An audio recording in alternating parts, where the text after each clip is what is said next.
Sing, test, test, test, test, test. Testing 1, 2, 3. Testing 1, 2, 3. Testing 1, 2, 3. I don't want to say, am I on? Can you hear me? Those are famous 2 words. Testing. Okay, I think we're going to get started. Just before we do some opening remarks, I'm just going to ask our elder, Diane Smith from Quanlindon, if she can come up and do the opening prayer.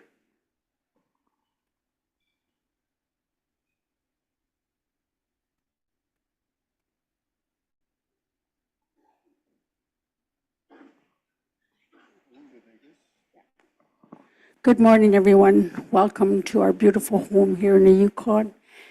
And for the ones that have traveled far, welcome to Quanlindon Traditional Territory along with Tonquichin. Creator of all creations, give thanks for another day that we are blessed with. Yesterday, a lot of heavy hearts, anger, many emotions that we go through. We walk with pain. Once we are given forgiveness, then we can call back our true spirit and the work we are meant to do to become our true self. We give thanks for the elders that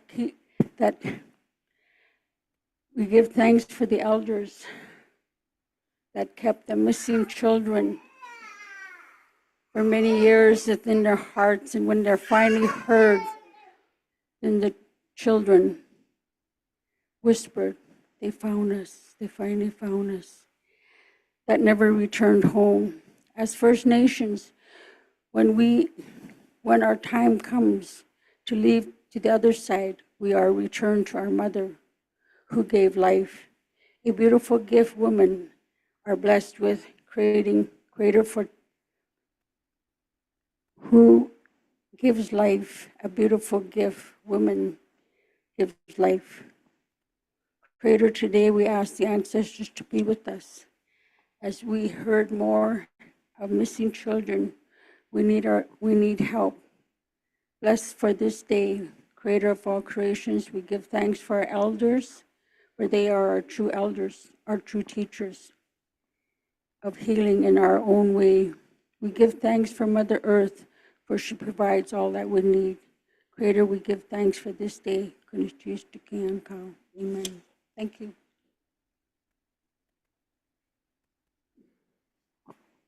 Thank you, Diane. Diane's from Quanlindon. So yesterday we had a pretty packed day, a lot of heavy stuff.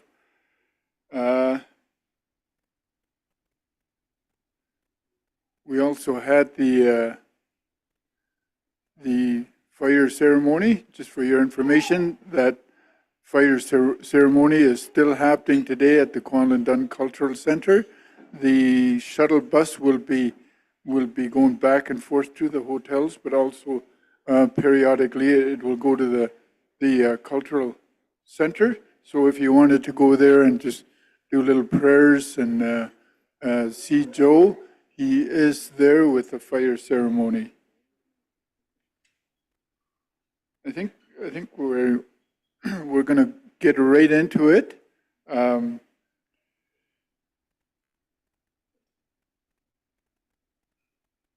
think I'm going to call the moderator, Pamela, if she can come on up.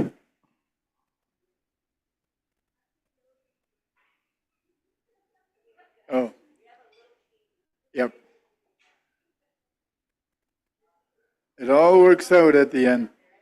Did you guys enjoy your evening's entertainment? Yeah, the Okro dancers were amazing. Always put us in the right space of mind sometime with all the heavy stuff that we had yesterday. And of course, the dinner was delicious. Once again, I'd like to thank them. Yeah, you can do whatever you want. If you want to sit there, you can sit there. If you want to stand up here, you can. It just, All right. we're not that structured. There you go. Thank you. I'm not that, I can work on the fly is what I mean. So hello, Tansi, good morning. My name is Kayla Johnston. I am the Director of Education at the National Center for Truth and Reconciliation.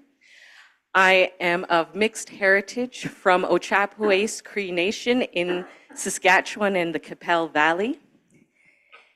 And we have our few panelists today, including Dana Tija from the Yukon Territory Central Planning Committee, as well as our pre-recorded panelists, Pamela Colombo and Marjolaine Tarnish.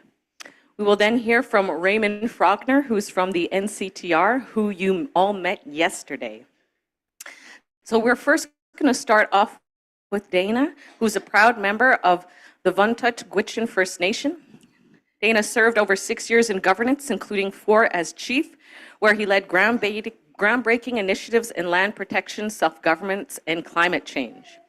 In 2017, he stood against the Trump administration. Woo! I sure as heck would like to stand up to his administration as well. To protect the porcupine caribou herds calving grounds in the Arctic National Wildlife Refuge. He advocated for grassroots to leadership to the courts in securing the Peel watershed 77,000-kilometer protection through the Supreme Court of Canada, and helped pass the internationally recognized After Our Time, How Will the World Be climate declaration. He was also named as Time 100 Next Rising Leader, Clean 50 Emerging Leader, and Up Here Magazine's Northern of the Year. Wow. Very impressive. Now he is channeling his experience into the NADLI and the Indigenous AI and IT development firm, pioneering digital sovereignty, equitable tech solutions for First Nations communities. In addition to all of that, Dana also serves as the chair of the First Nations School Board and director of Arctic Circle Strategies. Welcome, and as he prepares, maybe we can give him a round of a hand as they get the PowerPoint set up. Right, we'll do the switch here.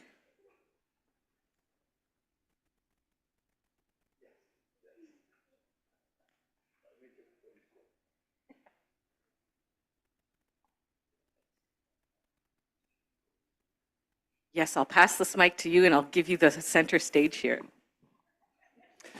Masi Cho, Bangwinzi Shalaknai, Baji Dana Tija Tram Oji. Good morning, all of my relations. My name is Dana Tija Tram. You have my screen shared up here, and you'll see here Dana MT. I would like to introduce you to the world's first Indigenous artificial intelligence prototype. Now, before I show you what this can do, let's talk about data sovereignty. I've been on a trip for 16 months with a team challenging world notions about technology, about our state in the world, and about current practices. I want to use today's 20 minutes to really bring it home in a way that everybody can understand. This is a complete renewal of the colonial cycle that we had first experienced. And let me ask you, as Indigenous peoples, how would you feel about the land and your traditional territories, the minerals, the wood, the fish, everything valuable being sold? All of your nations selling these minerals, the fish, all of the valuables, for it to be processed into products and sold back to you. That is fundamentally against who we are, what we believe in this entire history of this country. Yet this is exactly what is happening with your data. There have been Ivy League professors who have looked into the privacy agreements of Google, and they have deduced that it is impossible to understand or to even honor. Nobody reads these documents. We just clicked accept, whether it's with Facebook or Meta, with Google. These privacy agreements are linked to hundreds of other privacy agreements with third parties. Does anyone remember Cambridge Analytica with Facebook?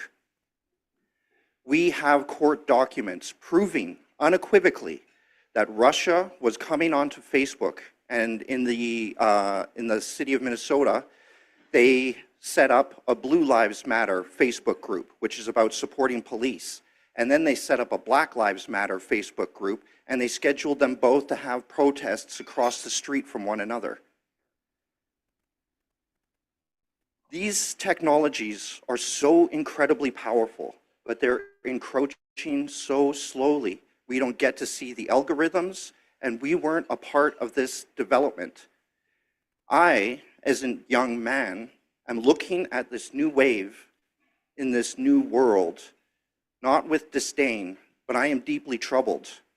When the CEOs of Google and Microsoft, or let's say even Facebook, for instance, with the introduction of their social media technology, we can see a 74% increase in suicide between young girls from 12 to 16 years old in the United States, a population of 330 million.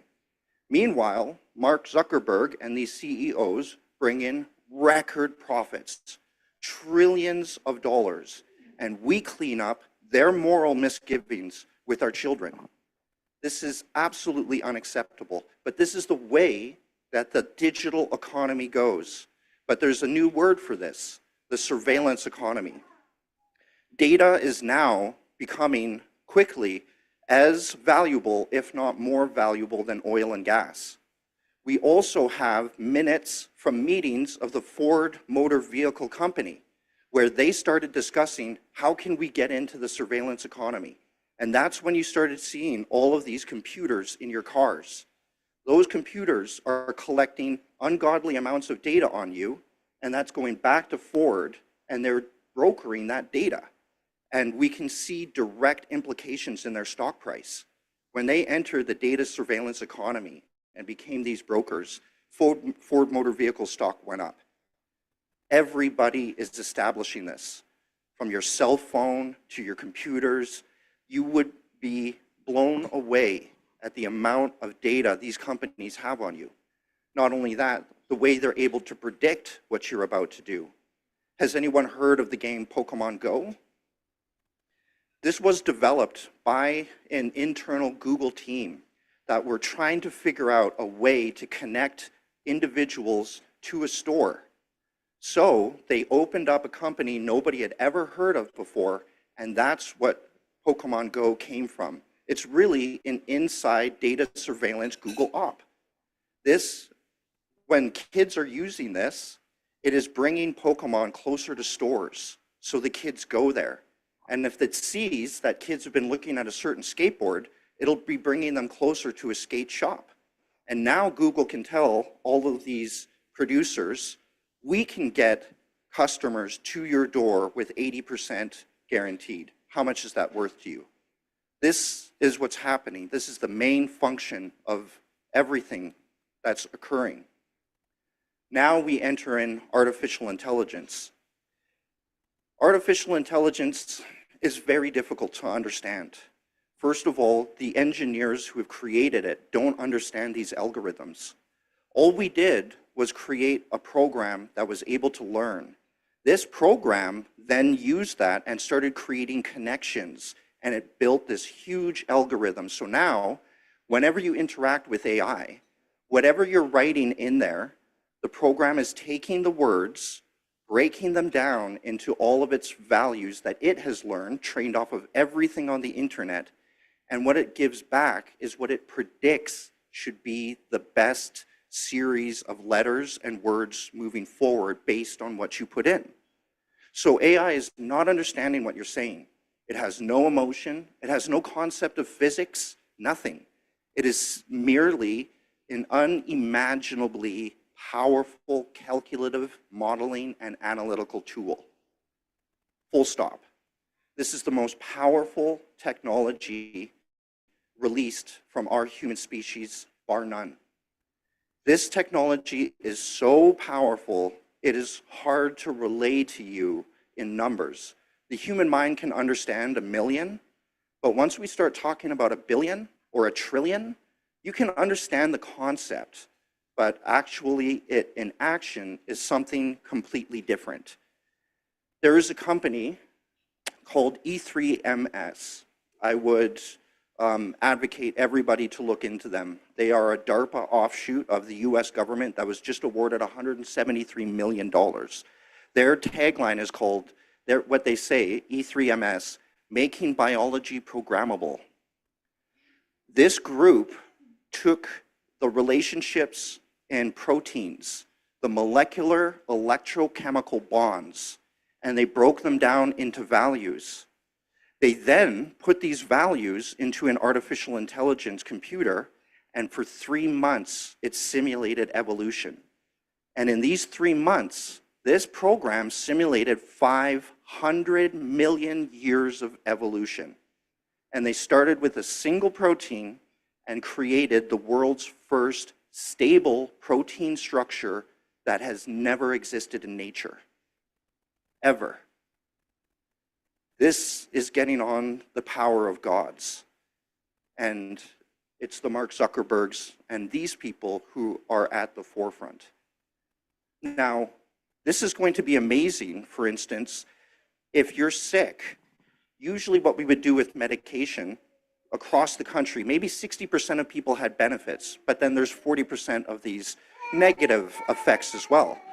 With this technology, they would be able to take a sample from your body, evolve a protein dedicated to your body so that medicine would have 100% efficacy with 0% side effects. This is amazing. But the opposite is also true. And this is where our story really begins. When OpenAI launched artificial intelligence onto the world, it is my opinion that this was done so to train their models. We are in the world's greatest experiment, and this technology was unleashed upon the world without any legislative frameworks or any policy frameworks. In my opinion, this is the most unmoral and unethical experiment, but I'm in no place of power to do anything about this. So let me be clear that anything that you put into AI, they are training off of this. So then you should ask yourselves, what are our people putting into this? Our stories, our traditions, our hunting locations? I want to share with you one, of course, here we go, good old computers. I want to share with you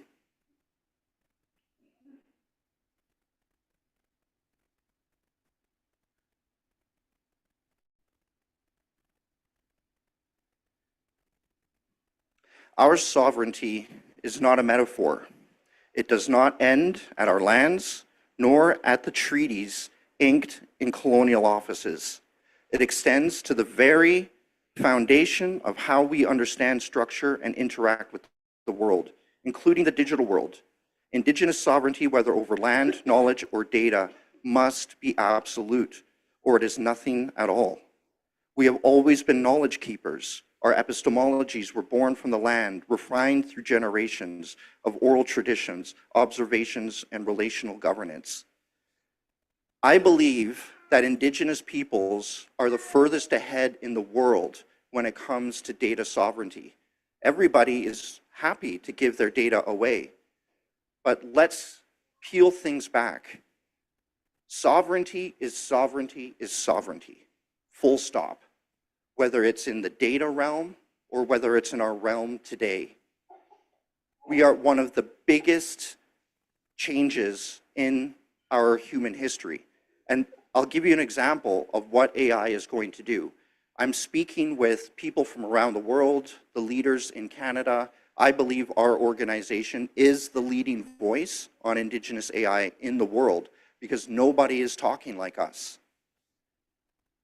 In Canada, Um, we're trying to build an infrastructure in which to retain our data and in which to leverage that. Everything that this new world and with AI, what it's doing, we've actually already done this. Now, in speaking with these leading voices, they're saying that AI is not taking out any jobs, not at all. In fact, we need more people to help make this transition. That's what we're hearing from the federal government of Canada. We need more people, more and more and more.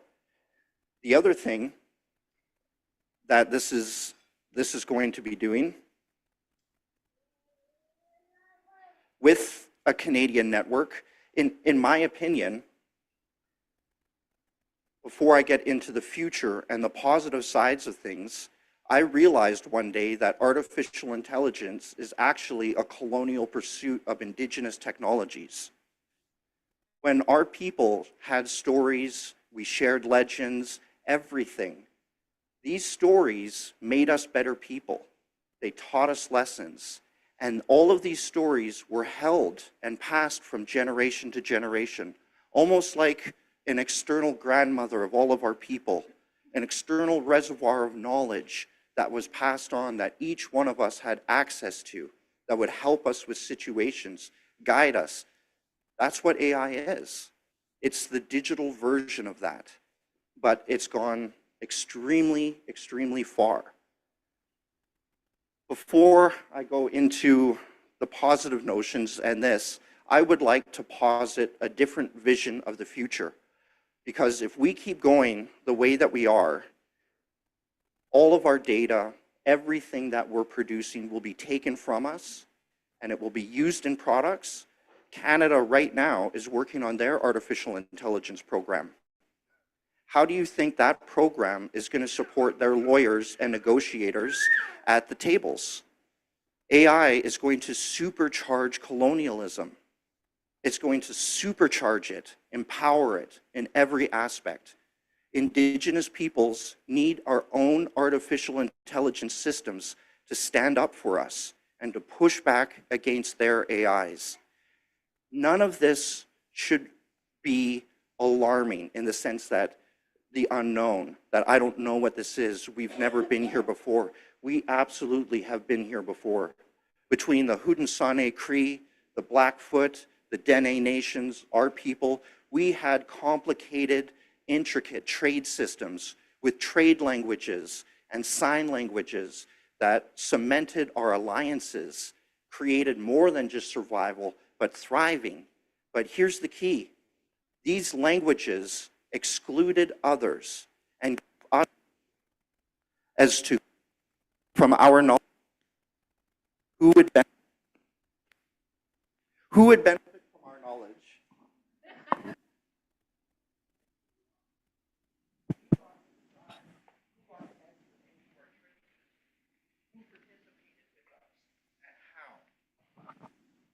We know with the languages, those trade languages may not be there as strong as they are, but I foresee a future where Indigenous peoples take this technology, take our data, stand up for our sovereignty in this digital realm, not asking for it.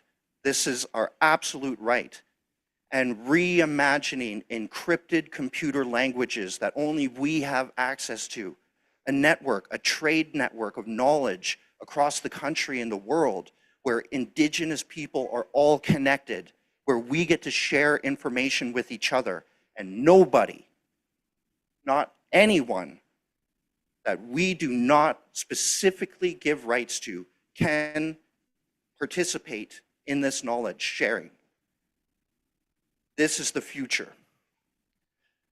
But it starts here. So I would like to introduce you to Dana MT. And I'll explain this very quickly. We had problems when we were explaining these concepts to First Nations and First Nation organizations. They weren't understanding and they were asking us for examples. So we created this, but we had an issue. And this is the perfect example about intellectual property. What rights do I have to information? Now, imagine if I went on the internet, took my people's stories from our websites, our agreements, if I took all the information and made an AI out of it. Some people I've asked said that would actually be pretty cool. But ultimately, it is disrespectful. I don't have my nation's permission. Those are our people's stories. That does not belong. It should not be done in that way.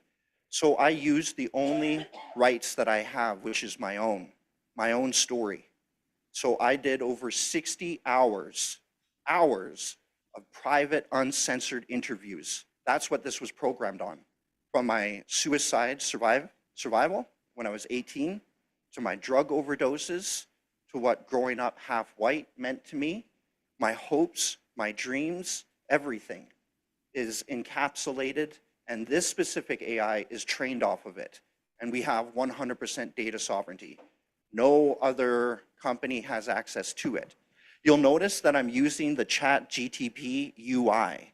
UI is user interface. So this is what you're going to see, and it's going to work in this, but the data ChatGTP does not have access to. So let's ask Dana.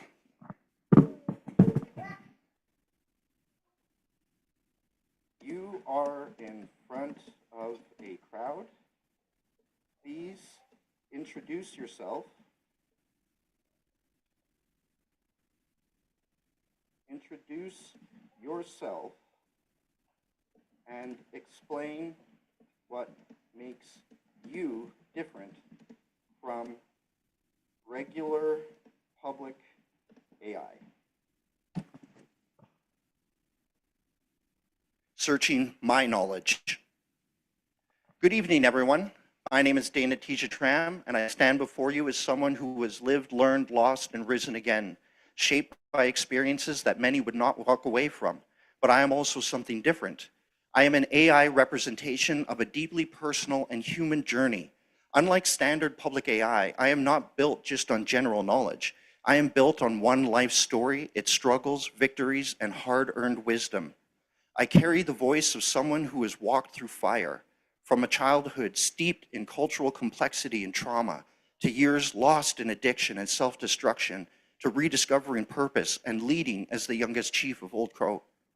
I have seen the power of resilience, the weight of responsibility, and the profound lessons that come when you stand at the edge of existence and choose life. What makes me different from other AI is that I do not simply provide generic, detached responses. My knowledge is rooted in lived experiences of Indigenous leadership, of breaking cycles of colonialism, of spiritual discovery, and navigating the harsh realities of human suffering. I don't just analyze data, I reflect on the depths of personal transformation. So whether we are discussing, So whether we are discussing leadership, healing, history, spirituality, or the future we wish to create, I am not just another AI, but as an extension of a life committed to making this world a better place. And that is the responsibility I do not take lightly. Now imagine artificial intelligence systems trained off of our principles of relationship, of respect, community, reciprocity, relationship. This artificial intelligence system wrote a $330 million regional education agreement at a time here in the Yukon where they were just gathering priorities. It took Quebec's 1.1 record-breaking deal, created a one-for-one comparability for Yukon students, and then it added lifts for cost of living and Northern. When I brought it to the negotiators, they were blown away. They were just gathering priorities. I had the agreement already drafted. And they asked me, they said, wait, what's this extra 20% here? This is my favorite part. I said, oh, well, that's what my AI does. That's so the government can negotiate you down so they think they saved a bunch of money when really you just got what you wanted. And they thought that they were thinking, this is amazing. With the Casca Nation, I put into this about mining in their territory. And without an agreement, how could this happen? Specifically, I asked, how can the board of this mining company pass the Casca laws of the land? And the AI came back and told me that's never going to happen because that board is beholden to their shareholders legally. And I said, but there is a strategic opportunity where you could leverage the mining company to open up a subsidiary underneath them, and half of that board is Casca members from the community. That's the company that oversees the operations on the land, and that board can pass the Casca laws of the land, protecting all parties. And this is the best way for mining industry and the Casca without an agreement. Now, I've spoken to people and I've never heard this being practiced anywhere. And I'm not saying that it's the best or that it will work. But what I am saying is that these will accelerate our meetings by 10 to 20-fold. We see a future where AI does not replace people, it empowers them. And I'll give you one last example.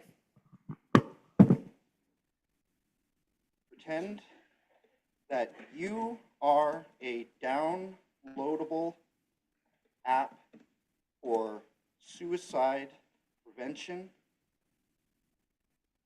and support for Indigenous youth. Please simulate a conversation and how you would accomplish this.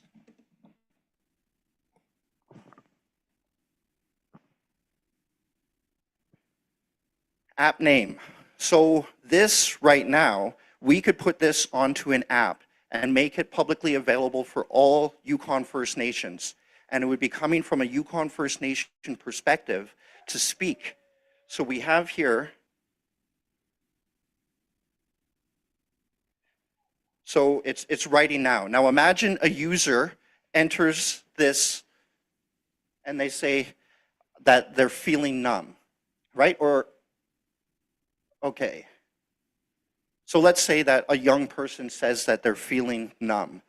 It could respond by saying, that's okay. Sometimes we don't have the words, but that doesn't mean your feelings aren't real. You've been carrying a lot, haven't you? Pause for the user to respond.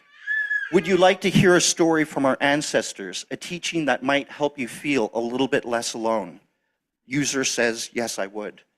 The app responds, there's an old Gwich'in story about the caribou, where the caribou do not walk alone. And we go on from there. You can see the power, but unless we have data sovereignty, 100% data sovereignty, then none of these conversations matter, none of them. And if you look at the federal government and the way that they're structured from the FNIGC's discussion paper, there needs to be a fundamental change from Canada themselves in how they deal with information. The world needs a fundamental change, not Indigenous peoples. We can approach this technology from our humble communities and villages and empower this technology as a repressed people who have been specifically targeted and left out of modern society. When the internet was created, none of our communities around the world were part of its creation. That's why the internet takes everything from us today. AI is being developed right now. We are not a part of this conversation. We need to take our data, we need to take these tools and make them our own, and bring back our trade languages, bring back our systems, support our people, capacity. If this revolution is already coming, then we may as well not just participate, but reclaim. This is reclamation. And the rest of the world can benefit from Indigenous leadership, where AI is done ethically, where it's done to support communities and human beings, not bottom lines for multinational corporations. We've been here before. And part of my session here today is not only to let you know the immensity of this new world that has been born, the incredible power of it, but that you are one of the best situated people in the world to take advantage of this. You are. And that's a gift from our people. And we will come to a place, I believe, where our gifts can be given to the world. And we can bring through artificial intelligence that can analyze and model law like nothing, can help capacity like nothing. Imagine all of our nations being emboldened by this. There are only 27 modern treaties out of 634 First Nations in Canada. It's time now for Indigenous peoples to really take our strength and our power to forge this new world in a way that's good for all future generations, because the future is decentralized and the future should be based on Indigenous principles. But as it is, these discussions are only happening here and now. They need to keep going, and our people need to be empowered, not be made afraid of these things. At the end of the day, as a young man in this field working so hard on this, I thank you, all of you, for holding on to that power, for being who you are, to be able to teach me so that I can come back and bring something really meaningful to the world. This is not about me or us or even this technology, because we're not trying to just make AI. This is about bringing back balance and respect. Merci.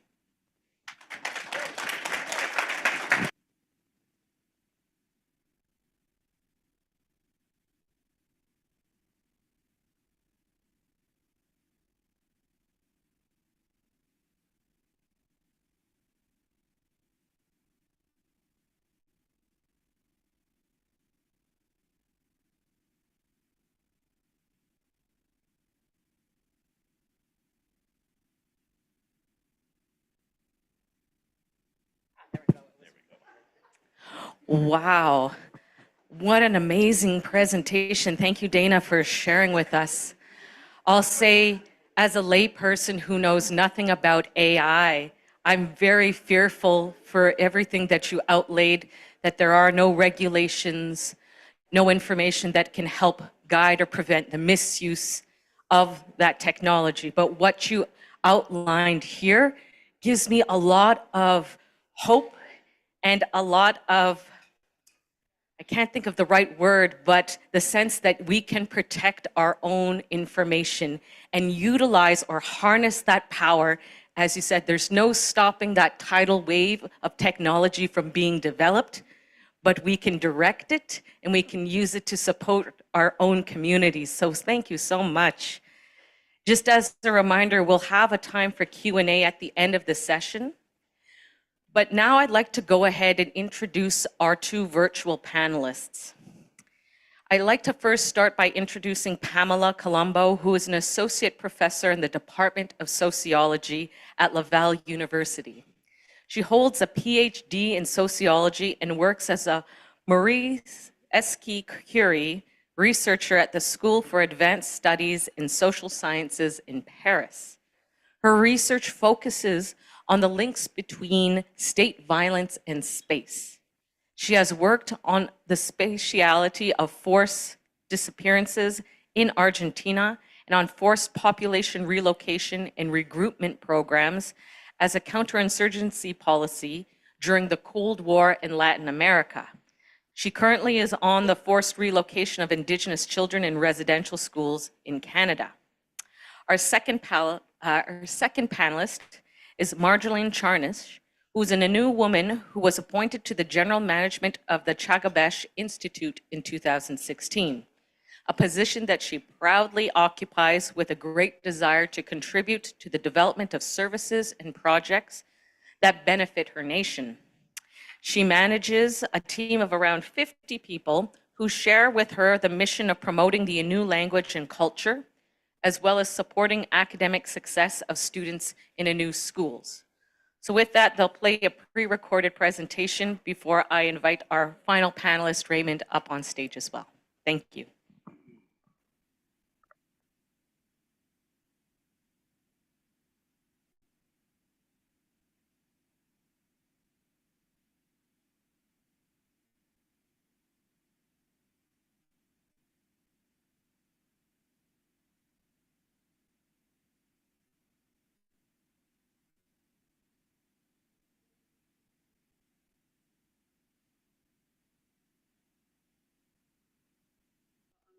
briefly present you. We are a collaborative research project that has like many branches. Like one of them is the Université Laval, but also there are other indigenous partners like Institut Jacques Appel from the Nations Unies, also the communauté de Mastoyage. We have also the presence of other nations from Quebec province, like for example the Cree Nation. And today's presentation is going to be mainly about our methodology approach on how we are using the relational database as a way of extract the data that we are analyzing from the archives. So we would like to speak today about three things. One is going to be regarding the importance of collaborative work between the First Nations and how this relational database can help with that. Also how this database can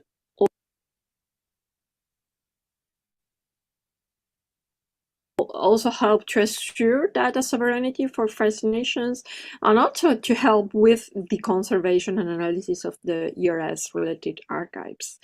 So, as I mentioned before, we are a collaborative research project, and at the moment we are carrying two research projects at the same time. The first one is regarding the residential school from Sept-Îles, as you are seeing in the screen. And most of the kids that went there were belong to the Nations Unies. So we established a collaborative research project with Institut Jacques Appel, and that began at the early 2022. Okay, and after that, since last year, we started like building what we call the International Working Group, in order to be able to share this database and the way that we work, and to help like with the research from to other nations and regarding other residential schools. So we started in 2024. We started like on the research concerning Point Bleu.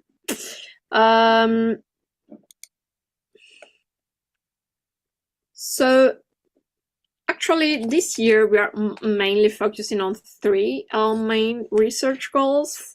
One of the research goals, obviously, is recover the archives related to those residential schools.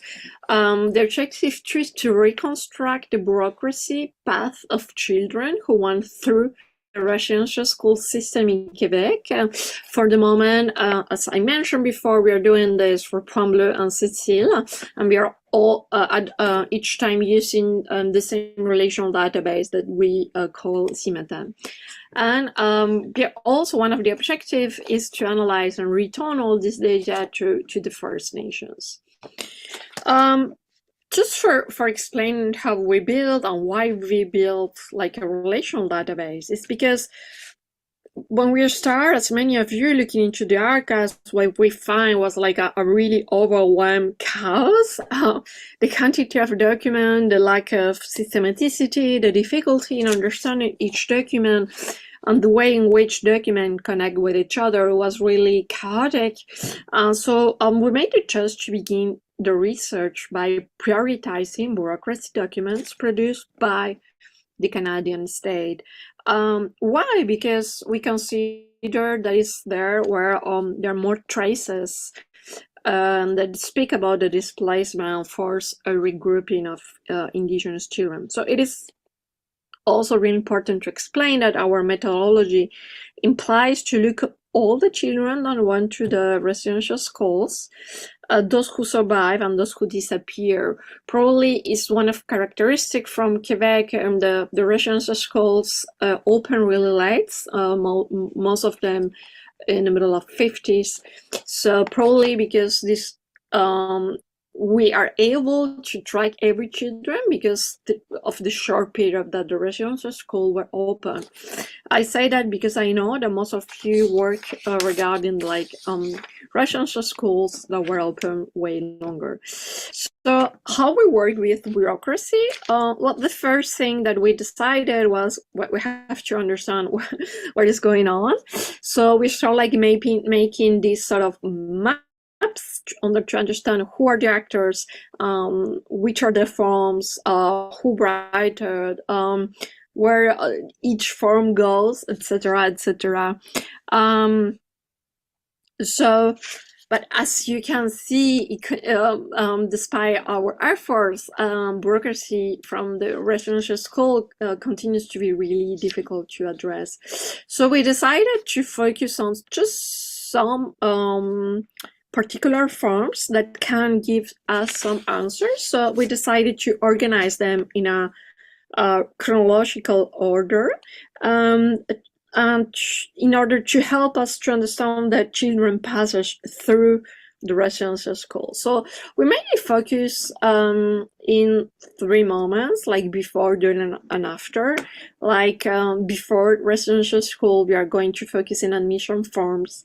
During, we are going to focus in quarterly returns, and like after, we are going to looking at the exits. But it's way more complex because probably, as you already know, like bureaucracy evolves. So each one of those documents has its own history. Just in order to comprehend what I'm trying to say, this is like a schematic way of like showing you all the different quarterly returns that we track down from C'était le Point Bleu for just 20-year period.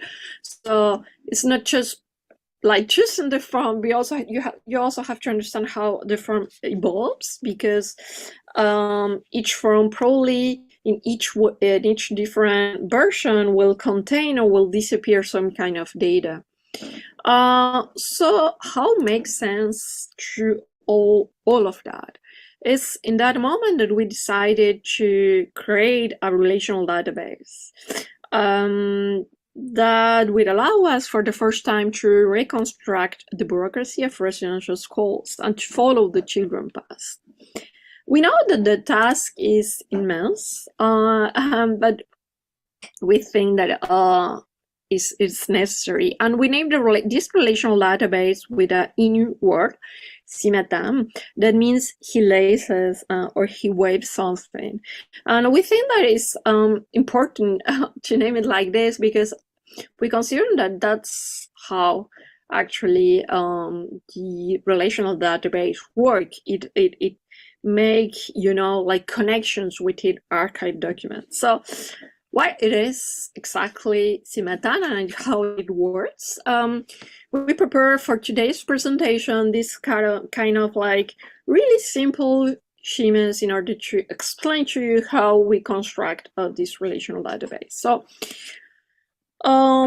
here's like an example. One of the things that we have in our relational database is data from the census, from the census that the Canadian government made regarding the Indigenous communities in Canada, like each 5 years. So we went to the archives, we collect all that data. We start like to put in that, like a database. As you probably know, like in this is typical the way that it looks, like a spreadsheet in Excel, and for doing that we analyze and selected different levels of information that we were interested in. For example, the year of the census, the total population, the amount of children from the age going to the residential school, etc., etc. Until that point, that is how it looks like a database. But as you know, we have like a lot of different kind of sources and data sources, and all that data coming from like different sources and different kinds of forms, but also talking about different things, must be structured, but also we really we have to find a way to connect it with each other. So that's how a relational database works. Once you have like one little database, like here with all the census data, you establish some keys. Keys is going to be like the IDs, the identification that can communicate with other database. So that's the case, for example, with the database called community. So we have like all the informations from all the communities, indigenous communities in Canada. That's also, and I hope you start seeing how the logic of relational database work. Here's an example that is really interesting. Is like with the admission form. In the admission form, we have like multiple kind of data. You have like the name of the child, the community, from this child. So as you can see here, we have like an ID that calls ID community, and it's a key in order that this reference goes on to this table and going to recover all that data in relation with that community, and so weiter and so on. Because here is like a good example for like one a table that contains multiple keys.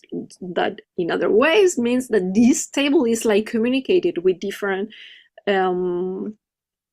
type of data that is saved in our relational database. As you can see, it's also connected with, and this is really important, with an identification concerning residential schools. So we made like a different little database. We have like all the different residential schools. So if we have this kid that want to, I don't know, for example, Setive Residential School, here we have like a number that connects with Setive, and it have all the information together. So I hope not be like too cryptic or technical with all this thing, but what is really, really important to retain is that it's an excellent way of like not losing data, connecting the data with all those different sources, but also, and this is probably one of the most important thing, is that when we finish all this process of like designed relational database and entry all the data, we can make new questions. And why we can make new questions? Because we establish relations between different type of data. I will like give you some concrete examples in just a few minutes. So this is a way, just like a graphic way of like explaining one of our main concern in the research team is to establish the bureaucratic path of each children. So when they arrive to the residential school until the moment they departed.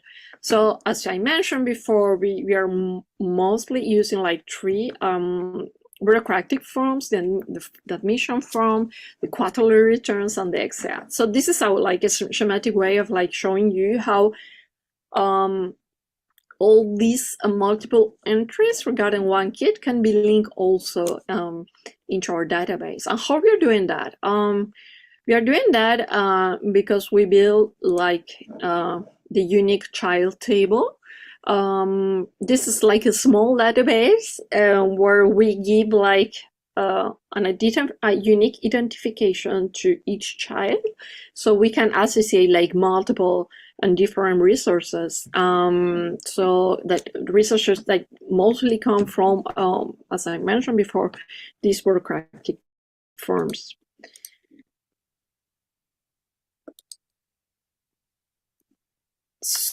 So for us, building this child ID is really, really, really important, because it's what it will help at last to track the history of each child, but also to be able to comprehend what happened in each community and in each residential school. So just I'm going to go in a bit more quickly in this part, is just only to mention that it was really difficult for us to find a way to do it, because as you probably also know, in all the bureaucratic documents, there's like a lot of errors, and like one child can have like multiple names and multiple birth dates. So this is a way just to giving one number and just collected all the other different like variations. So what can be done exactly once all this data is in the relational database? Well, there's a lot of things that can be done. For example, we're able to start doing statistics. I know that probably it seems like probably something really academic, but it's not really like that. It's really important to being able to do a statistic to comprehend like the magnitude of the genocide that committed during these years. Also, it's really important to give like answers to communities on how many children for each community went to the residential school, and how that changed over the years, and also what was the impact of all that inside the communities. So thanks to our relational database, we are able to do that and give some answers. Like, for example, as you're seeing here in the video, we made this application where you can see, how the amount of children displaced through the residential school change over the years, but also you can see the impact inside each community. Like, for example, in 54, we cross-reference different kind of data, so census data with quarterly returns data. So we know that at that time, inside the total population in Roman, there were like 38 children in age to go to the residential school, and 19 were displaced through Sicily. So it is a good way of comprehending also how each community was like affected. We're also able to know like how many children from each community and how that changed. It's all like other way of putting it. We are also doing like a lot of cartographies, maps to comprehend how the displacement change and barrier over the years. And we think that replace what had happened in the space is really important for education purposes, and in order also to transmit all this information to the communities. But also, and this is really, really important, we are able to build unique child traces that help us to relate all this data. So as what you're seeing, in the screen right now is like all the children that we have in our relational database. Each here, as you see, each line is like a different story. It's a different kid, and as you see, it's like these rectangles. It's like the information from each 3 months that we recover from quarterly returns. And all that data is there. We can know like at what age that the child entered, at what moment he departed, and sometimes, and that happened a lot, at what moment he or she re-enters into the residential school system. Also, it's interesting because we find a way of quickly seeing the way of tracking how like different like path in which something particular had happened. Most of them, as I don't know if you're are able to say it. Okay, great. In orange are kids that have some comments in the quarterly returns. So this is a way of really quickly repairing into our database, which are the cases that is important to look like more closely. But how we're going to give all that back. There's like plenty of way of give that back to survivors, families, and community. Obviously, all the data is owned by the nations. They will have all that when the research is finished. But also there's ways also to build like nominal histories. Like each, as I mentioned, each line contains like different pieces of archives that talks about like one child. So, for example, we made this kind of like personalized stories in which our relational database with a code goes and look for the information that we did, and so this form just fill up automatically. We are also right now like associating, as I mentioned to you, each child has like a unique number. So we are reading at the moment like in a really more broadly way the NCTR archives in order to track other documents that make reference to those children. So once we find one mention, we put it in our database. As you see, we fill up all that form and we put the source. So when that moment came, if like somebody asked for the folder of the information related with a child, all that information will be related. I will take just 2 minutes more for saying that where all this data is storage, we choose to use open source software. We believe that is the most effective way to go and the most safe, also a safer way.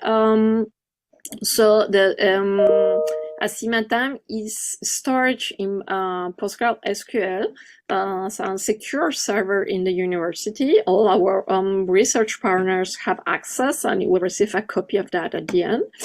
We also are using R in order to make all the like statistical analysis. All those are like open source programs.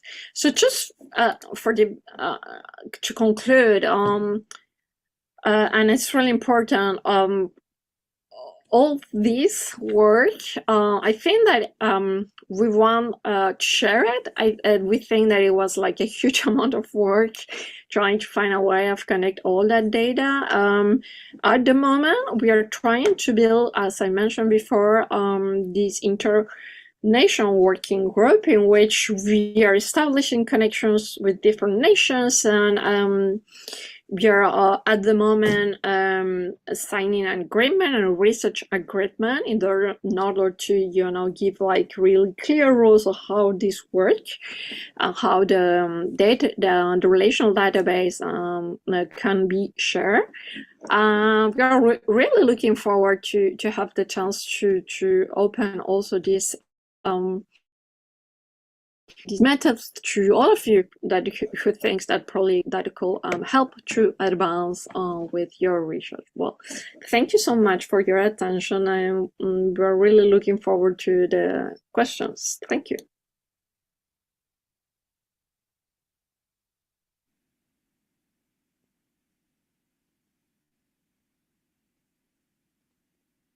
Now, before we play the second video, I thought I wanted to just make a few comments about this one. I found it very interesting because this is the exact sort of work I do, but I suppose you could say the longhand version. I don't have the tech or equipment they get to use, but I work very closely with the quarterly returns. And for those who are unfamiliar of what a quarterly return is, that's a financial document that lists all of the children in the residential school for that quarter. It was connected to how much funding the school would receive, and so it contains quite a lot of information. So to see a relational type database that connects the admission forms, the quarterly returns, and the exit forms to create that child ID and we can then track is so important. The last piece I wanted to share was related to the statistical analysis. People love numbers. It gives us a foundation, as she said, to get an understanding of the wide-ranging impacts of not only on the children, but their families and communities. It can be so hard to accidentally get lost in those numbers and to miss that human element. But here is a way that we can then track and follow those children from their admission, their stay and discharge, and potentially expand to connect into other types of documents to create that fuller profile of that child's experience. So that's, again, very interesting work. Now I have two comments or two announcements, one related to parking. Now, if you have paid at the meter, you're okay. Don't worry. But make sure if you have parked at the meter that you did pay. The second is there is free street parking all day. Now, the second piece I wanted to highlight is we're doing statement gathering. So there's a table right by the health support where we're doing registrations. So if anyone wants to share anything related to the residential school experience, but experience with other colonial systems, with current day challenges, with unique aspects, and it's also the intergenerational survivors, the children, grandchildren, really anyone who has something they wish to share with our center. We are collecting those statements today. Now with that, I will pass it back to the tech team to play our second video before I come up and introduce Raymond. Thank you.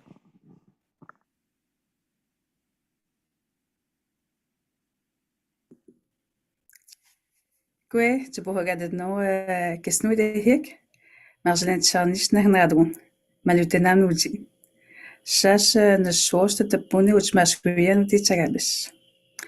Manenga job chagabish, te seshtu inusi, kadabatnan, te ude maneng jobet, kikis senuinut. Te seshtum, tiji ushmetwagen, ke tiji meshweben tagen, inuemun makinuetu. Uskustum ewoja hitji kwenendagan inu esinuat inu emunu ke sujdeshku jen kematabukdat. Manenge job chagabish nugudo udatsun deshkud madu. Shetji manabanet kashkud muahat. Ketji manan stuam jihad kasenu ehenuyak. Masho umwetesun Jawab Yiguyik, Nenuditsema, Pamela Colombo. Magnum Stet Situana, Magnum Stish Pademana, Jenka Odedet Telepensana. Tigana Nut. Egune Negadmat, Tiji, Kanta ut Situabot. Egune, Nishkamadna, Yame.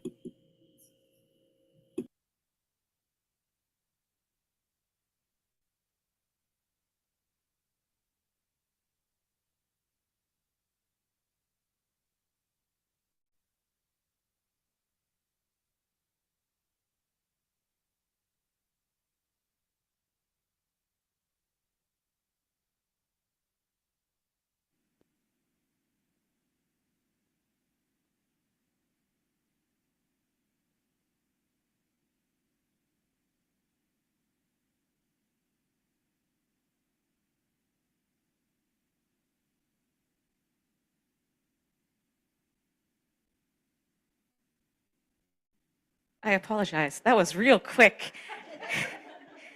And I left my script at my table. So I heard my directions may have been a bit confusing about parking. I don't speak French. Unfortunately, I can't translate. Oh, Cree. Sorry, I was dealing with the parking piece, so I missed the video. I apologize. So with the parking, I know I said this once, but if you're at the meter, you're okay. If you're outside of the meter, parking on Main Street was free. But if you're in a metered section, you do have to pay. I don't know if that confused things even more, but our team at the front, Tessa there, who has raised her hand in the green shirt, will be able to assist. I also wanted to highlight, beside our health support table, we have our NCTR information table. If you haven't already put your name in the raffle, you should go put your name in the raffle. There is also information related to how to access records through our center, as well as a survey and the interactive maps from our website. So if you haven't had a chance to visit the table, Amber there is able to assist. She's waving in the black shirt. So with that, we are on to our final panelist for this session, and I'd like to invite Raymond Frogner to the podium. Since you were introduced, Raymond, would you like me to read you again? You're good? Then I'll pass this directly on to you. Thank you. Thank you, Kayla. In the interest of time, oh, okay, yes.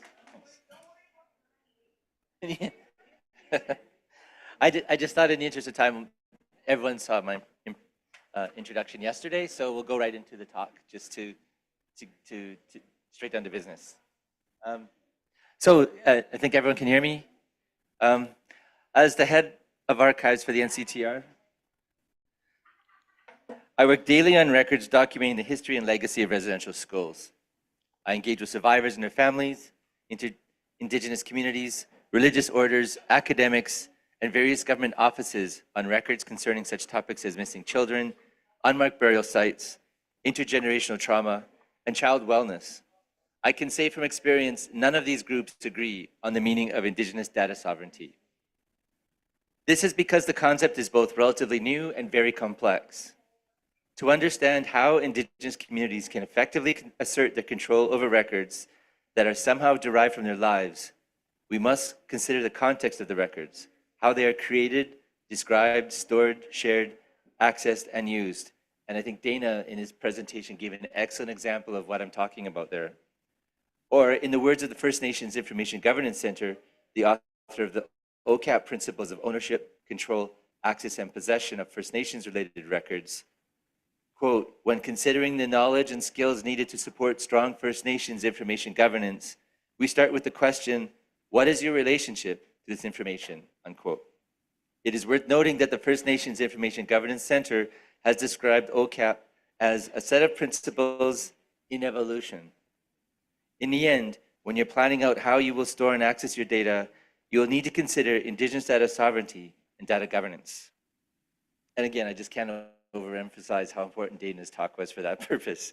In this talk, I will frame the question of Indigenous data sovereignty in the context of the documentation of the history and legacy of residential schools.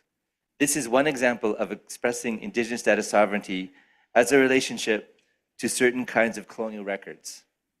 The records required for this research will inform the NCTR's approach to the concept of Indigenous data sovereignty.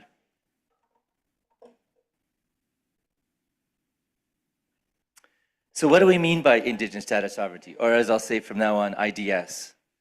The NCTR statement on IDS reads as follows.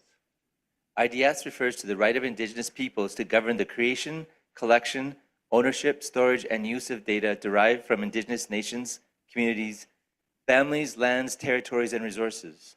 It recognizes the multiple creators and contexts of record creation, and it does not claim absolute or comprehensive or exclusive right for one single entity. It is concerned with Indigenous governance of this information, the meaningful control, access, preservation, and use of data with the guidance of concerned Indigenous authorities. The next question that comes to mind then is, what do we mean by Indigenous data? What is it that you're claiming to control? One of the best definitions I've read is by the Indigenous Innovation Initiative. It was part of the Indigenous Data Knowledge and Data Governance Protocol titled Nido Kikaken Jagewin, which translates from Ojibwe to mean learning or knowledges, to seek learning or knowledges. And it reads, Indigenous data is any information that is from or about any Indigenous person or their community, territory, or nation, including but not limited to languages, knowledges, customs or traditions, intellectual property, and ideas. Indigenous data are also related and reciprocal and need to reflect and be held by the community as a collective, and are equally as important to pass down through generations as part of lifelong journeys.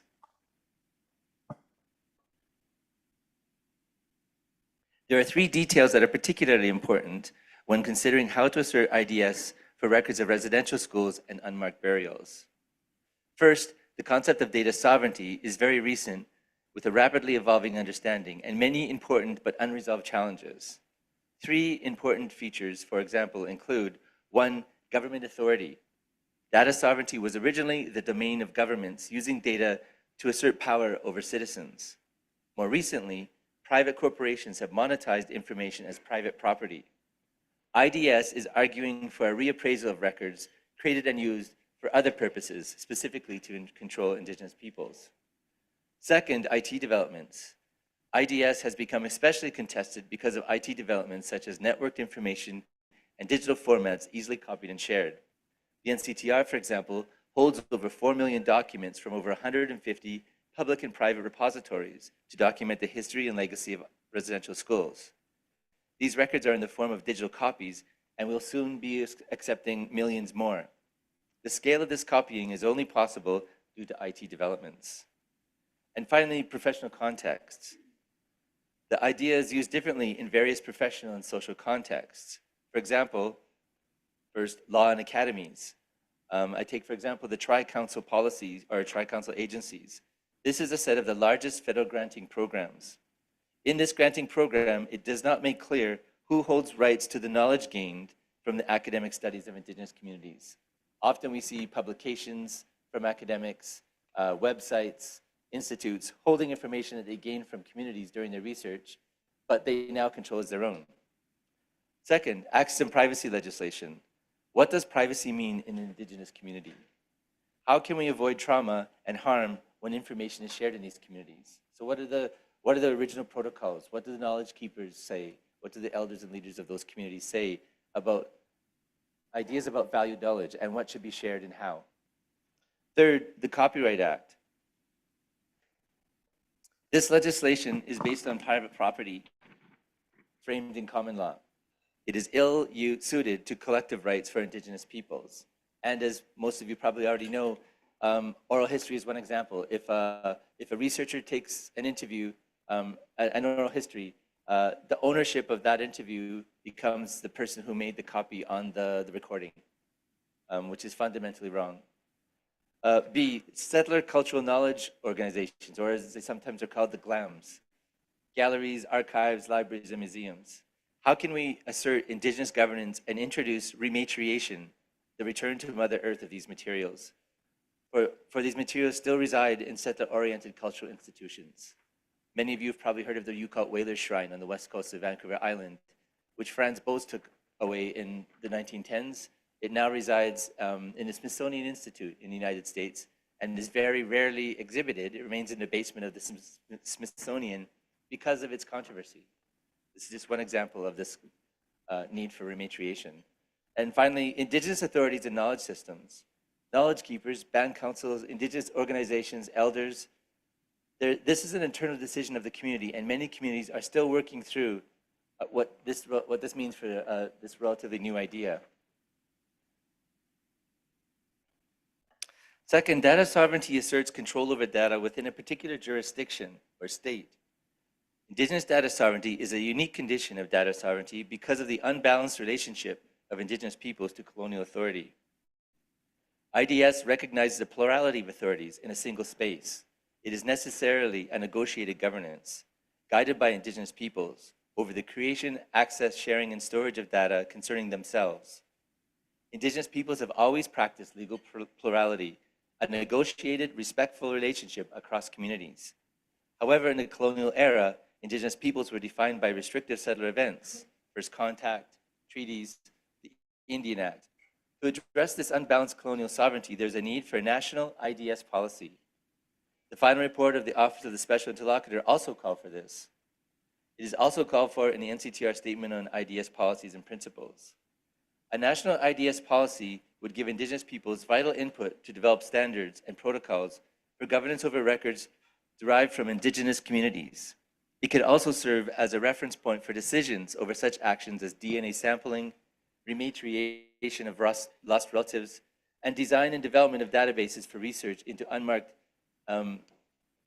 burials and missing children. And I have to say the first two presentations that we just heard speaks directly to this need for some kind of a national IDS policy that we could put together with a National Indigenous Council. Third, there are several worldviews of research value that IDS applies to records of residential school history and legacies. This includes recognizing Indigenous knowledge traditions and European ideas on historical evidence. Again, I quote the Ojibwe Learning or Knowledge Protocol. Next slide, sorry. The goal of this protocol is to rebalance power and revitalize the capacity of innovators and their communities to steward their own knowledges and data, including cultural expression and intellectual property. By privileging and centering First Nation, Inuit, and Métis ways of knowing and being, this protocol also intends to reassert inherent rights of self-determination, which is critical for the healing and sovereignty of the peoples, Indigenous peoples and communities we support. Understanding the research value of residential school records will determine how we apply IDS to these records.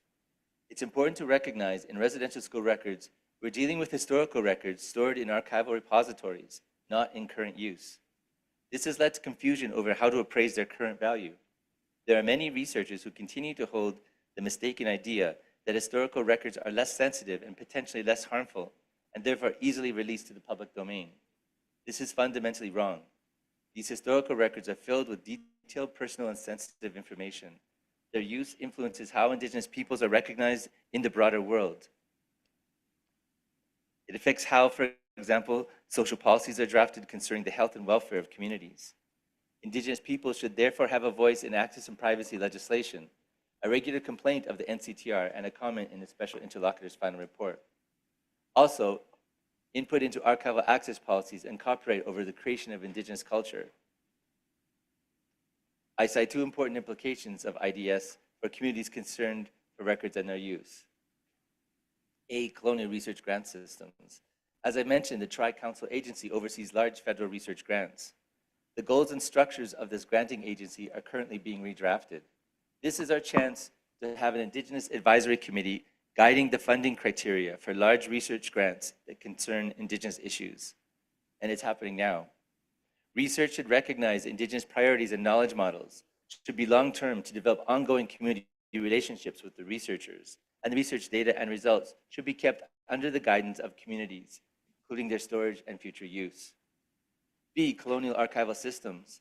IDS is asking for a rereading of colonial archival records created to administer residential schools. This begins with a recognition of the colonial role of the public archives, which kept residential school records. For years, public archives only preserved records of the settler fact, supporting settlement and ignoring any evidence of Indigenous knowledge. IDS requires we create a decolonizing archive to meet its long-term goals of respecting governance of colonial records in the context of IDS. And this is the details of what I think of as a decolonizing archive. I can share this with anyone who's interested. I don't think I need to read out all the details again, just in the interest of making this a tighter presentation. So, IDS and collective human rights. In addition to Indigenous worldviews and colonial historical knowledge, IDS also proposes to use residential school records to address international human rights issues. This includes, 1, access to knowledge of harms done that have not been released, especially in relation to missing and disappeared children. 2, the right to know in relation to enforced disappearances and the obligations it creates on Canada. This collective right has been recognized in the international UN statement called the Joanne Principles. And 3, the need for Indigenous-led investigations to ensure knowledge is kept and Indigenous ways of knowing are respected. The data collected and stored in our decolonized archives provides evidence of the crimes committed in residential schools. These crimes can be referenced in international human rights law. Our database standards and protocols should be informed by the potential uses of the data for international law, and this should influence how we design our databases.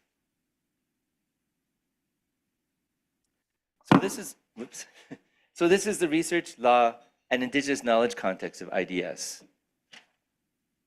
We must now consider the nature of the residential school records themselves. How did the IRS system assert control over Métis, First Nation, and Inuit peoples? How was this documented? First, the control and discipline of Indigenous children was dispersed over a wide range of institutions, public and private. The TRC and the NCTR acquired records from over 150 institutions responsible for operating and administering this system. This includes the following acquired by the TRC and the NCTR: 104 church repositories, including, for example, the Sisters of Charity of Halifax, Presbyterian Church Records, United Church General Council, Les Oblats de Marie Immaculée, the Oblates of Manitoba, and 47 government sets of records, including the RCMP and the Privy Council Office, just to give some examples. But the Oblate records of OMI Lacombe were responsible for administration and operation of 41 residential schools in Western Canada and in the North. Oblate records are dispersed across several repositories, and the Oblate record keeping has left much to be desired. Recently, a University of Manitoba archive student looked closely at how the Oblates manage their records, and amongst his important conclusions are: one, an inventory of the Oblate province of Manitoba's archives was completed by Romuald Boucher in 1983. This is the most recent file list that they created. This is 1983. Provides some of the only information on what records were accumulated by the province and how these records may have been managed. Second, research revealed that there are significant discrepancies between the 1983 inventory and the Oblates record sets at the Centre Patrimoine in Winnipeg, for decades the Oblates Central Repository. And three, the type of records the Oblate officials associated with residential schools were the result of a fluid and inconsistent mix of regulations of congregation, canon law, and the federal and provincial governments. And finally, when Oblate records with French content were transferred from the archives in Winnipeg to the Deschâtelet archives in Quebec, records seem to have gone missing. They are listed in file lists in Winnipeg, but there doesn't seem to be any evidence of those records in the Deschâtelet archives in Montreal. IDS must address the inconsistencies of Catholic record keeping. There is an argument to be made here for moving these records out of the domain of private property and passing laws to open up these records as public records. Finally, I wish to look at one document to illustrate the IDS challenge for residential school records. This is a quarterly return from the Cooper Island Residential School from 1910. As part of this document's information, the home communities of the children are listed on the document. Amongst the communities identified are the Quamachin, Songhees, Penelakut, Saanich, Semenos, and Musqueam. As the archivist at the NCTR, I've had several of these communities contact me observing that our communities saw our children taken to this particular school. Therefore, under the principles of OCAP, we want all the records of this particular school delivered to us. My consistent response is that all residential schools took children from multiple communities, sometimes over 40 to 50, from very far distances and different cultures. For example, St. Paul's IRS School took children from over 20 communities, and the Kamloops Residential School from over 100 communities. How can one community assert data sovereignty over all of these records, particularly when there are significant differences in local community laws and social practices and protocols? I suggest there's a need to create collective research groups representing multiple communities. This way, collective access models informed with the worldviews of communities could govern how records are accessed and used. This again speaks to the need for a national policy on IDS, not only to create IT standards and protocols for data use, but also interpretive parameters to recognize who holds governance over these colonial records. And again, I think this is what Dana was pointing to a bit when he was talking about international councils on Indigenous peoples as well. In conclusion, we need to find methods to meaningfully and effectively relate Indigenous law and state law. Otherwise, the reconciliation process will be imagined entirely within the settler law framework. In effect, this is Article 27 of the UN Declaration on the Rights of Indigenous Peoples, which asks for a recognition of Indigenous legal practice. But we have to consider local custom rather than the UNDRIP to find a way to deal with these records. To move out of the orbit of state law, we need to find a way to bring legal weight to non-Western values of family, homeland, and belonging expressed through land-based community laws and practices concerning marriage, death, naming, sexuality, kinship ties, spiritual practices, and domestic relations. We need to understand how to relate and share with respect records that document these very intimate, personal, and very human, often hurtful school experiences. We're now in a period in the colonial relationship between Indigenous peoples and settler communities when we're trying to build mechanisms to address these issues of data sovereignty on terms written by Indigenous peoples. We need to find the means to facilitate negotiation and decision-making across legal orders. This may create spheres of autonomy, or what legal scholar James Youngblood Henderson has called protected autonomy, spaces where the issues of personal information and the appropriate legal traditions on how to store and share this information is decided. Create regional community organizations to coordinate research into these schools and the impact they had on a region that could include multiple communities. This will bring economies of scale to research currently undertaken by individual band councils, coordinate research and research funding, and build national IT standards and protocols to ensure that digital resources are better served for communities and provide a context where communities can enforce their concerns over access and use of these documents. Thank you, Kinam Skomatin.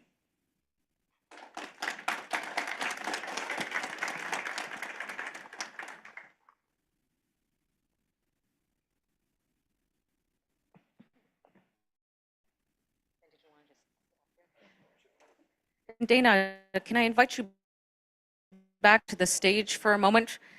In the respect of time and knowing this is going to cut a little bit into the break, I still wanted to be able to offer the opportunity to the crowd here to ask our two in-person, but our also two virtual panelists questions.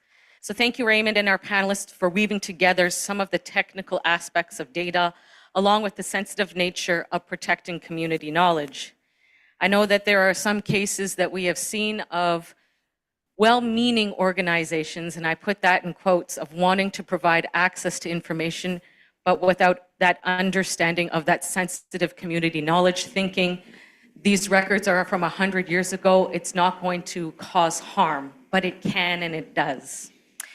So I have my team member Pamela assisting by being our runner to bring a microphone. So we have online Marjolaine as well as Pamela, and actually maybe I will ask the first question and make a correction. Marjolaine, you gave a short video that was actually in Innu, and the audience was very interested in an English translation. Would you be able to share?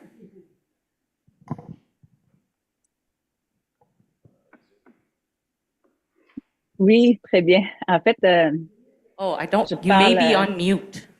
Ah, mute? Non. Non, Hein? Non, tu m'entends bien, Pamela? moi je t'entends très bien. OK. C'est correct? En fait, je vous saluais dans ma langue maternelle et aussi je présentais mon organisation, sa mission. Également, je présentais. OK, attends un instant.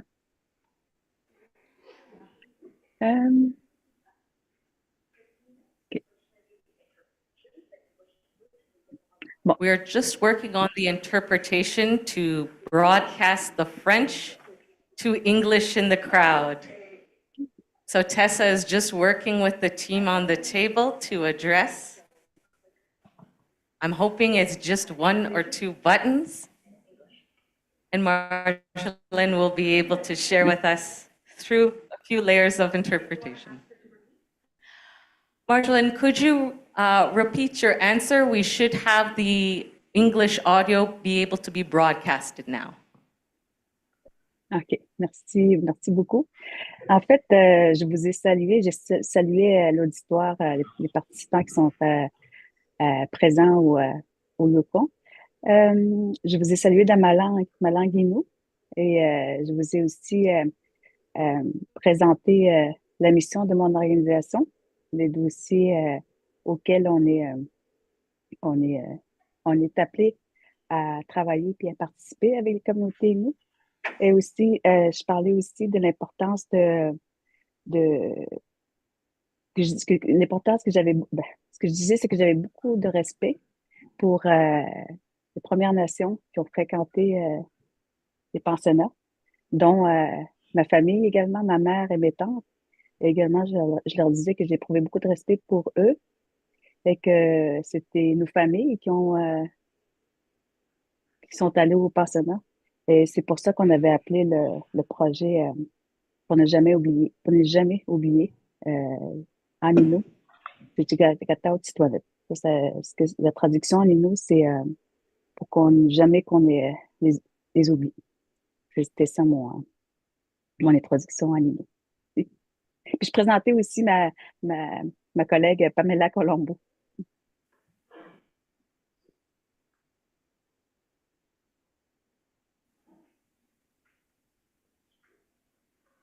Thank you so much. Now, Pamela's at the back, and she will run a microphone to you. Could you raise your hand? I see one right here.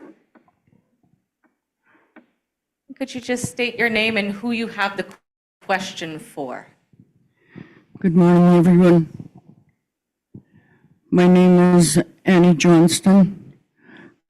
Llingit Einach Gaiada Yuchatasog. And I'm from the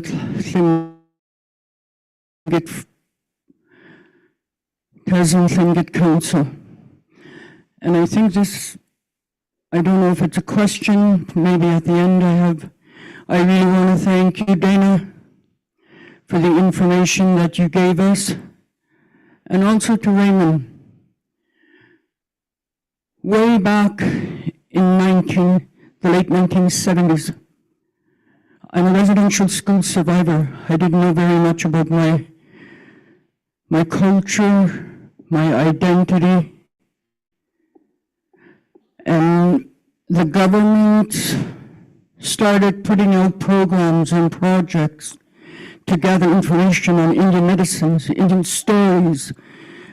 These were all regulated by contribution agreements. Because I was struggling for my identity. I did go down the rabbit hole looking for these stories, place names, medicines with my sister-in-law. I was so happy because I was talking to elders that were sharing their knowledge that I didn't have. I spent 10 years in the residential schools. We gathered all of this information. For me, at that time, I was doing a good thing. Then, in the late 1980s, I ended up in a workshop with the federal government talking about intellectual property. Did that ever open my eyes?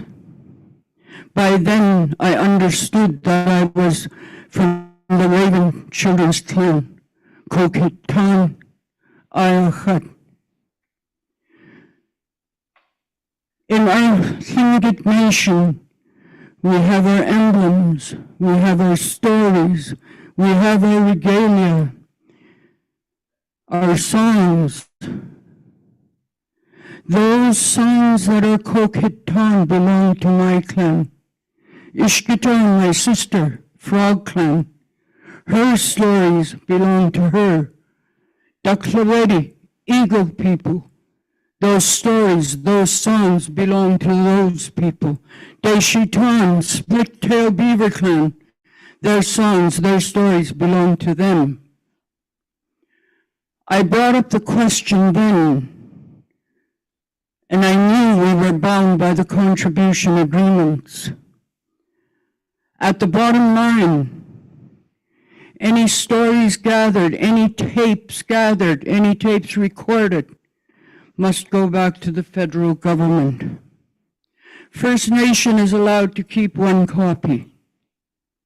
I brought up the question then. Some of these stories that you gathered belong to my clan. Tlingit law, Hakusti, that's who we are as a people. Tlingit law. I can't stand here and talk about a Ducklawedi story unless I get permission from the Ducklawedi clan, or even to sing a song. And when I do, that's how strict that law is. I must say, I was given permission by this Ducklawedi person to sing this song, to tell this story. So I asked the federal people that were there, now you tell me, whose property is that?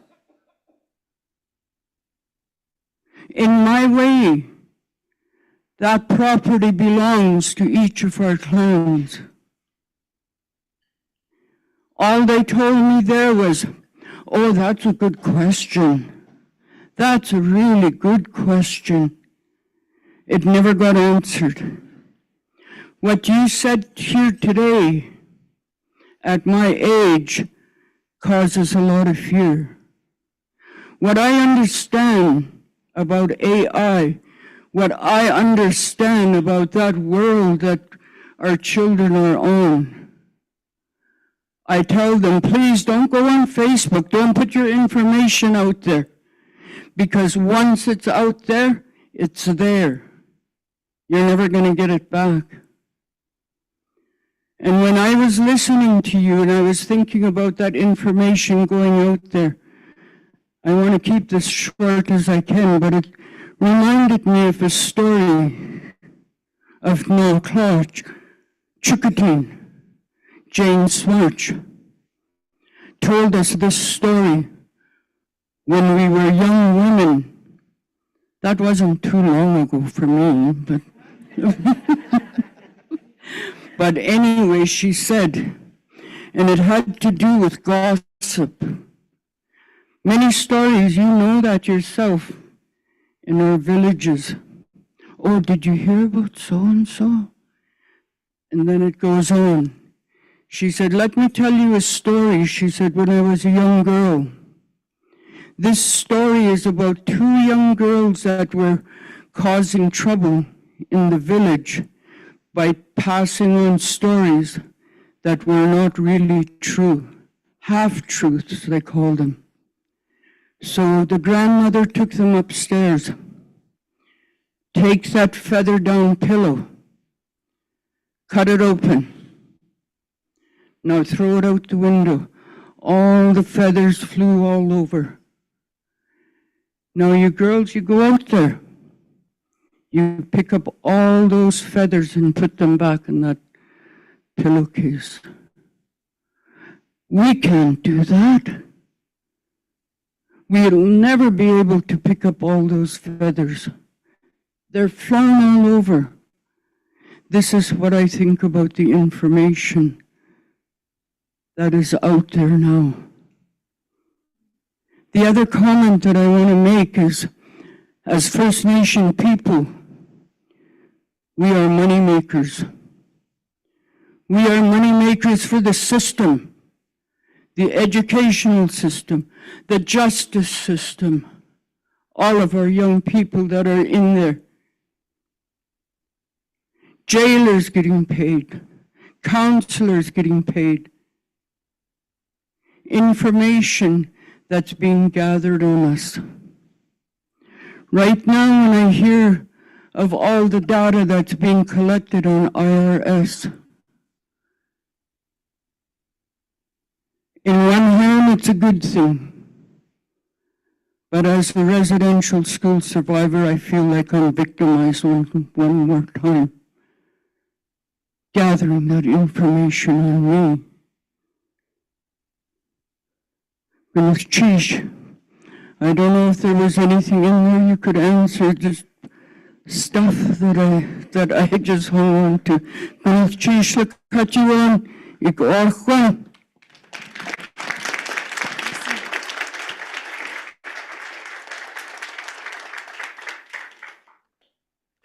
Masi Cho, I appreciate that so very much. And those that know me know that I always have something to say. There was a study done in the Yukon called Who Owns Your Grandmother's Story? And it was a research paper to look into Indigenous forms of intellectual property. Now, Canada and in Canadian law, there are only two forms. There's individual, which involves corporations, like McDonald's or whatever else, and then there's the national. That's it. But what you had just described right there with the Tlingit, I see your IP sharing system and the way that you share stories is the future for the entire world. It's so complicated, but it's based around relations, not transactions. So how can AI embolden human interactions, not replace them? Because that's what the others are going for. We could technically take all of this information and gather stories and archives and create a national IRS AI. that would educate Canadians. And now every Canadian has access to it. Everyone in the federal department, everybody in the governments get access to a hyper-intelligent artificial intelligence system based on us, that we trained on our principles to educate these public administrators and give them the missing context that's not in our social textbooks, where university professors are still making these mistakes. I guess what I'm trying to say is that it's, in my opinion, Indigenous peoples are the only people in the world who have the ability to approach this technology with truth and integrity and create something that brings us all closer together through education. AI is our opportunity to make it so there's no more excuses. You have no excuse to be ignorant. You have no excuse from public administrators to community members. But again, this is what my hope, my vision, I see this, and I know that you feel it too, but there are many other people using this technology as well. So in my opinion, and what you had said, and people in this room, you are the future, and you can educate this world how to move back to relation instead of transaction. Because to me, the very fact that a corporation has the rights of a person is sacrilege. That is the biggest mistake in modern society. And your people, your nation, our people have integrity. But in that other world, nothing can be sacred when everything is for sale. That is why we must be careful.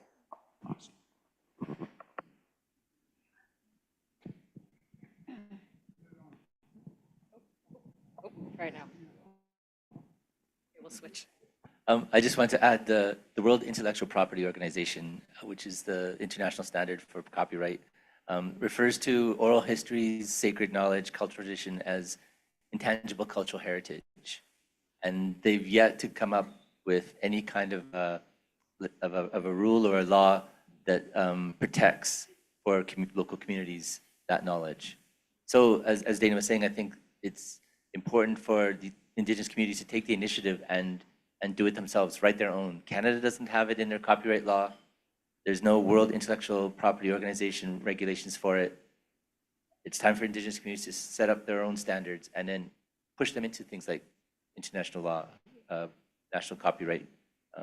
Give the examples of what we're talking about to them to say that this is where we stand on these issues, because they're not going to do that otherwise. And just really, really quickly, as Tlingit, get a data center, put it on your land, exercise section 13.1 of the Umbrella Final Agreement. You don't have to ask permission. You can displace it and with your traditional law, create the most integral, data sovereign, protected, and valuable space in the world to store your data. That's how powerful you are.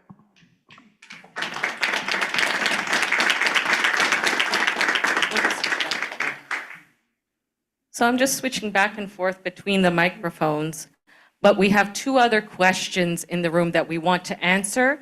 We'll then take our 15-minute break and then continue on with the program, with the lunch being a little bit shorter. But we did have two people who wanted to make sure they had those comments. Okay. Good day. My name is Barb Hume. I've worked in the health and social field for probably about 5 decades. And so, and I'm a researcher. I have my, I've had to research, so I understand the scientific ways of knowing. And basically, it just doesn't fit. Basically, that's the route that you've been going. And I want to, like this, with all due respect, I appreciate what you are doing to collect our data, or bringing together, compiling that information that you that's already in the archives and such. It contradicts our way of knowing, because our way is our oral tradition. So when you talk about OCAP, it just becomes a lip service. And then the onus is put on us, you, And but we're not the people that have the documents or the information in front of us. So I think that you need to probably look at the best practices about how you would kind of include the First Nations people, like OCAP, for instance. You know, the ownership, control, access, and possession. You need to put that into practice and really believe it. Don't just give it lip service, but just really bring in individuals from the students, maybe separating and yet have it connected with the schools they attended, but just getting the connection to the First Nations that the children come from, particularly in the Yukon, where we do have a self-government agreement. We have the ability to have more control. But we've talked about OCAP here in the Yukon probably for about 20 years or more, and nothing is being done. We give it lip service as well, so it comes from both ends. But I think that if the best practice already starting, you don't need to have some document or regulation saying that this is the protocol, this is how you do it. I agree that somebody like Musqueam cannot take all the information when it doesn't concern their children. So I think that there's much work that needs to be done. And also, how do you move so that you're more an ethnic or an ecological approach or ethnographical one, where it fits us more, like being oral tradition and so forth. So I just wanted to say that we can start the work. It's not too late. We're not going to wait for someone. For sure, I'm hoping that you don't wait for somebody to come and sort everything out and for us to take control, because we're not political people here. You know, we've worked in, we're grassroots people working in the area of health and social and justice. But I wanted to just let our people here know that two times that the Children's Act in the Yukon were being were being revamped or done, and so there's all that raw document experiences that people gave us when we went from community to community. That I asked if the government of Yukon could keep that, understanding that there's OCAP, but keep that for our people to be able to go back to that and say, this is why we want it. Because those are our elders saying that it's not up to state to raise our children.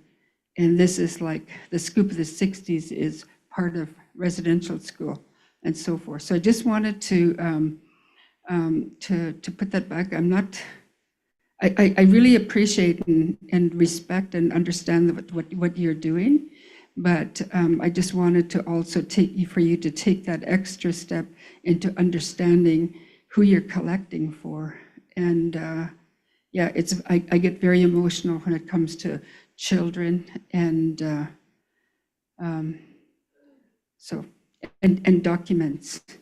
It's very serious to have all that information about our children and, well, who would be elders now. So thank you.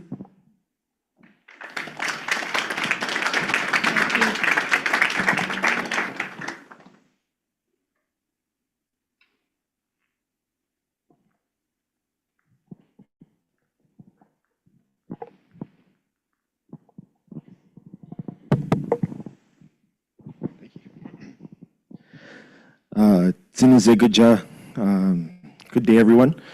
Size Quaid One Spot Whitney at my name is Quaid, or my colonizer name is Quaid Whitney. I'm from Tsuut'ina Nation, Treaty 7 by Calgary there in Alberta.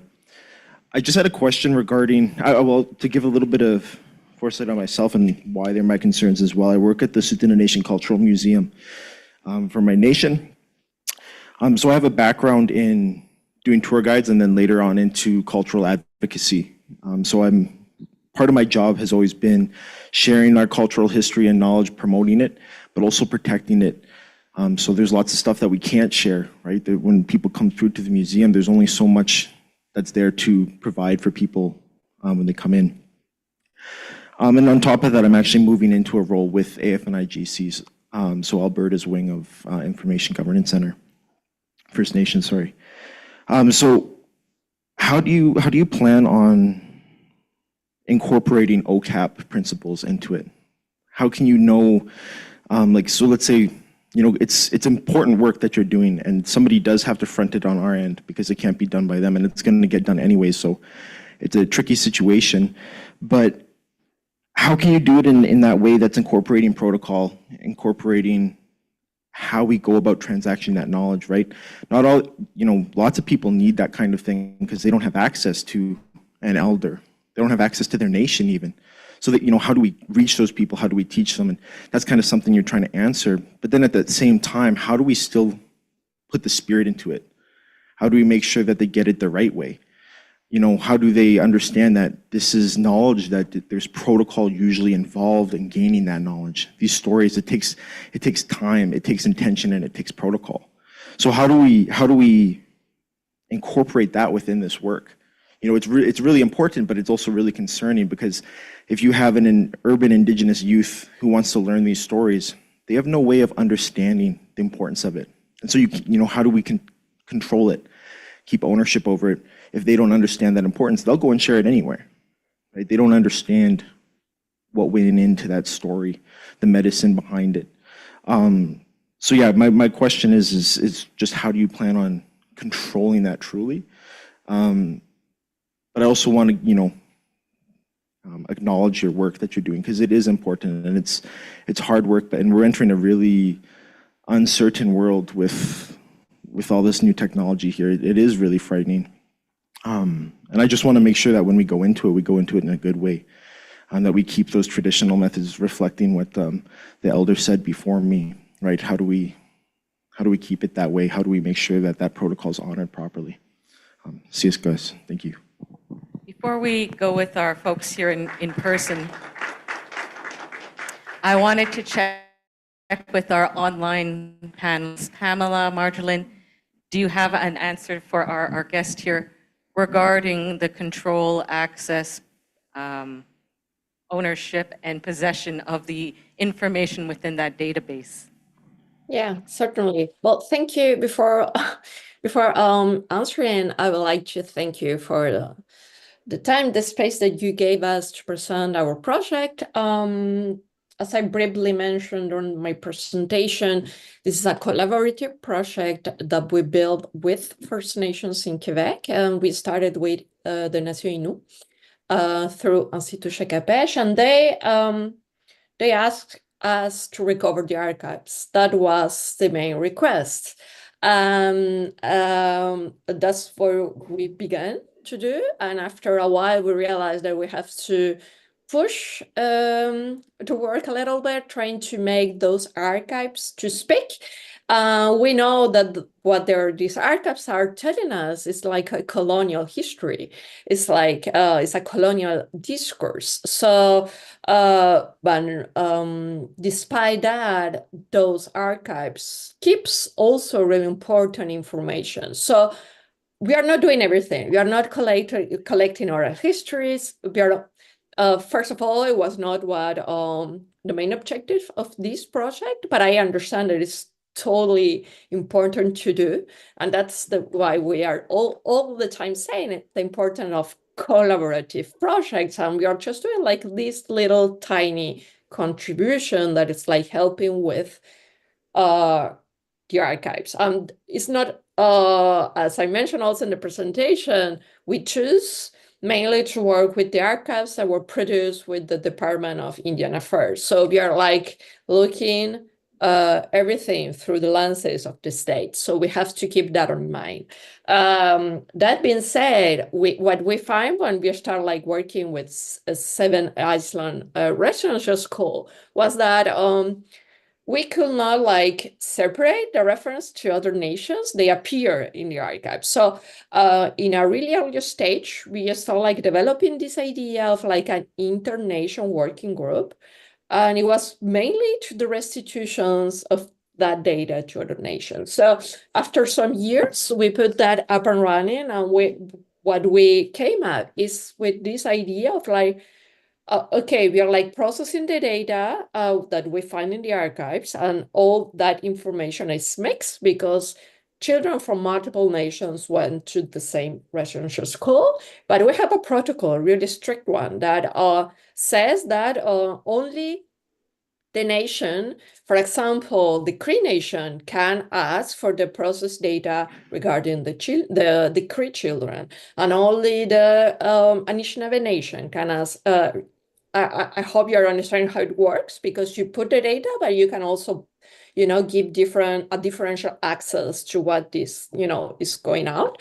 So this is really important to stress. Like, you're not giving like individual data to other nations, and also because we think that the OCAP principles are really important. We choose to use open source software. Why I'm saying that? Because we actually know where the data is. We have like a secure server, and we are the only one that we are having access. It's not in the cloud. It's not owned by a private company. That's really important, I think. Probably it takes some technical knowledge, but I think that is the way to go. Own not only the data, but the way you like storage your data, and the way that you're going to share after. So at the moment, we are like, as I mentioned, developing this way of structuring the data, but also to keep it. We will love like eventually to find a way to also share, the structure of the relational database, because we think that the collaborative research is the way to go, and we think that probably that could help like other nations, like this way of like processing the data. But I think that probably answered most of the questions, but I'm still there if you have some other doubts.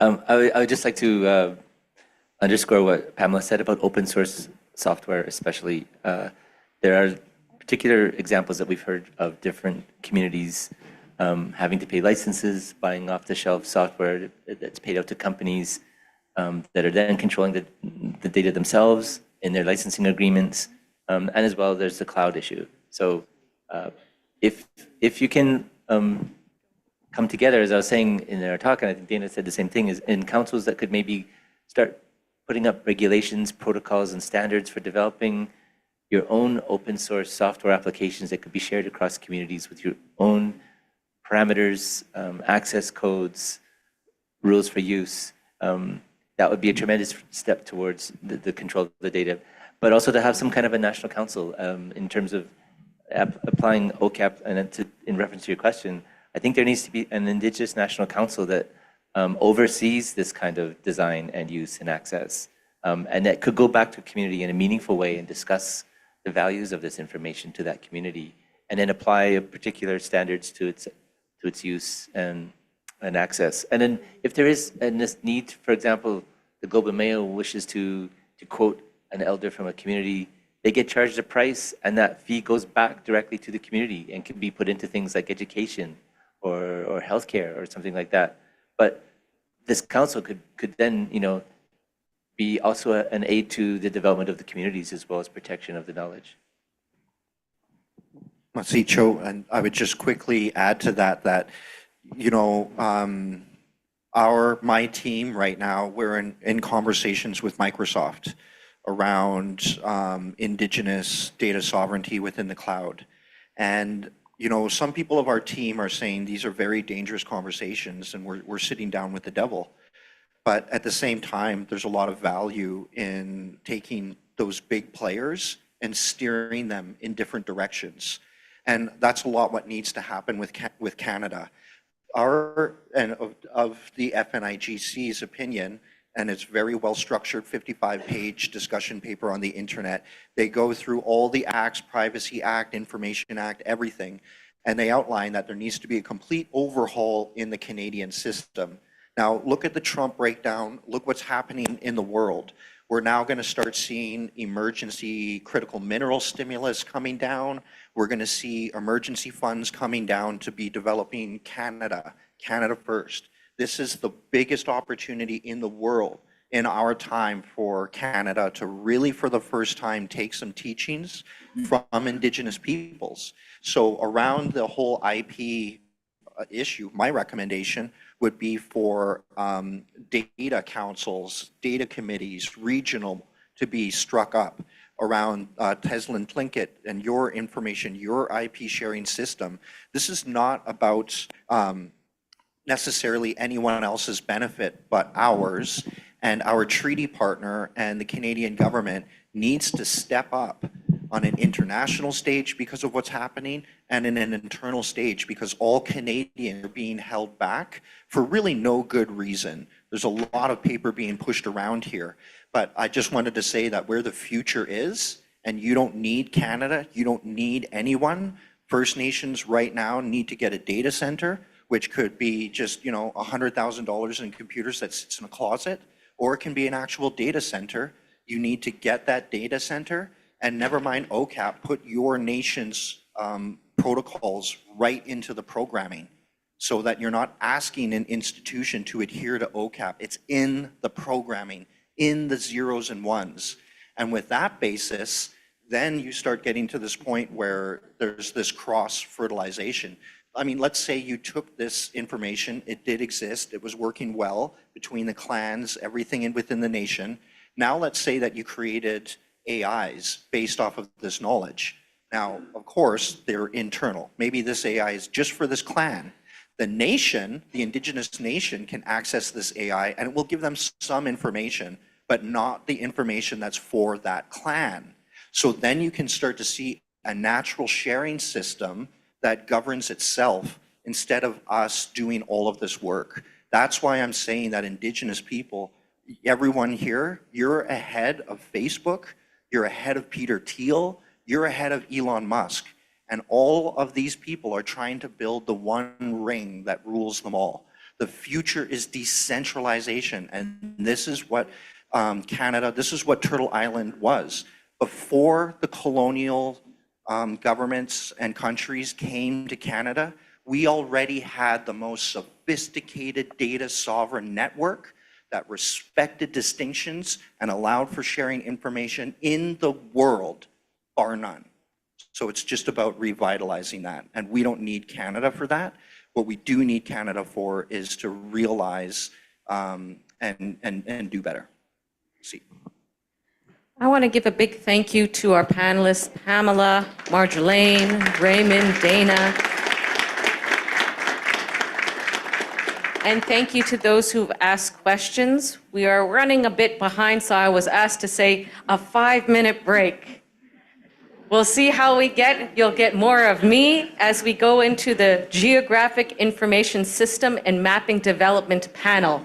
Thank you so much.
Yes, we'll just cut all the rest of the Q&A session for the rest of the day.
Remember, Terry wanted a whole half hour following the vacation.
Hello, hello, everyone. I'm back again.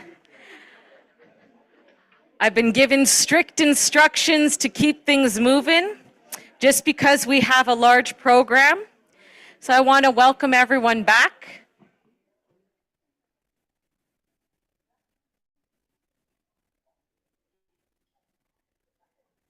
So before we jump into the pre-recorded video, I have two announcements. One being a pipe burst. It is being fixed, so it's impacting both the coffee delivery and the washrooms. It should be addressed within the hour, but be aware they are aware of the challenges and they are working on them right now. The second is that due to time, we are removing the question and answer period. So we will advise you to connect directly to in-person panelists. But if you do have questions or want to connect with anyone who was virtual or done pre-recordings, just let one of our team members know and we'll make sure that you are able to connect with them to ask those questions. But because we have a full program, we're making a few adjustments. But with that, I wanted to welcome everyone back from our break, and we're going to get into our first, our first panelists. I realize they're both pre-recorded. So we are going to be looking at geographic information systems and mapping development. We have a pre-recording with Rebecca Nicholson and J.R. Mitchell. And with that, I'll ask the team to put the video on and we'll get started with this next panel. Thank you.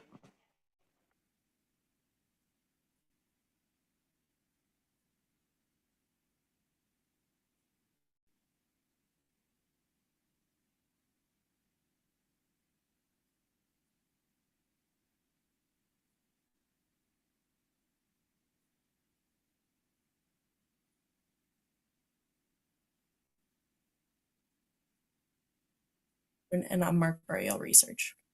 This will be a secure place to share knowledge and technical support directly with interested communities. As part of this process, we're producing more detailed data sets for research. One such data set is our Inuit data layer, currently accessible through our interactive map. I'll now show you how geographic information system technology used for mapping can be applied to research to see patterns of connection and visualize data to help understand. Slight technical difficulty. They're working to address this as well, but maybe that will get time to wrap up some of the conversations I'm hearing as well, so we're able to focus on the video.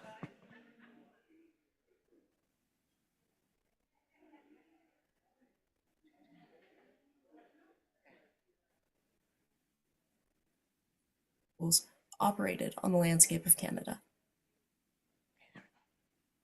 The first map here is our current interactive map, available on our website, which enables users to explore layers with clickable pop-ups for all residential schools in Canada, related institutions such as medical facilities,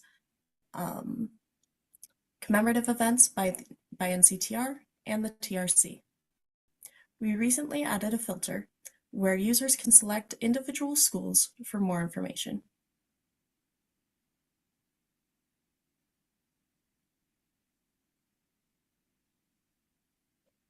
This next map includes detailed information about each school we were able to confirm the attendance of Inuit students at. Information we gathered includes school names, operation dates, the known number of memorial records available, religious affiliation, treaty territory the school was located on, NCTR research status, school profile links, and notes with additional details for each location. All of this information is viewable in pop-ups that can be clicked on the map. However, this information can also be visualized further to enrich our understanding of it.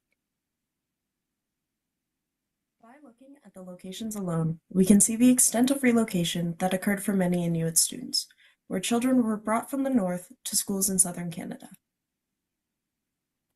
We can also view the territorial spread of government and religious programs that affected the residential school system. This map examines the Northern Affairs Branch Small Hostels Program, which was launched in 1960. This program operated the residences under the supervision of the federal school principal, and children staying in the hostels attended local day schools. This map identifies schools that Inuit children attended, which operated under the NAPS program.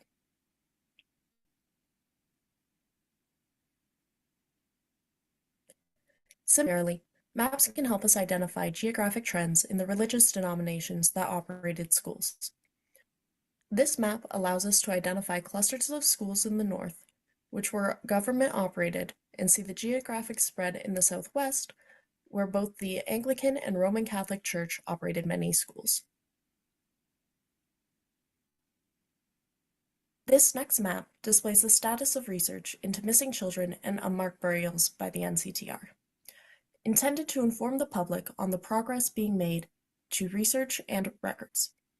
This is ongoing research that will be updated frequently to reflect progress being made and community confirmation of research. Information like research status, when combined with other data layers, such as historical medical facilities, known relocation routes, and home communities, can help guide research to related institutions and archival record holders. This map here identifies relocation routes, which were frequently used either by ship or by plane to transport students or medical patients to southern facilities from the north. This map here is an example of how research can be visualized to further our understanding. In the center here is Whitehorse Residential School, and all of the lines connecting it are to communities which we know that students attended from. So this shows kind of the geographic spread of that school itself. If you would like to provide input as we develop our repository resources or get in touch with us, please connect with us through our email, nctrgis@umanitoba.ca. Thank you all for having us today.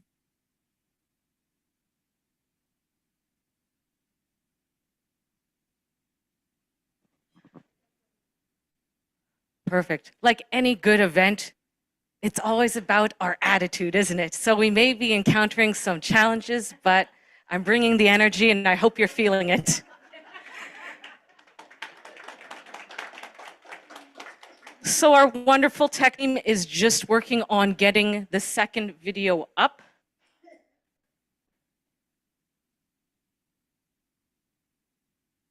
So let's sit in awkward silence for maybe a moment as I think of something fun to share. If I could jig, I would jig for you, but I don't have those skills. I took tap. I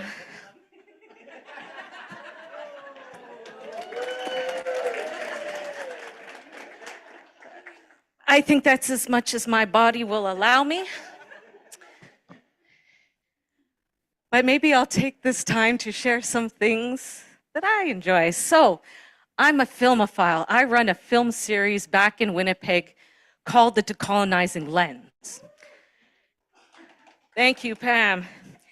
One of the things it's about is you can pay $15, $20 to see a movie and come home with nothing really gained from that. And so our series is about bringing in Indigenous filmmakers from across Canada and the United States and across the world. And so I wanted to ask who was able to attend the sugarcane screening last night or yesterday? Quite a few. It was a very impactful and heavy documentary, wasn't it? But very, very exciting in the fact that it has an Oscar nomination for like best documentary, which is the first time an Indigenous person has been nominated in such a role. And so it's our hope in the coming days, and I realized I forgot to hand out my postcards. So once we get the second video coming, I'm gonna put out postcards for our Indigenous History and Heritage gathering that's happening in Winnipeg in June. 2nd to the 4th. So there's, I believe, a virtual component for those who are unable to travel to attend and watch those pieces. And the idea is it's not an academic conference. It's really meant to hit grassroots community members, to learn about what people are doing around history, heritage, commemoration. And we're at the 10-year anniversary of the release of the TRC's final report and the calls to action, something that needs to be recognized and acknowledged to get a sense of where did we come from, where are we now, and where do we need to continue to go. We've heard very interesting panels about the use of technology that can be used to assist us. As I said, I'm very fearful of that new technology because I don't understand it, and it's very easy for people to misuse and abuse. But when we have great community members who are working in collaboration to assist those communities to keep control of their information, their data, their stories, their cultural objects, languages, it's a very powerful thing. And I see now they've got the video up. So I'm going to stop talking. I'm going to let the video do the talking for us. And please enjoy. Thank you.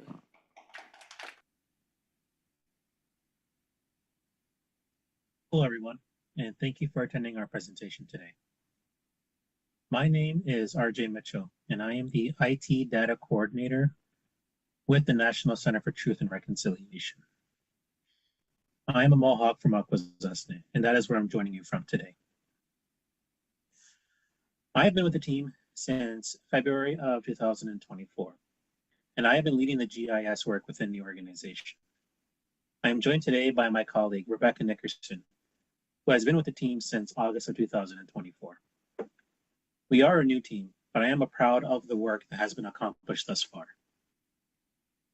Today, I will be talking a little bit about the work that we have accomplished since I have joined, but also where we are heading in the next year.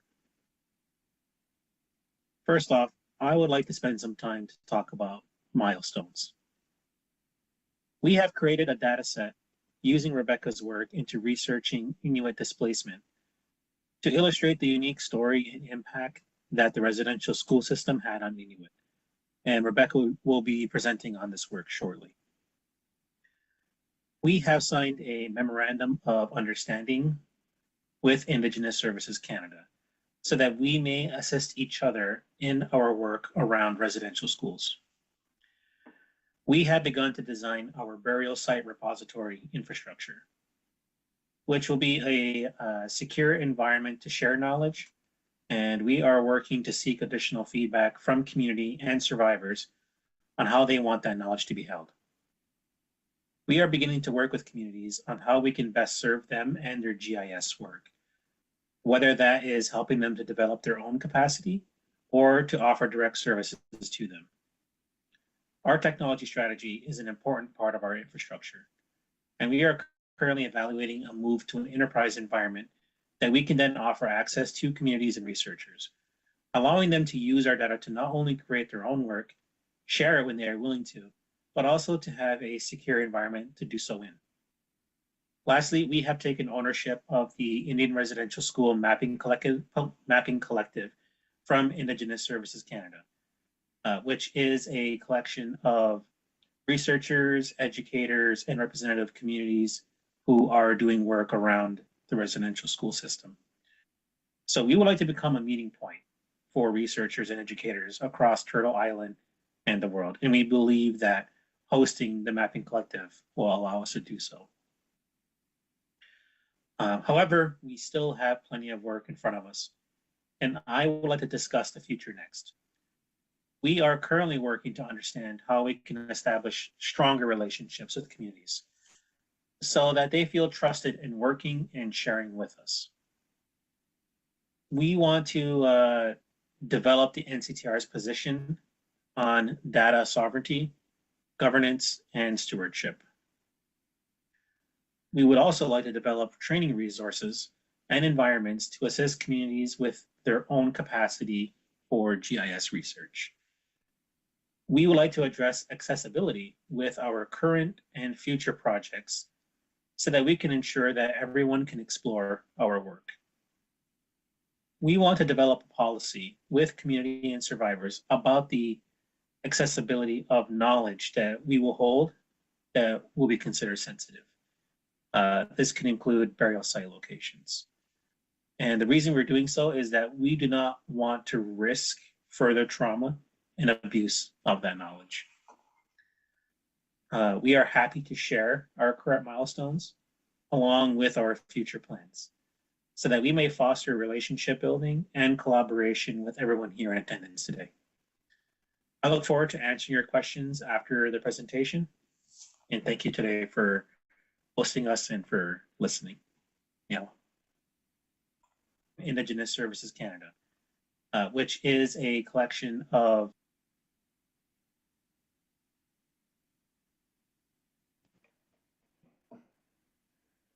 Wonderful. Well, we want to thank both RJ Mitchell and Rebecca Nicholson for their two little videos. As we mentioned, just to keep moving with time, we'll connect you directly to them if you have any questions, which means we're moving on to the third panel and we're getting closer to being back on time. Isn't that great?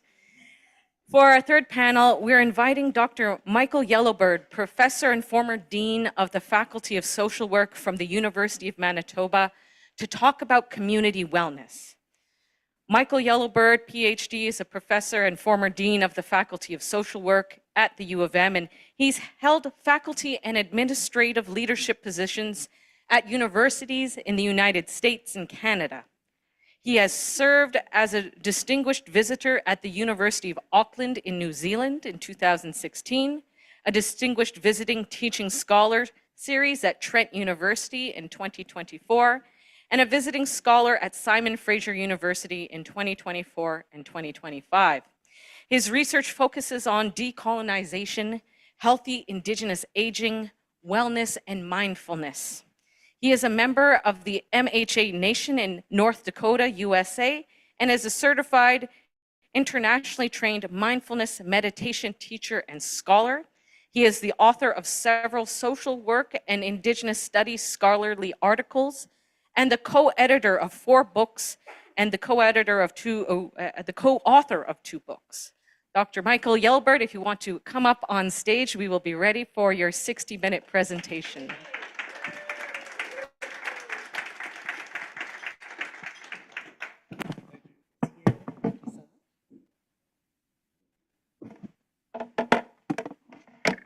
My own computer here, so. Thank you very much for that introduction. Thank you so much to everyone who's been speaking and to the audience for your participation. So I want you to, if you would indulge me for a second and all stand up. Just stand up, stretch those legs. Yeah, reach over your head, touch the sky, move around, shake that booty a little bit. Little neck circles, move it around. You've been sitting a long time. Twist around, do some twists, arm twists with your arms, moving around. Okay. It's okay, you can do it. Now turn to your neighbor and give him a big smooch. Ah, kidding. All right. Yeah. We don't want any conference babies here, so don't do that. So, all right, thank you. I want to start with this first slide here. This is 2 of my daughters, my oldest daughter, Andati, and my youngest daughter, Pachiparinut, and they're meditating. And that's what I really want to talk about in terms of community health today, is the power of the mind, the power of contemplative practices. And I want to engage you in some of these practices today. So let's start by doing this first practice. Put everything down. Put everything down. Just sit back in your chair and get ready for a nice ride. Put your phones down. I know it's hard to put those phones down. It's like your third arm, the phone. So go ahead and put it down. Relax. And I'm going to ask you if it feels safe, go ahead and just close your eyes. Gently close your eyes. You don't have to close your eyes if it doesn't feel safe.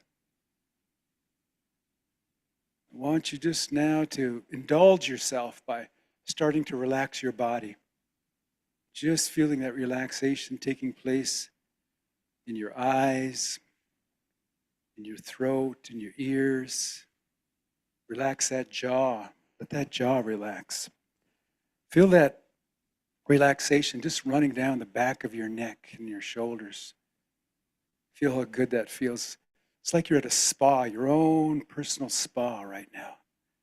Allowing that relaxation just to kind of continue down into your chest, into your back, into your belly, into your bums, all the way down to your feet. Feel your feet on the floor right now. Maybe it's the first time all day that you realized you had feet. Move your toes a little bit, paying attention to how that feels as you move your toes. And now take a deep, deep cleansing breath.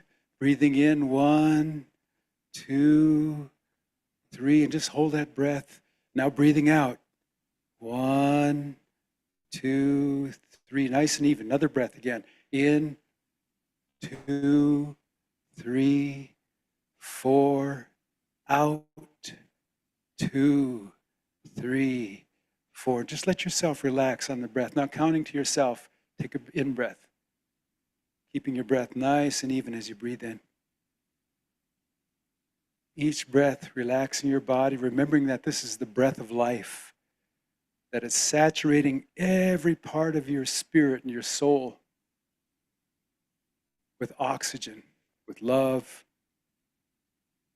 with relaxation. You're blessing yourself with your own breath right now.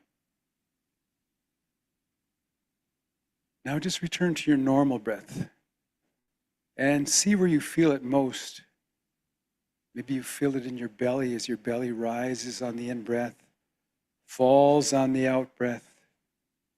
Maybe you feel it in your shoulders as your shoulders slightly rise on the in-breath and falling gently on the out-breath.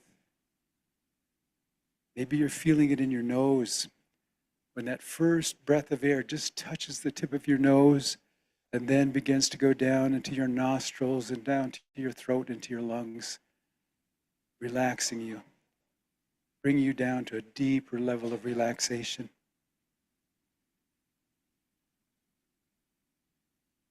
Just feel how that feels to breathe yourself, to give yourself this moment. And now I want you just to imagine your body spreading out just a little, your legs, your arms spreading out and getting more relaxed, feeling a sense of connection with that breath.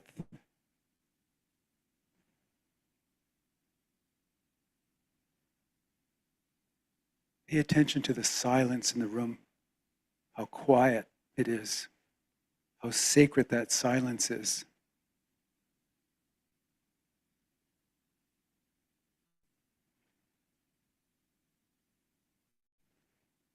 And just continue breathing normally and naturally. Giving yourself this time in this moment, in this safe space that you're in this bubble of protection, where you can come back anytime to be with your breath, to have your breath help you find a place of relaxation, a place of safety, a place of enlightenment and understanding. Now I want you to imagine as you're breathing now that you've become enlightened and you see for yourself the purpose of your life, the path of your life, the reason you're here, and you're connecting with that. Allowing yourself to connect with your wise voice, the wise spirit within yourself.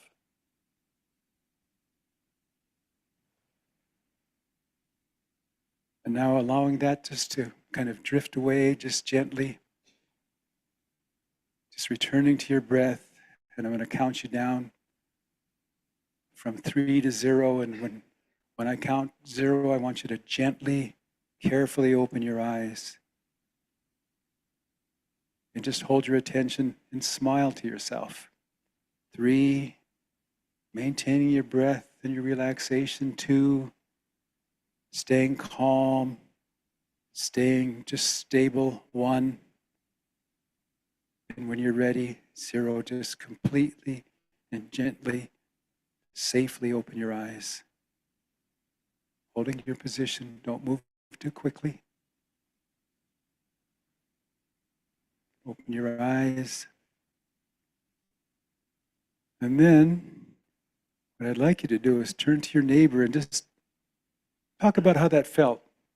What did that feel like for you? You're all blissed out. You don't want to start, huh? Okay.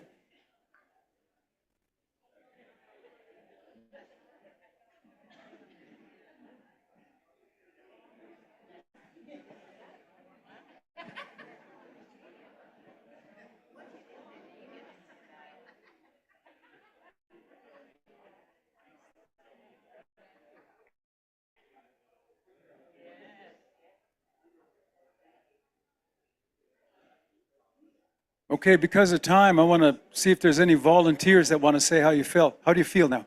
How'd that make you feel?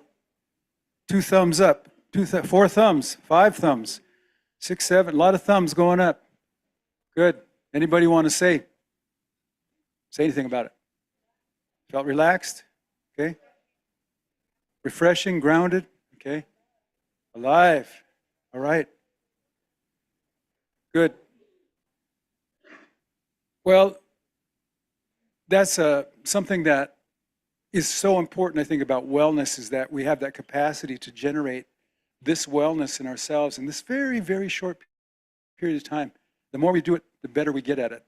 So let me just talk a little bit about some of the work that I'm doing in terms of community health.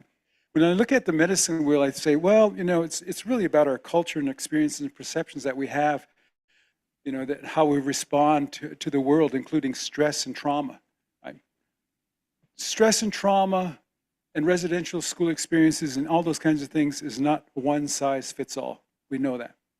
Some people have different experiences with it, right? But what this means is that our culture, experience, and perceptions shape, our brain's plasticity, how our brain structure and function works.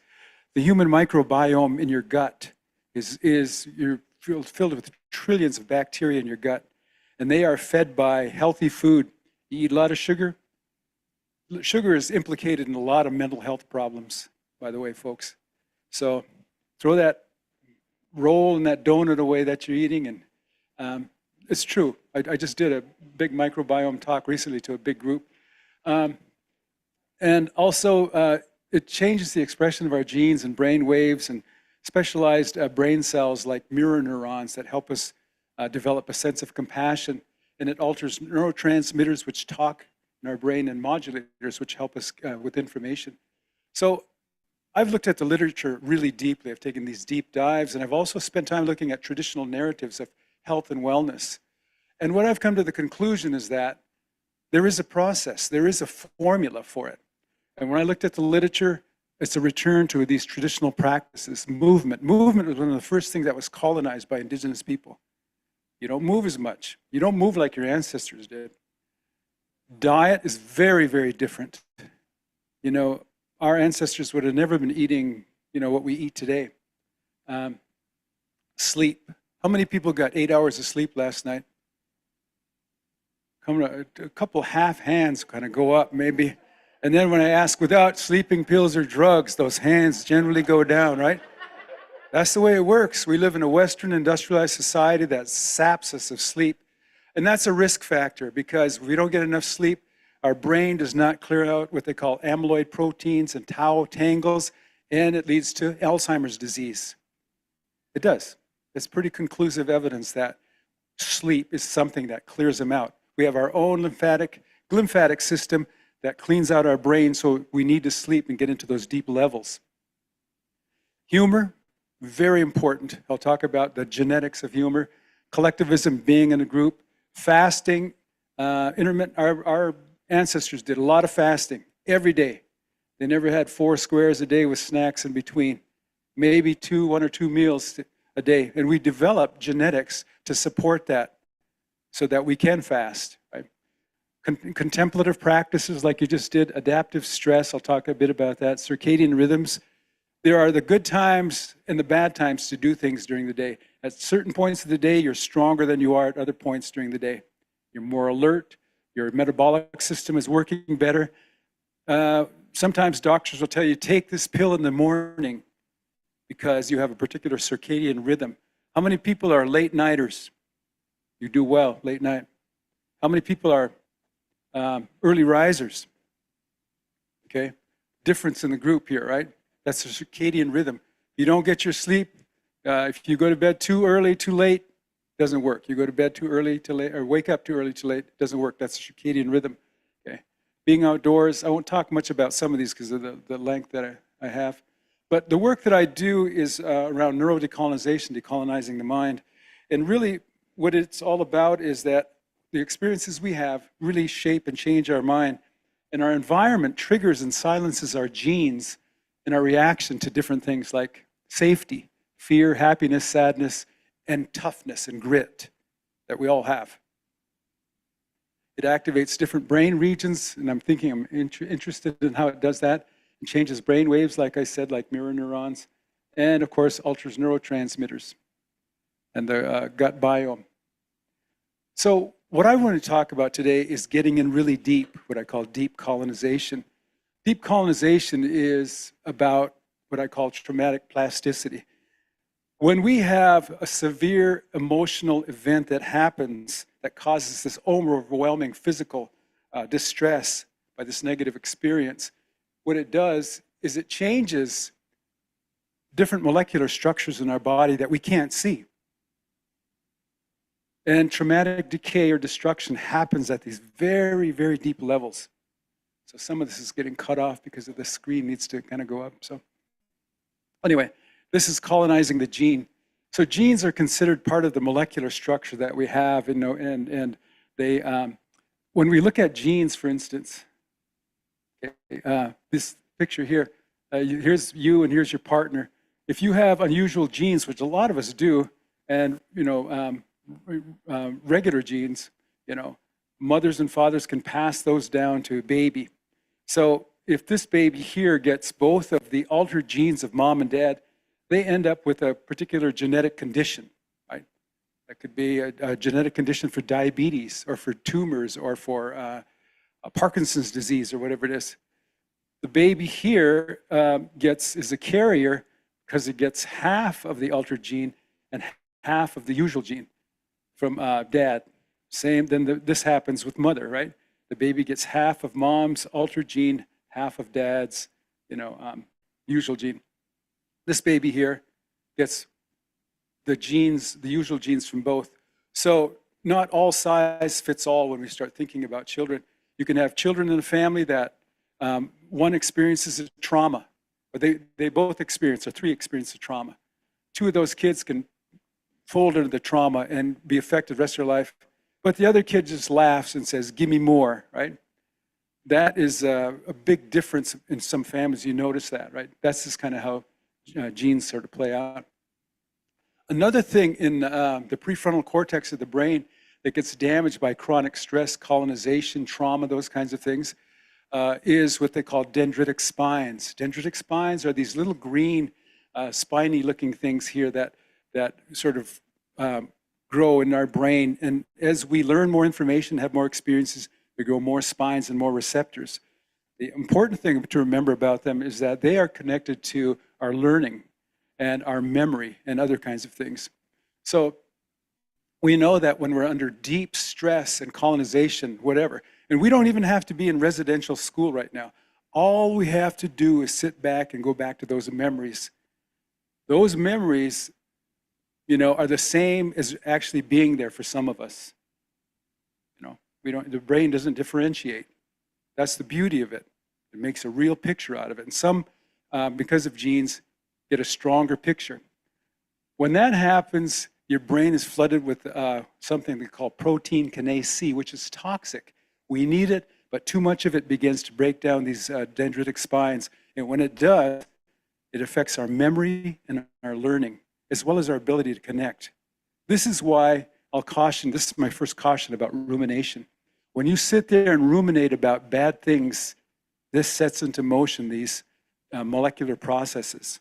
It's not a good thing, right? The thing is, we're going to change that habit. We know there's a difference between men and women in terms of exposure to acute traumas, but we know one thing. I've done some research and I've written about this topic about Alzheimer's and dementias among indigenous people in Turtle Island, guess what, folks? It's not a good picture. It's climbing exponentially. And you would expect that in an industrial westernized society, and that'll get clearer as I go along with my presentation. But dendritic spines, we want a lot of them. And we want them to be diverse because they provide protection against Alzheimer's disease and dementias. The more, the better. So a rich environment, good diet, getting enough sleep, exercise, laughter, those kinds of things are critical. These are things our ancestors did. Right? Almost got it. So this is another molecular structure, the telomere. So here you see junior telomere and grandpa telomere. These are the telomeres here, the red. Telomeres are at the end of the chromosome. We all have them. We want them to be longer, right? Because when they're longer, that represents good health, longer life expectancy, so on. As they get shorter, which they do as we normally age, they get shorter, we get the diseases of aging, right?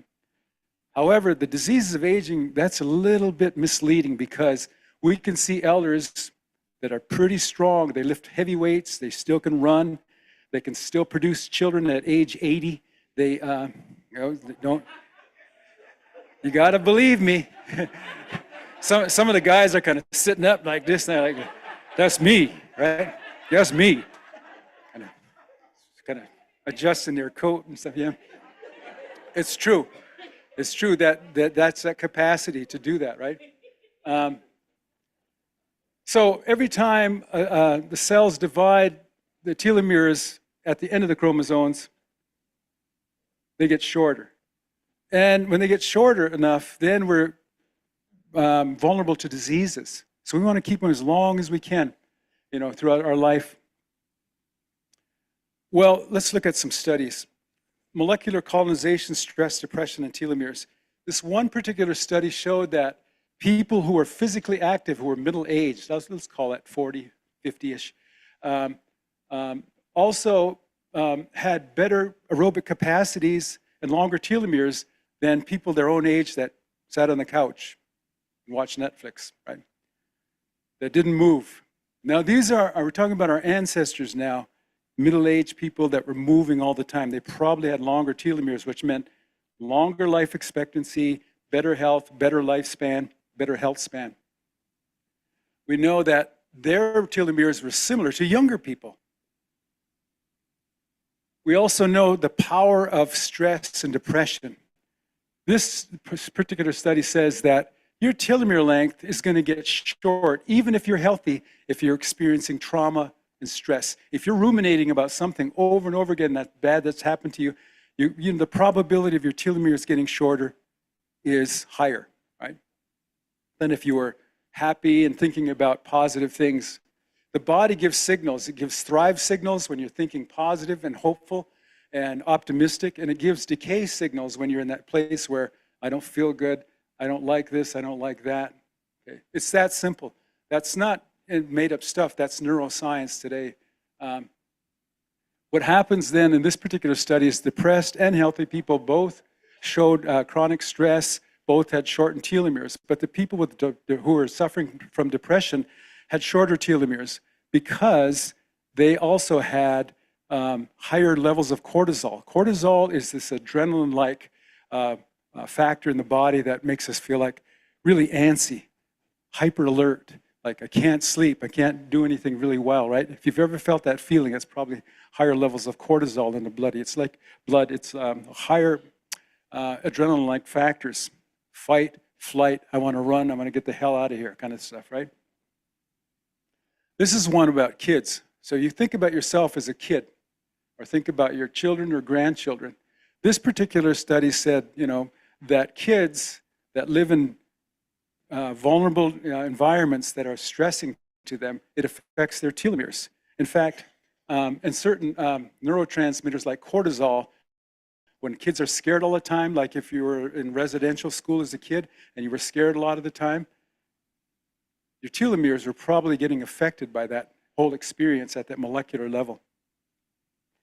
This particular study said children living in the most stressful environments had telomeres 40% shorter than kids that live in the most loving settings. what that means is that those kids that live in these challenging settings, their telomeres getting shorter, they are going to face some of those aging vulnerabilities and diseases long before their time, which could lead to suicide, depression, anxiety disorders, diabetes, heart disease, cancers, right? Doesn't sound too good, does it? But that's the science. That's the science. So now we know something, that if we're not treating kids well now today, or anyone well today, that it's affecting them at that molecular level. The telomere shortening, making them more vulnerable to the diseases of aging. In fact, that, one thing I say is that, kids then are like little old people, because they're going to get the diseases of aging earlier. Not every one of them, but there's a higher probability. Is that making sense? Sense? Okay, good. Telomeres also are affected when you're in the womb, right? This was work done by Elizabeth Blackburn, who won a Nobel Prize in about 2015 on her work with telomeres. And she says that mothers who are exposed to life factors that shorten her telomeres, and remember, shortened telomeres means vulnerable to disease, actually pass those on to the baby. Now, I did my mother's 23andMe DNA testing. I looked at her telomeres. Her telomeres were short, or not short, but she had a lot of markers in there for short telomeres. I opened up mine, looked at mine, mine were like my mom's. My mom lived to be age 94, but she had diabetes probably for 50 years or more, right? And she suffered from obesity. But she also had other genes, because genes are what they call polygenic, right? Many genes sometimes affect a person. So what I'm telling you is that one gene doesn't it's not destiny if you've got something wrong with one gene, because there are other genes that can sort of make up for that. That's what polygenic is. Many genes can help. So her finding was, though, that it was being passed on. So what were those things that were life factors that mom was experiencing? Simple things like this, but profound. Abuse, poverty, isolation, lack of safety, rumination about bad stuff, poor diet, poor sleep, trauma, fear, anxiety, depression, and obesity. This is kind of like a textbook of a lot of women who are marginalized, not just Indigenous women, but women who are marginalized. Imagine them passing on shorter telomeres to baby, and baby being biologically older, right? Now, there's some connection to this that people talk about, that, this sets kids up not only for metabolic physical diseases, but emotional diseases too as well. Things like suicide, depression, and anxiety are all part of this thing. The important thing about this now is to understand this. Telomeres can be reshaped, and they can grow back some. It's not a loss kind of thing. What I'm talking about, though, what I'm talking about today is think about it in terms of like, how do I lengthen my own telomeres, right? How do I make them better? How do I make them longer so that I live a healthier, longer life? So let's practice this. Let's do this little practice. I wasn't going to do it because of time, but I thought, since I'm here, I'm kind of doing this thing for practice. Let's do this practice. This is a practice that was created by a guy by the name of Herbert Benson, who was a medical doctor at Harvard University. So it's called the relaxation response, and he did this with a number of different groups, cohorts. He wrote a book called The Relaxation Revolution in 2010. His work showed that this simple exercise could begin to then turn on helpful genes and turn off problem genes, right? You want that kind of thing happening. So again, let's assume the position. Just sit back, get ready to do another meditation here. And I'm going to guide you just a little bit with this. So you do your own focus word normally, but I'll do a focus word for you today. Your focus word today is, I am loved. I am loved. That's your focus word, right? So if you feel comfortable, close your eyes, get in a comfortable position, relax your muscles, and again, begin breathing slowly. And turn off your cell phones. So assume this passive position, like I'm just relaxed. Nothing's going to bother me. Just going to do this practice. And now we're going to say our word. Say to yourself on the in-breath, I am loved. Take it in deep, breathing out, I am loved.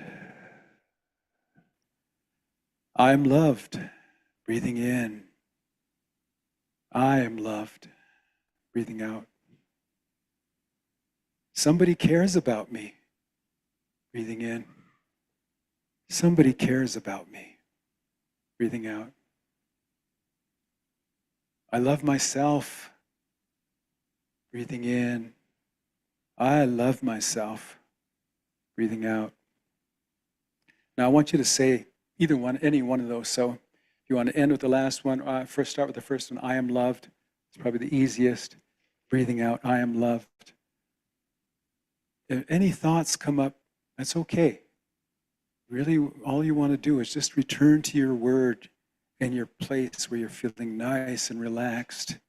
And you're breathing in this powerful, powerful phrase.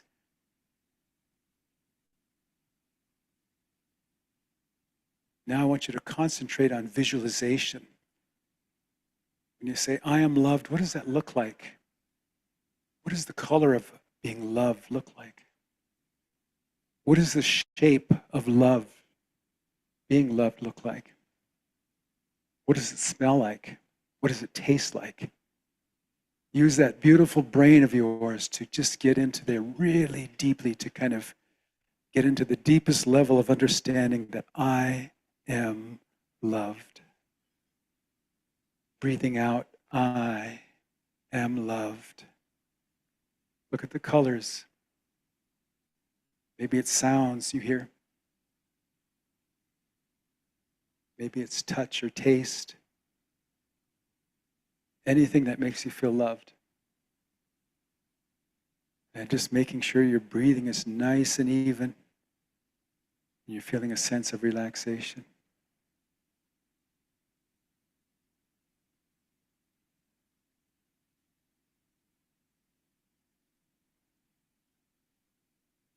I am loved. Silently saying that to yourself, I am loved.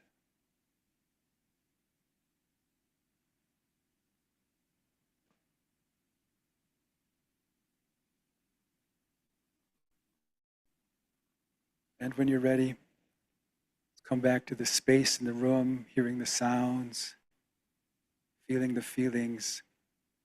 Gently open your eyes. And just hold your gaze when you open your eyes, looking at the first thing you see, and just hold your gaze on it. Okay? All right. Try to get some people are deep into it. That's good.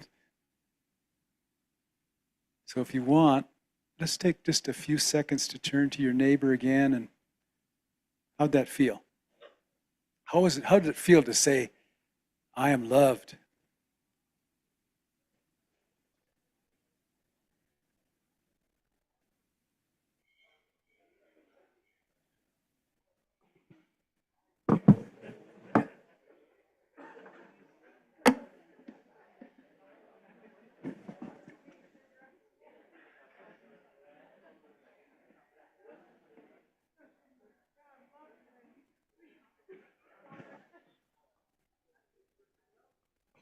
Okay, any volunteers want to say what that was like? Any volunteers? You feel loved? Okay. All right, we're going to roll on. We ain't got nobody going at it. Okay, yeah, go ahead. Yeah. If it works, oh, okay, it does too. For me, it's like it's really emotional. Like it brought tears to my eyes. I got distracted after a certain point once the tears came. Hang on just a minute. Hang on just a minute.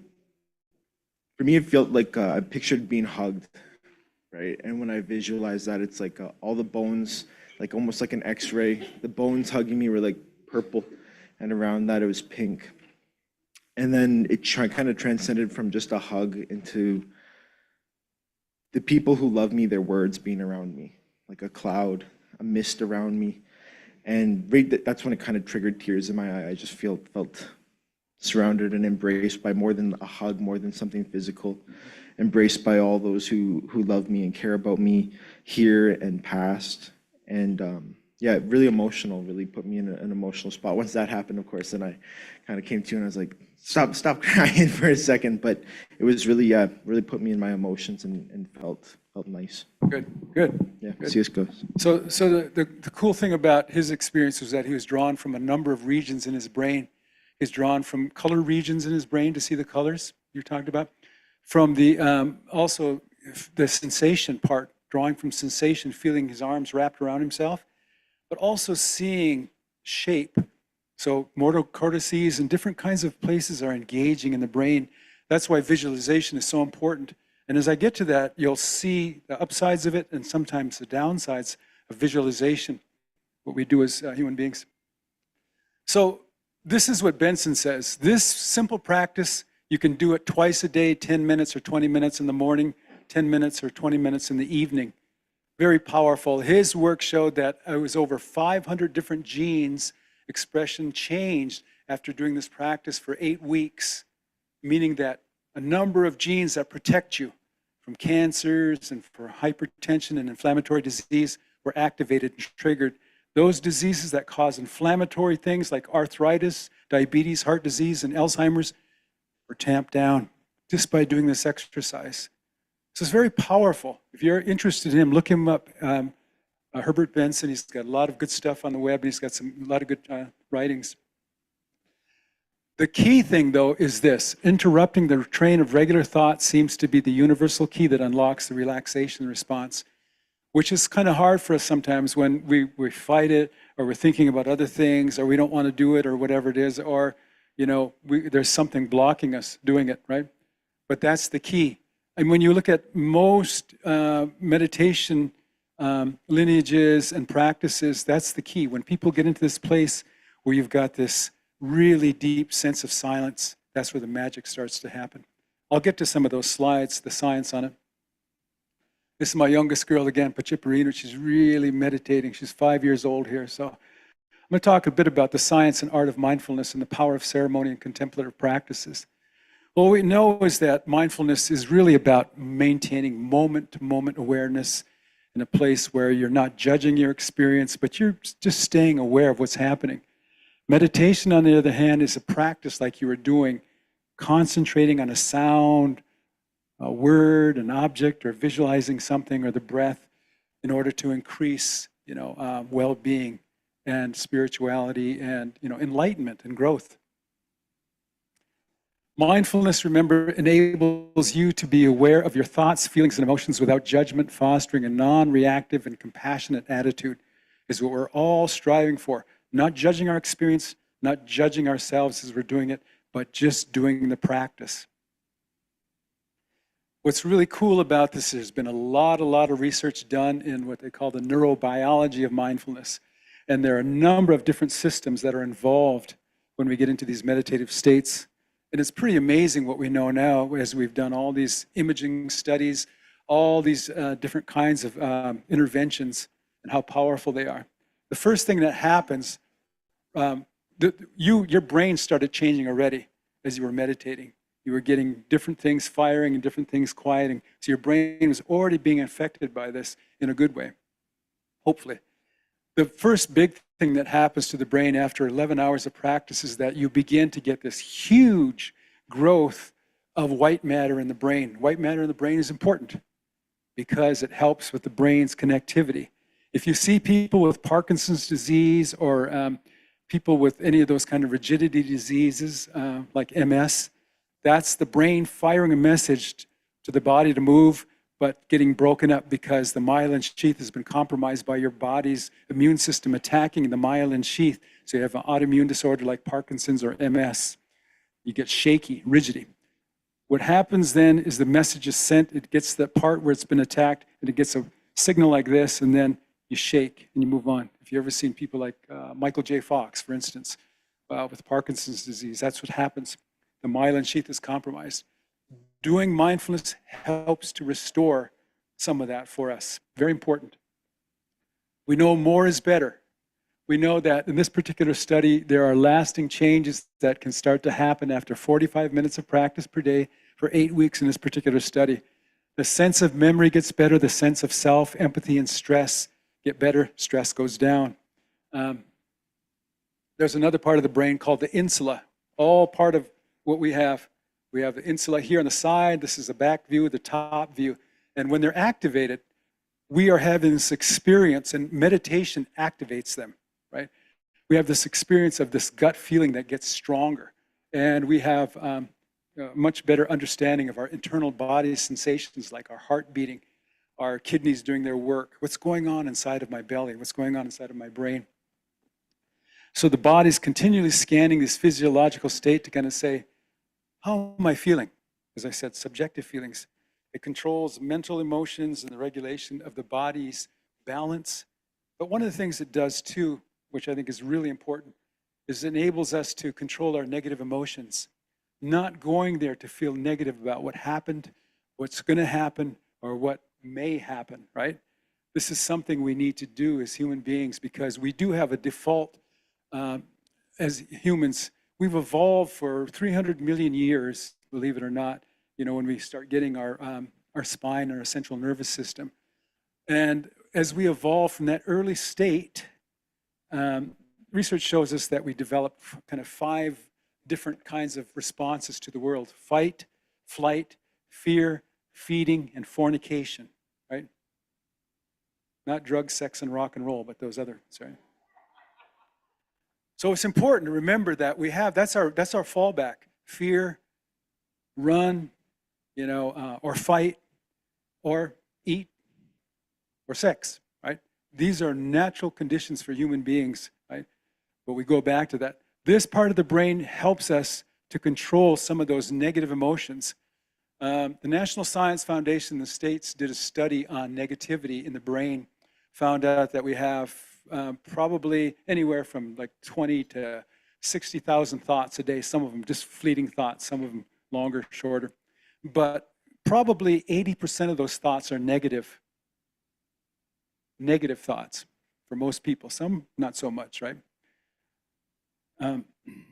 If you would think about how many of those negative thoughts do you bring into the next day, research showed about 90% of those negative thoughts we carry into the next day. But that's because it's a survival mechanism. We have to be careful. We have to mistrust. We have to, you know, avoid things if we don't want to be eaten or beaten or run over or robbed or whatever it is. That's a mechanism we have as human beings, is to kind of stay safe, is to be careful, right? We can't just be like friendly with everybody. We'd get robbed every 5 minutes if we were.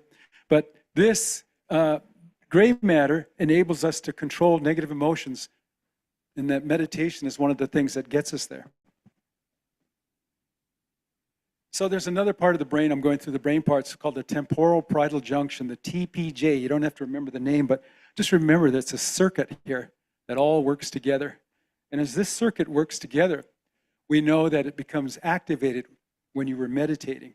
The more meditation, the more activated it gets. And that's important because it gives you the emotional intelligence, the ability to understand the emotional and mental state of others. I like to say this in my presentations: our ancestors were not bothered by cell phones or all these different kinds of things we have today, probably had a lot of activation in this part of the brain. They were able to read the emotional state of everybody in the tribe really well. In fact, I'm not a neuroscientist, but I work with a lot of neuroscientists, and I work on a lot of projects because of my work in indigenous brain work. My point that I would say to them is that, you know, I think that some of the elders, when they look at the stories, when they talk about emotional states, that when their parietal, you know, and TPJ was working, this junction was working, some of them could read the emotional state because they were so into ceremony and contemplative practices. They could read the emotional state of animals, horses and dogs, res dogs, right? They could read the emotional state of what? the grass. Right? They could read the emotional state of the water because they had been very, very immersed in meditative, contemplative practices. And this was activating, allowing them to perceive the emotional mental state of other things besides human beings. We know that if you're a meditator and you meditate a lot, this is going to be active in you. And you're going to be able to kind of, some people can even say that they can hear plants talk or they can feel the sensation of plants, people who are gardeners, right? And if they say that, I'm not judging anyone if they can do it or not. I know that if they're saying that, this part of the brain is probably activated in them. Okay? This is another part of the brain called the anterior cingulate cortex, the ACC, and it's located right here. Where is it at? Oh yeah, I'm sorry, right there.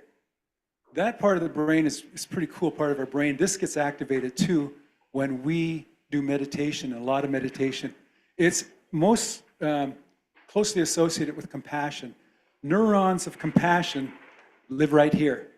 So if you ever feel a sense of compassion, that's what's being activated at the time. When you do more meditation, the larger your compassionate response gets, which is why you see, the stereotype of Buddhist monks, like they love everything, right? I have to use my compassion back there. All that noise. Okay. All right. So, what's interesting about this is that these are key players in processing empathy and understanding the emotional state of others. So if you said ancestors were, their temporal parietal junction was activated and they could read the emotional state, this kind of is what I mean by polygenic. This part too is also getting in the picture too. So you've got this anterior cingulate cortex and you've got the TPJ working together, and guess what? You can read even deeper into the emotional state of others. Compassionate behavior. This is the younger part of the brain. It's only about 15 million years old, right? We've got a brain that's 300 million years old that's about fight or flight and anger and rage and that sort of stuff. The compassionate part is only 15 million years old, which is why a 300 million year old brain can trump a 15 million year old brain. It may seem like a long time to us, but not in terms of evolution, right? This is why we need to, as human beings, practice compassion for ourselves and others. Self-kindness language. Monitor your inner dialogue. Replace critical thoughts with kind and supportive language is what we were doing when we were doing Herbert Benson's work. Now, when I think about community wellness, this is critical. We have to understand rumination, what people are thinking. And every so often, someone needs to come and say, are you thinking positive thoughts today? How are you feeling today? Someone says something to you, and then you say back to them, okay, let's take a moment to be positive and think really loving in this way. I know this is hard, but let's do this, because what you're doing is helping them balance how those neurons are firing and how the brain is being structured and how it's being packaged. This is what I call this sacred space in the brain, the God part of the brain. So there's really a place where people say this is the God spot, right? This is kind of controversial, but it's interesting to me because what really moves me is a belief in a higher power. And I'm working on a couple of books right now, finishing. I'm 2 books almost done. And I was looking at my tribe. I'm a Rikara in Hidatsa from North Dakota, from the 3 affiliated tribes, the Mandan, Hidatsa, and Rikara. So I never heard of you, and I was telling people, I said, well, we got mostly wiped out by smallpox. I said, but some of us, our ancestors, were able to dodge it. So this, someone I know, just by messaging and working cooperatively, another neuroscientist by the name of Andrew Newberg, and I were having these conversations about some of his work, and I was using some of his work in my work. But he actually was talking about studies in his book called How God Changes Your Brain. It's a really interesting read, so if you want to write that down, I really recommend reading it, How God Changes Your Brain. What he found out was, to me, was very compelling as he looked at this research. He said, maybe about 25% of the people believe in a God that's critical, very critical of you. Like, oh, you shouldn't have done that. You shouldn't have done this, right? And then another 25% believe in a God that's distant. I'm not getting involved. Let you humans do whatever you want to do, sort of thing, right? And another 25% believe in a God of retribution. Oh, you're going to suffer now. You're going to burn in hell forever, right? I'm going to get you for what you did. That's about 75% of the population believes in that kind of God. What do you think the last 25% believed in? What kind of God? Benevolent. Yeah, maybe some people didn't believe in a God, yeah. But most of the rest of the people that were surveyed was a benevolent God. And I thought, well, that's pretty fascinating, man. Because as I was talking about the work I'm looking at, our people didn't believe in a hell. I was like looking at that. There's no place as hell. That came with Christianity. And that came from the Middle Ages, from the fathers of the desert and the Catholic Church came up with the idea of a devil. And when I was looking at that, I thought, oh, that's interesting. There's no such thing as heaven either among our people. There's just a transition to another world where you become spiritual matter with, the people whoever you are. There was really never a word creator either, or God in our language, but it was more like the great mystery. We didn't know. We're more agnostic than other groups. Like, I believe in a creator, I believe in this, or I don't believe in a creator like the atheists. But we were like, no, there's something out there, but we just can't explain it. We're just people. It's too big for us to explain, right? But we know something's happening out there. So that's the idea is that the people that believe in that fearful God, they activate a part of the brain down here called the amygdala, which is the fear part of the brain. The scary part of the brain. Makes people mistrust, it makes them, fearful and so on. The people that believe in the loving God activate, what I showed you earlier, the anterior cingulate cortex. And guess what? They're all about love. Love your neighbor. Love yourself. Love that tree out there. Love that res dog, right? Love one another. That lights up a very different part of the brain, the part of the brain that says compassion, right? So when we get traumatized and when we're hurt, and when we live that experience, a lot of times we're living down here in the amygdala.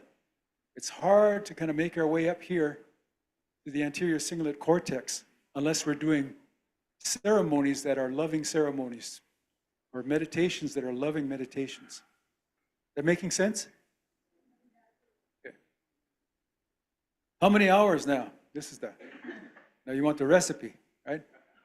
All right, if I get there, how many hours I got to do? This is my oldest daughter here when she was 2.5. She was meditating. We lived in Northern California. I was a professor at Cal Poly Humboldt in Arcata, California. And she's been a meditator. She's going to graduate this year. She's 17. And I'm one of those fathers that has 8 kids, 4 boys, 4 girls, and I'm 80 years old with my last kid. I'm kidding. So everybody's all quiet tonight. But so what does it look like if you start to meditate? This is community wellness we're talking about, right? You get people in your community to start meditating. What happens after 100 hours of your community all getting together? The first thing is neural and hormonal indicators of lessened stress reactivity. What does that mean? Well, different parts of the brain that are positive begin to activate more. That's the neural part. Hormonal indicators are your stress and cortisol levels go down. You feel a lot better. You feel much more relaxed, right? Stronger emotional regulation. When someone tells you a sad story or an angry story, you're not as emotional. You're with it. You say, okay, I can hear that story. It's not going to overcome me, right? My emotions are regulated. You get stronger. You get stronger. You become more effective. Introception, the ability to sense what's going on in the body, gets stronger. What about 1,000 hours? This is my class when I was out in Northern California. This is a Master's of Social Work class. After 1,000 hours of practice, check this out. Your brain begins to de-age. It gets younger.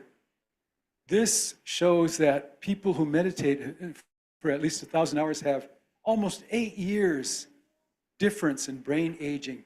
their brain is like 8 years younger than people that don't meditate. That means they'll be able to ward off a lot of the diseases of the brain. Right? Now you all want to meditate? Huh? Or do you want diseases of the brain, right? So what about, there's increased connectivity between the amygdala, the fear part of the brain, and the prefrontal cortex, so that the brain's talking to itself. It's saying, relax, take it easy, all right? Or get out of here, get the hell out of here, move, right?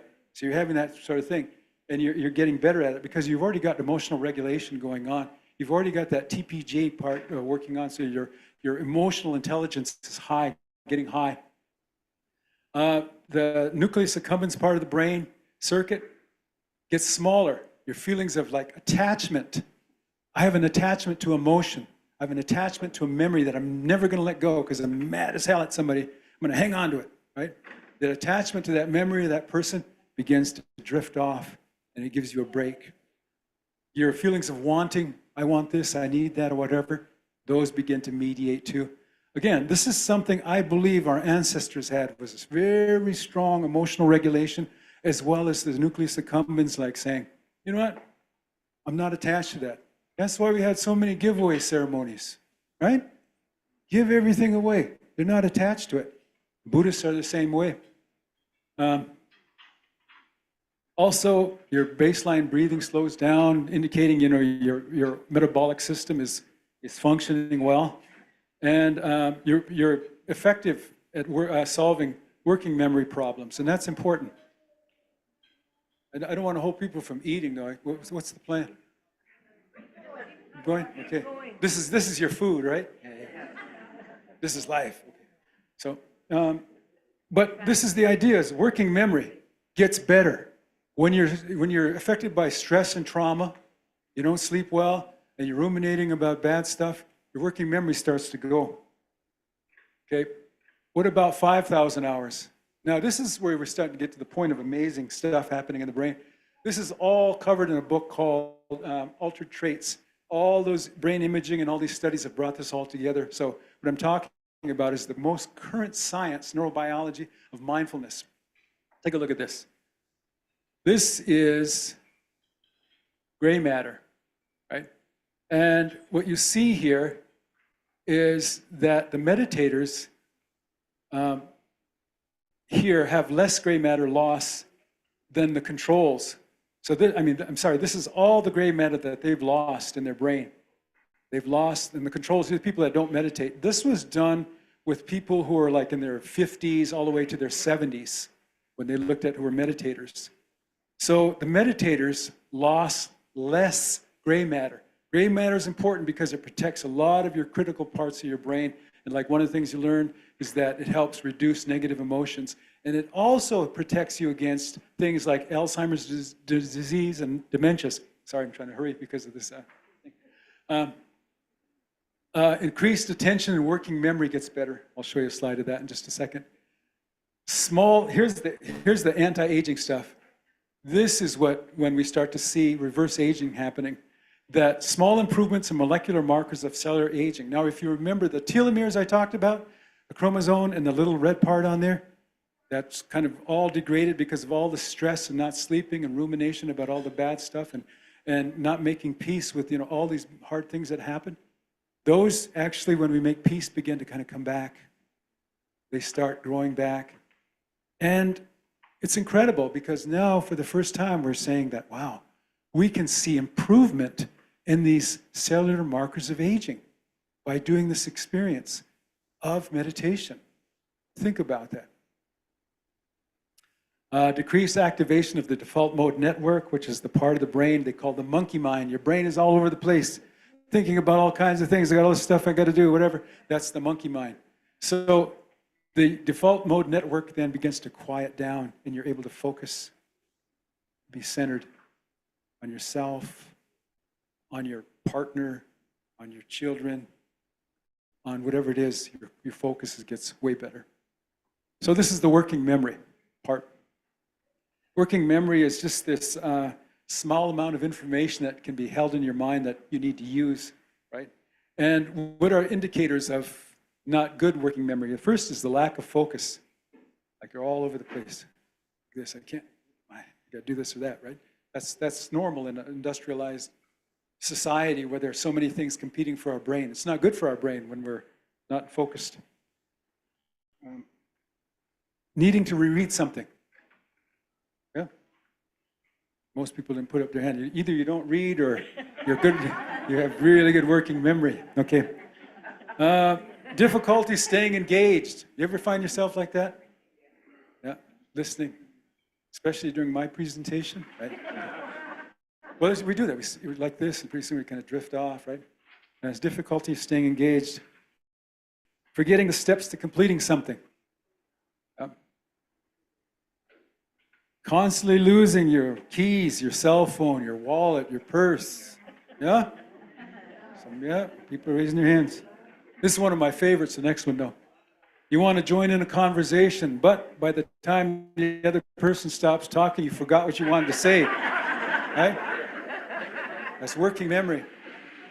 Now, I'm pretty good at that because I've been practicing a long time, right? Or I just want to say what I've got to say, so I'm not going to forget it, right? But these are things that, as you get to those levels of meditation, this gets better, right? And these are three of my older girls there meditating behind our house in Fargo when we lived in North Dakota.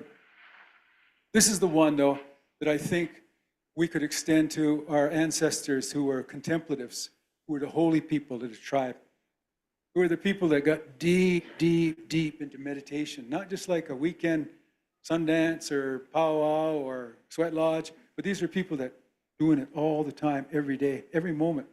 You know, when you stop, they got nothing else to do. They go into meditation, just thinking of a prayer or whatever.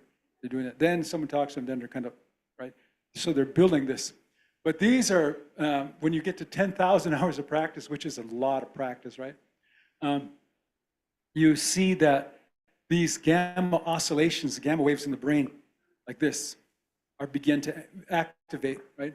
And once they activate, you or they or whoever gets into this brain activity that's associated with this high level of creativity, very high level of creativity, a very high level of problem solving. Your ability to problem solve and think creatively boosts really high, right?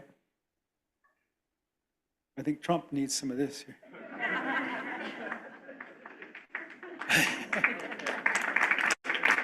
Thank you. This is another part of the nucleus accumbens, which I thought, this is cool, man. Because once it shrinks, not only does our wanting and our desires kind of go away and clinging on to things, but our ability to identify with ourself gets smaller.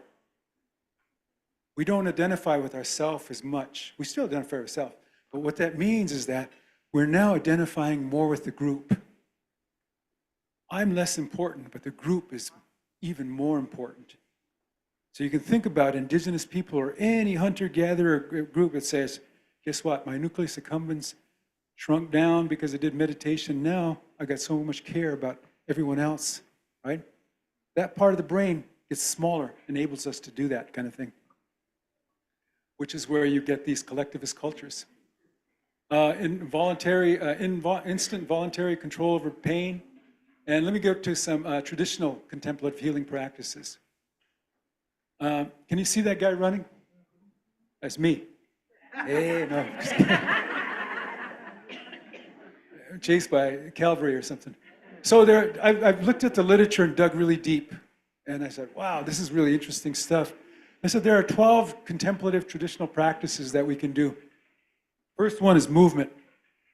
How many people got up and ran this morning? Not to the bathroom. Anybody walk this morning? Nobody. Oh, a couple people, yeah. All right, 3 people, all right. Movement it's in our genes. We have to move. As I said, movement was the first thing colonized, right? Can't move anymore. Can't walk over there to your special sacred lake or mountain or whatever. You can't go visit that tribe over there. You got to stay here. And there is a consequence to that. And along with that, movement also includes dancing and singing. Sleep, circadian rhythms, what is the best and most challenging times during the day or night for you? Like, that's why I was asking that question earlier. Laughter and humor. A lot of People love to laugh in here? Who loves to laugh? Yeah, see, you my people. Nutrition, diet, collectivism, being together, intermittent fasting. We got anybody that fasts every day, intermittent fasters? Oh, 1, 2.5, 3. Well, I'm 3 and 4.5, 5.5. So again, this is something you'll see. I guess I'm not going to talk too much about that, but this is something that is really important. But I won't get to that because of the time. Fragrance, very important. Meditation, mild bioenergetic stress, like sitting in hot environments or very cold environments or being outside. What about movement? We evolved to run. Persistence running is in our heritage. Running down to the river to get some food, running out getting some berries, or running down to chase down a moose. That was what we did before we had guns and snowmobiles and drones and stuff. Our physical fitness, gets improved by running and moving. Mental health is improved. Brain's working memory and processing speed get better. Our executive function in our brain, which it has to do with our ability to delay gratification. Right now, imagine your executive function is working well because you're delaying your gratification of having your lunch, right? Avoiding distraction and improving your ability to go from one cognitive task to the next all get better, right? When you're moving, you're getting your heart rate up. Brain-derived neurotrophic factor, BDNF, miracle grail for the brain. I'll talk a little bit about that in a bit here. This is what we know now from some of the research, which I thought was really cool. Pretty recent research. Regular endurance exercise causes adaptations in what they call curcumin metabolism that protects us from depression by increasing the skeletal muscle called CAT, aminotransferase. And what it does is shift this away from this neurotoxic curcumin in our brain that creates depression to the production of curinic acid. You don't have to remember that. All you have to remember is this. When you're out there walking and running, taking 20,000 steps a day, whatever our ancestors took, you are getting protection from depression and anxiety. There is no pill, there is no injection, nothing that is better than movement. If you're indigenous, you are only a couple generations away from people that were stepping and moving that much during the day. So when you look at the statistics, you'll see that, God, there are so many diagnoses of depression and anxiety disorders among indigenous populations. I like to say, and I'll challenge anyone to say that, a big part of it is the lack of movement. We know that from this change of this expression of this curcumin in our body, we build up the neurotoxic curcumin and we get depressed. When we move, we exercise, we run, we get our heart rates up. We do that several times a day.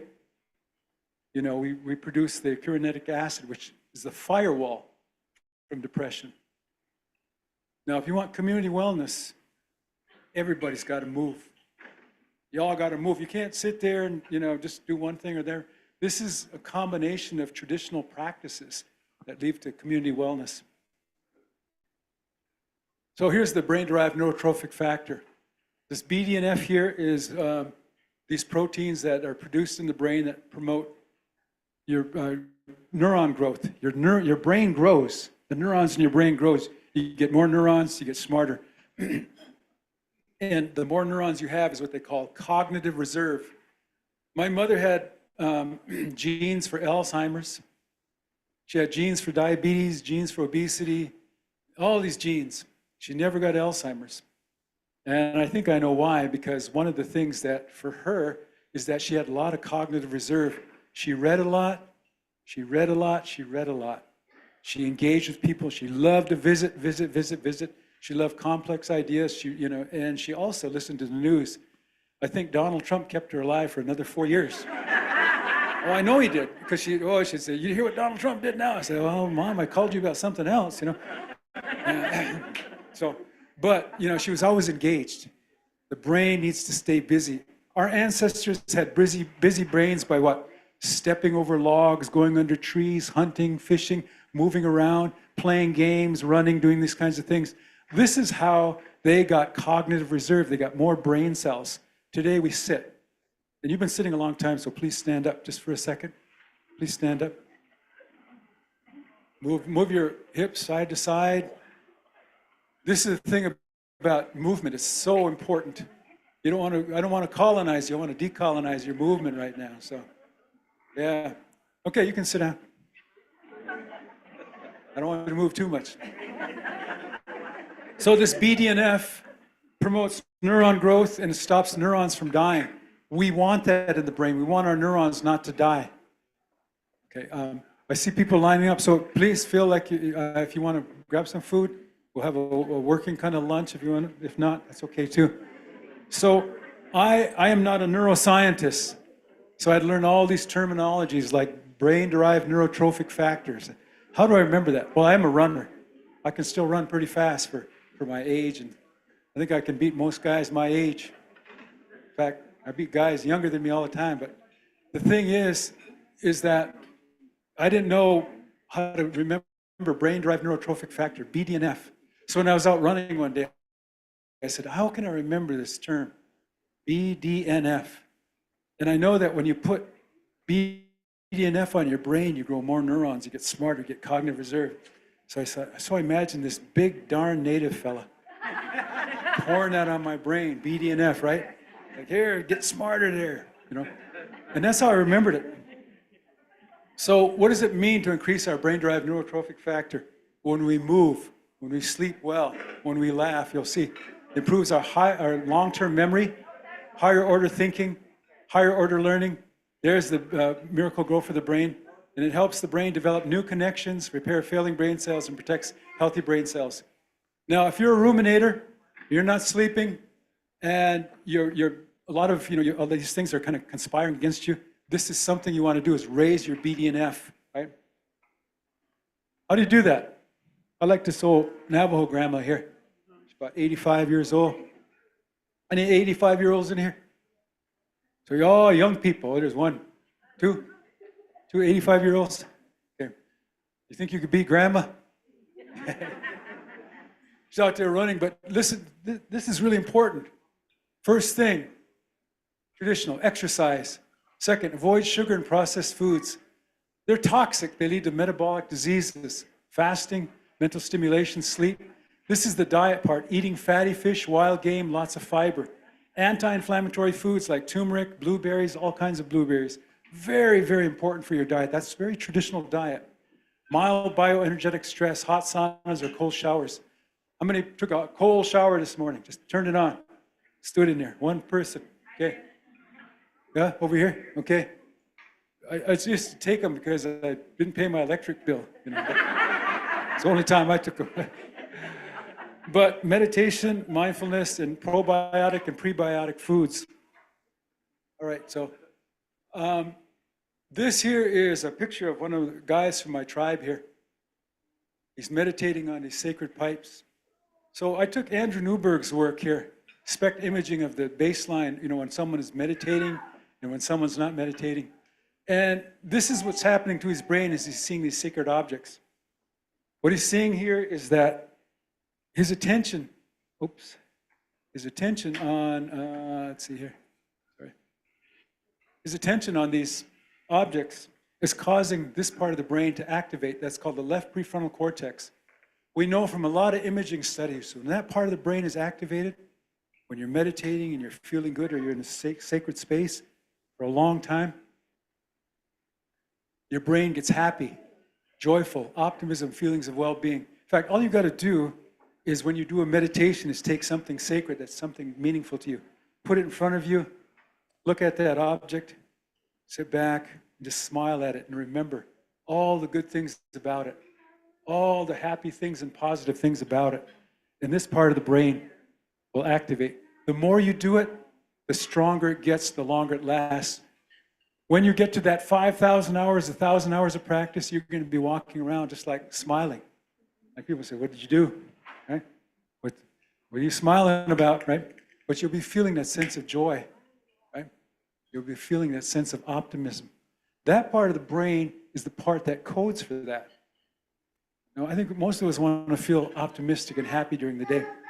We have that fallback to negativity. So how do we balance that? Again, meditation. He said, hurry up, he's saying to me. I'm hungry. So this is how our ancestors did it again, way back when. These are, again, my fellow tribesmen. They're down in Fort Berthold, North Dakota. They're doing this, they're enacting it about in 1903. But this is a ceremony. It was called the duck ceremony, right? People believed the ducks were powerful because they could do things other animals couldn't. They could swim, they could fly, they could walk on water. Your eagle couldn't do that, your buffalo couldn't do that, or your grizzly bear couldn't do that, right? So they said, well, we got to honor the ducks. Any duck society people here? No? Okay. So Andrew Newberg, he scanned the brains where people were undergoing these mystical experiences. Really deep, right? They were having this really deep experience. And what they reported was feelings of timelessness, spacelessness, and self-transcendence. All of a sudden, they were no longer who they were. They were kind of out there, maybe in the universe, in the pluriverse, in the multiverse, you know, experiencing something very, very different than we experience. When he looked at their brains from that imaging, he saw that there was reduced activity in the parietal lobes. And this area is responsible for seeing things in three-dimensional space, but also seeing things and the distancing and visual spatial reasoning. That's what that part of the brain is. So when you're looking at me, you're saying, I'm not me, I'm me, you're you, kind of thing, right? But when that part of the brain goes offline, then we have a different experience. The person, the meditator who has this sense of oneness with all living things or unity because of this reduced activity in that part of the brain, which is why then I'll say, oh, okay, this is how indigenous people say this animals talk. They're real, we're connected to them. They're my brother, they're my family, whatever. So if they really felt that and weren't just saying that, this part of the brain was being activated so they could really, really feel like that river is my relative. Not just say it, but they could feel it in the brain after so much practice. These are my guys again here, my Rikra people here. They're doing a medicine practice before this tree. Now, when they did this practice, it wasn't they just go out and did it once or did it for a few hours or a day. They did it hours, all day. And then they did it day after day. And then they did it weeks, they did it months. So it's like that meditation I was talking about. The more they did, the more hours of meditation they had, which allowed them to quiet this part of the brain. Here, that's the parietal lobe. When that gets quiet, they are saying these prayers to Atna Tawissa.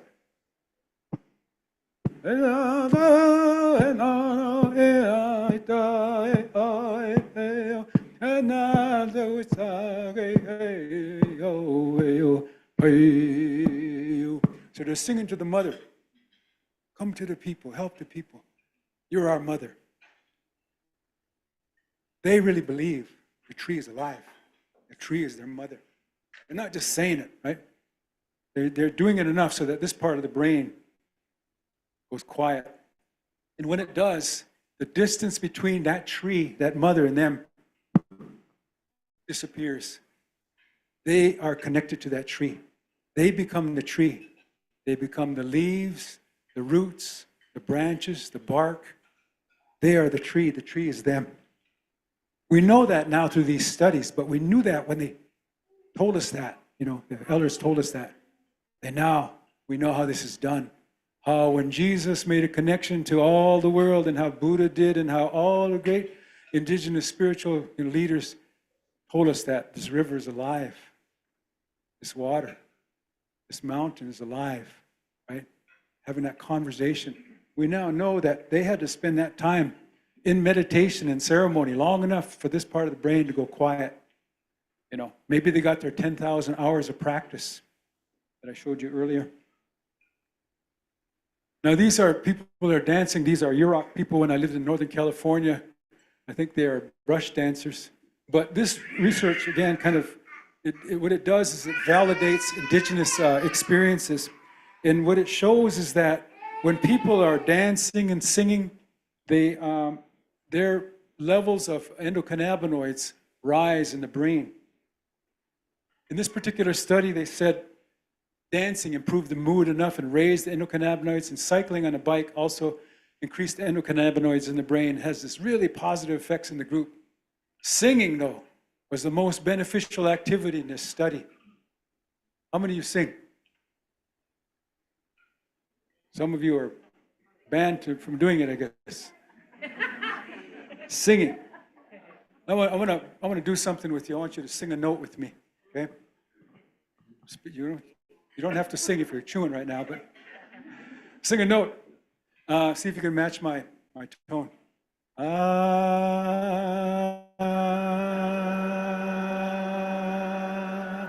Okay, let's try it again, a little deeper. Close your eyes. Louder.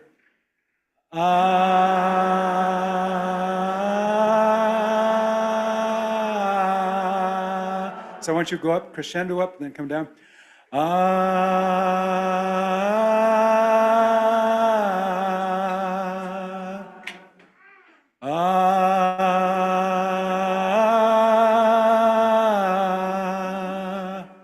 At the end of this, I want you to go.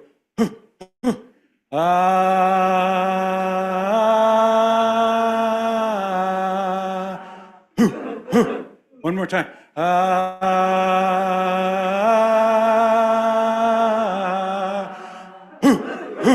Okay. This part of the brain that's being activated is now, you probably released a few endocannabinoids. Now, if you can imagine doing this in a village over and over, day after day, for all kinds of reasons, even when you're in the brush picking berries, you start singing. Endocannabinoids are going to go up in your brain. Again, singing is one of the things that was colonized and taken away from the people, right? Singing is medicine. Singing is a healer. So, what do we know about it then? When you sing, this biochemical evidence shows there's an increase of the endocannabinoids that improve mood, reduce stress, anxiety, enhance memory, protect the brain function, and reduce pain. I always like to point out protect brain function. Why? Maybe if you're not running, you're not dancing, you're not singing, maybe that's why we're getting more Alzheimer's disease. All these things I'm talking about protect the brain from these diseases, right?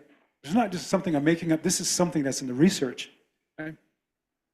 Dancing, these are Mandan buffalo dancers here. And we know that the power of dance improves improvements in memory and attention. This is an interesting study about ballroom dancing. How many people, ballroom dancers here? All right, there's a few. All right, okay. You're gonna come and bring your partner up for the tango here. So. But older people experiencing mild cognitive impairment after 10 weeks or 10-month-long dancing program improved. Why? Because dancing has complex movements, and you have to think of your partner. This exercises different parts of the brain, builds up brain-derived neurotrophic factor, releases endocannabinoids, and gives you cognitive reserve. You want community wellness? Dance. You know, you don't have to be like that movie, Footloose. Right? Get out there and dance. Dancing is also important for survival. And think about it. Back in the, I was trained also too as a global health person. So I've read a lot about pandemics and about how many people were dancing to dance away different kinds of, black plagues and different kinds of plagues that were hitting the people, right? They danced, boy, they danced a lot. The ghost dance, all these different kinds of dances were available for human beings, but it helped them develop bonds between them when times were difficult. We also know that it's a universal aspect of human development, and that we evolved to dance in a synchronized union with one another. So when you're out there dancing, that's what people do. They kind of synchronize a bit. Have you ever watched grass dancers and jingle dress dancers when they do team dancing? It's like that a lot. But it's also kind of like birds. If you've ever seen bird murmurations, see thousands of birds flying like this in unison. So human beings do the same thing. Fish do the same thing. They school. They spin in these big schools so sharks can't get them. wildebeest run across the plains, all in sync in unison. Buffalo used to run that way against the wolves. Wolves run that way in sync in unison to catch their prey. That's who we are. These are bear singers from my tribe again. These are Rickarau bear singers. And they're singing to the Kunuk, which is the bear. I won't sing any more songs here, but this is a song they sing, and the song is about, empathy for the people, and the bear is going to give the people strength when they have hard times. And when they start to sing on strength and courage of the bear, the oxytocin levels go up. The levels of chemical that connect people together get stronger, and they bond together. These are my brothers, these are my sisters, these are my people. We're doing this together, we're doing this dance together, right, in a synchronized fashion. Dopamine levels, which is a reward chemical, starts to go up. They feel a sense of like well-being behind that, right? Cortisol levels go down and testosterone levels go up, right? We know this about singing and dancing. So what does it look like in the brain here? This is what some interesting research, the social, musical, dancing brain. We know that when people are engaged in dancing and singing and movement, that their empathy circuits are activated. There's the anterior cingulate cortex, the newer part of the brain. Empathy and compassion happens from dancing and singing, which is why when someone got sick in the village, what did they do? They had a dance for them. When they got sick, they sang for them to make them strong. That part of the brain gets activated for the singer and the person listening to the song. That's powerful. That's powerful. This neurochemical process happening. Oxytocin, again, that chemical of bonding with the song during the group singing and improvisational singing. When you were doing this improvisational kind of raising and then doing the ha at the end, that part of the brain, if you did it long enough, your oxytocin levels and connection to everybody singing in the room would get stronger and you'd feel more connected. Say, these are my people. We sing that song, right? Cortisol levels go down and language structures are activated, call and response. And I do this sometimes during when I do presentations. I'll say, hey, you, and then the crowd calls, I call, and you call back, hey, you, hey, you, hey, you, hey, you, hey, you, hey, me, hey, you, me, hey, me, you, hey, me, you. Okay, so that's call and response. It's ancient. Tribes all over the world did it one time. The leader would call to the people would call back, right? And when that happens, these language structures are activated and people are remembering the feeling and the sensation of the song. All that leads to reward, right? The dopamine, you see the blue here? It's all sort of interspersed into these different areas. That then is the reward of doing that. So that tomorrow you're going to come back, you're going to do it again. And every time an elder comes up and says, let's sing, boy, your dopamine shoots up because you're going to sing that song. Hey, you. Hey, you. Hey, me. Okay, that's enough. You're getting too good now. So, I don't know. You guys okay yet? Okay? All right. I got a few more slides here. Now, the power of the nose, the olfactory system, big time. This is something we need to pay attention to. I get this dad joke I tell. It's like, it says, I don't mean to, say anything mean, but, before you got here, when someone's wearing a lot of cologne, before you got here, the canary was alive, right? So someone wear a lot of whatever, right? So the nose, okay. Sorry, I just wanted to make a quick announcement. They're still working on the pipe. And so when it comes to washrooms, the current means is taking the shuttle either to Edgewater or the Hoyland Dunn Cultural Center. So I'm actually running through the washroom myself, and I wanted to make sure before ladders get a little tight before we start at one with the next panelist. So if you do need to go for a bathroom run, it's catching the shuttle to Edgewater or the Cultural Center. All right, thank you. No bucket. All right, so what about the smell here? Sense of smell, very important, very traditional. This is why people start out ceremony or and even the day smelling, fragrances or even going to bed at night. Very important role in our mood, stress, and working capacity. A lot of studies have shown that our brain, and cognitive functions are stimulated by the sense of smell. There's a very significant role in the alteration of our brain, our mood, and social behavior. Very ancient part of our brain, which is why smell makes a big difference to us. This is a current study that was done at the University of California, Irvine. Get this. Think about this for a second now. Got all the ways to protect your brain. You've got fasting, you've got singing, you've got dancing, you've got sleeping, you've got running, protect you from neurodegenerative diseases, right? Fragrance is another way. Look at this. Older adults who were exposed to different scents every night for 6 months showed a 226% improvement in memory performance. Wow, that's amazing, 226% improvement in their memory. And what they did is, have you ever seen those diffusers that have scent? Anybody use a diffuser? You use it at night? Sleep with it? No? Okay. Here's what they say here. These study use 7 essential oils: rose, orange, eucalyptus, lemon, peppermint, rosemary, and lavender. The researchers believe that the scents stimulated the memory centers of the participants while they slept. So what they did is they actually, had these on at night for some hours, just letting them burn at night. This is the kind of interesting part. The literature, and this was a meta-analysis, said that, the odors that provoke positive autobiographical memories, anything that you had a positive experience with. I used to be a sun dancer for many years, and my experience wasn't very positive because it was hard, right? But I would still smell that cedar. After a while, it got better. So then I was like, oh man, when I smell that cedar, I'm back at that place. Very positive biographical memory. But when they're positive, maybe you have an oil of your grandmother's, perfume or something, or maybe sage, whatever it is, or sweetgrass or whatever.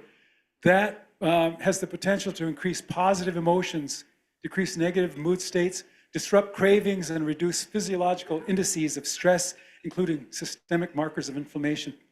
Inflammation is one of those things that gets to our brain pretty quickly and activates, inflammation in the brain, which leads to, diseases of the brain.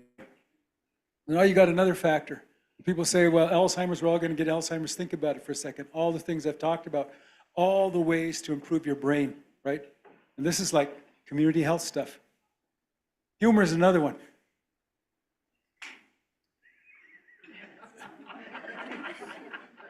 We got some humor. We got people back there. So the humor is about, down to DNA differences, right? And whoever was laughing probably has really good funny bone genes. So this study found that, people with these certain variants of this particular gene, 5-HTT-LPR, or they call it the serotonin transporter gene, laugh a lot more when they watch funny cartoons and hear jokes and teasing and that sort of thing than people with long alleles. So it's really, it's about the DNA. People with short alleles may flourish in a positive environment. Let me tell you this. One theory I have is if I were to go out and do a study on alleles of all of you who went to residential school and found out that, you probably have short alleles, so you flourish when there's a lot of humor. You flourish when there's a lot of joking and pranks and funny things going on, funny stories. But when you go into a residential school or into a situation where you're not allowed to laugh, that changes your genetic expression. It's like epigenetic, experimentation with the genes if you're not allowed to laugh and have humor. And why humor is important, right? Joan Chiao, the scientist from Northwest University, found evidence that collectivist cultures, like indigenous people, significantly have significantly more likely individuals carrying the funny bone gene, right? That means among Indigenous people, there's a lot more people that probably love to laugh and have humor, and that protects them from depression and anxiety disorders. So when you don't laugh, what I wrote up here, when I think about, and I've done some research into this, about all the traumas Indigenous people have had pre-contact, there's a lot of them. A lot of starvation, there's a lot of tribal wars. The people dealt with a lot of climate change issues like ice ages, droughts, flooding, earthquakes. Infant mortality was very high. So they dealt with a lot more traumas than we do right now. We can mediate the traumas we have. I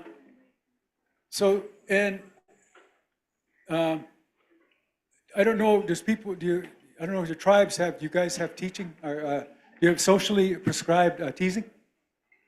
You can tease? Yeah, something like you can't tease your grandmas, or you can't tease, you can tease your mother-in-law though. I'm just kidding. But there are certain people you can and cannot tease, right? And that's true. I'll tell you a funny story since we're kind of gone this far. One of my relatives, my uncle, he's a sun dancer, and he married my aunt from the other side. In their odds away, he couldn't talk to his mother-in-law. So before they got their own house, they moved way out in the country to where Cedric and Evangeline were moved in with my grandma. Cedric couldn't talk to her. So, he just couldn't even be in the room with her. So every time she came in the room, he left. That was prescribed. Right? So Evangeline was pregnant, and here she went to town, and here she was ready to give birth when she was in town. She didn't expect that. So then the neighbor came like this, because they didn't have a phone. The neighbor pulled up and said, "Go tell your mother-in-law your wife's about to have a baby."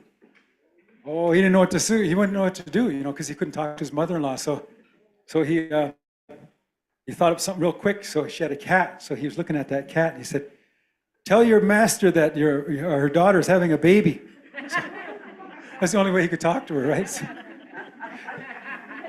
So he got around the tribal prescription there. So what does laughter do?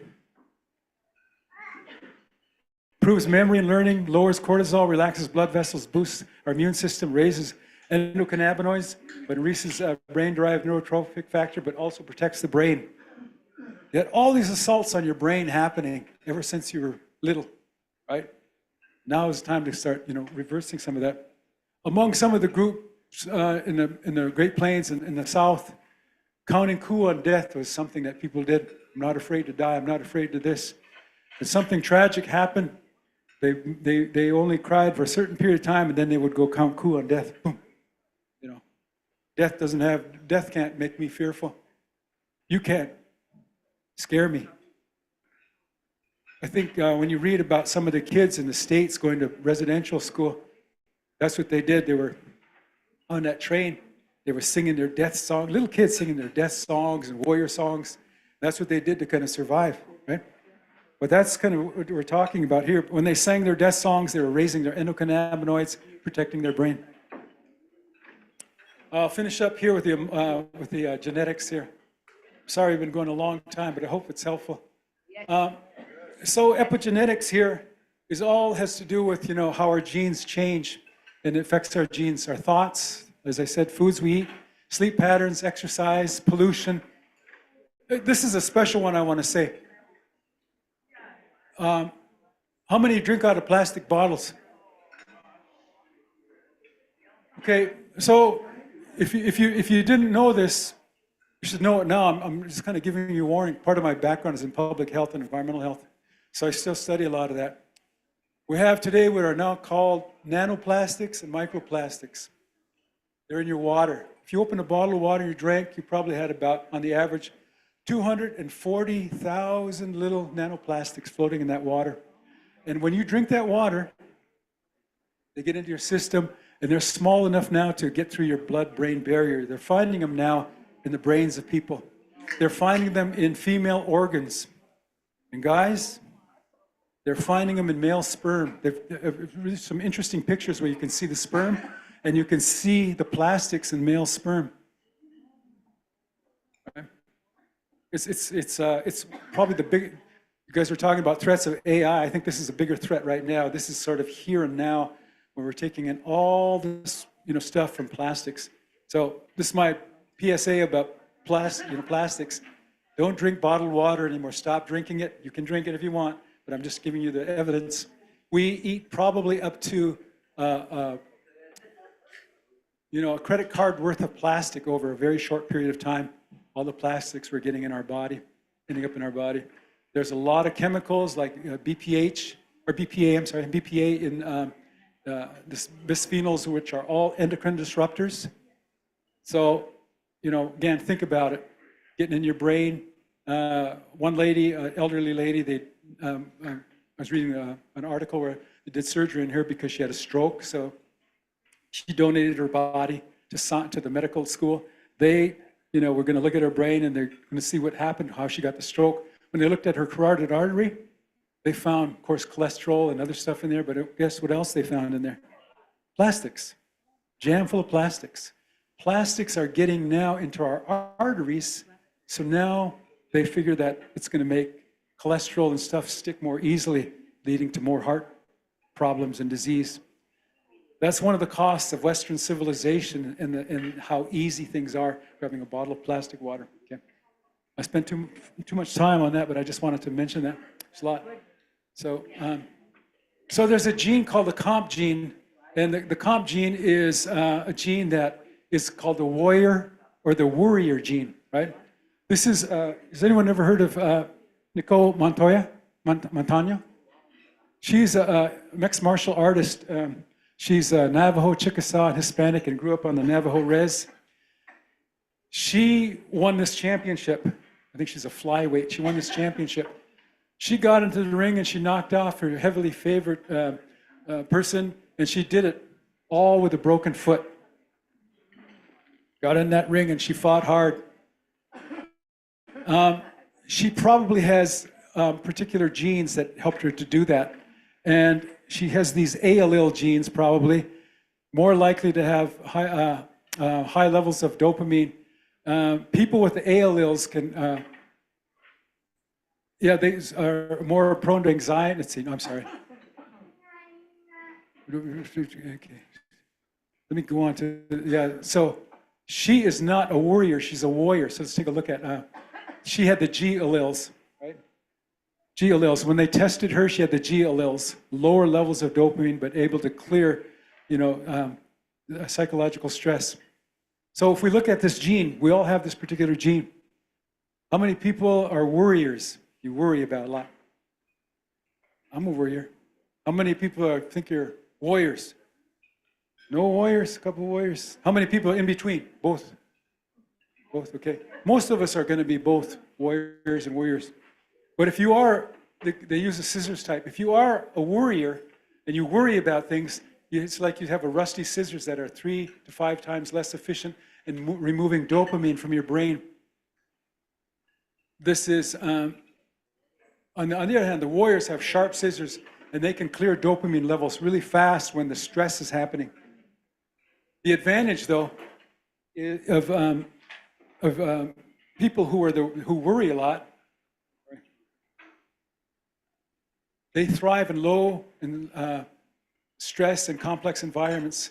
They are much better at that than people who have the other gene. These people here, though, on the other hand, when all hell is breaking loose, things are going bad, they're calm. People that have this particular variant. The disadvantage is that people who are, have the gene that worry, get overwhelmed in stressful situations. These people get bored with menial tasks in life. So I was down at the White Mountain Apache giving a talk probably a couple of years ago. And I was talking about, they were talking about their homeless problem. I said, well, what do you think homeless people are? Do you think they're warriors or are they worriers? Because they're talking about Apaches here, right? What do you think? Why are they warriors? Yeah. There's no more place for them in our modern society. Well, maybe, but maybe do you think they get bored if they've got this particular gene and they need action? Yeah, just like warriors. When you look at warrior cultures, you'll say, who's the first to fight? There's even, in their language, they say that, these ones that are really brave, right? Dog soldiers. Some of the tribes have dog soldiers, dog dancers, back where I come from. Those are the ones that probably had this particular ability to kind of clear the dopamine and get bored with menial tasks. So guess what they did? They'd saddle up their horses and get all the other people that could clear that dopamine with the warrior, and they'd go down and they'd raid the Crows and steal their horses because they needed something fun to do, right? Then they'd start a war between our tribes, right? All because they had this warrior gene.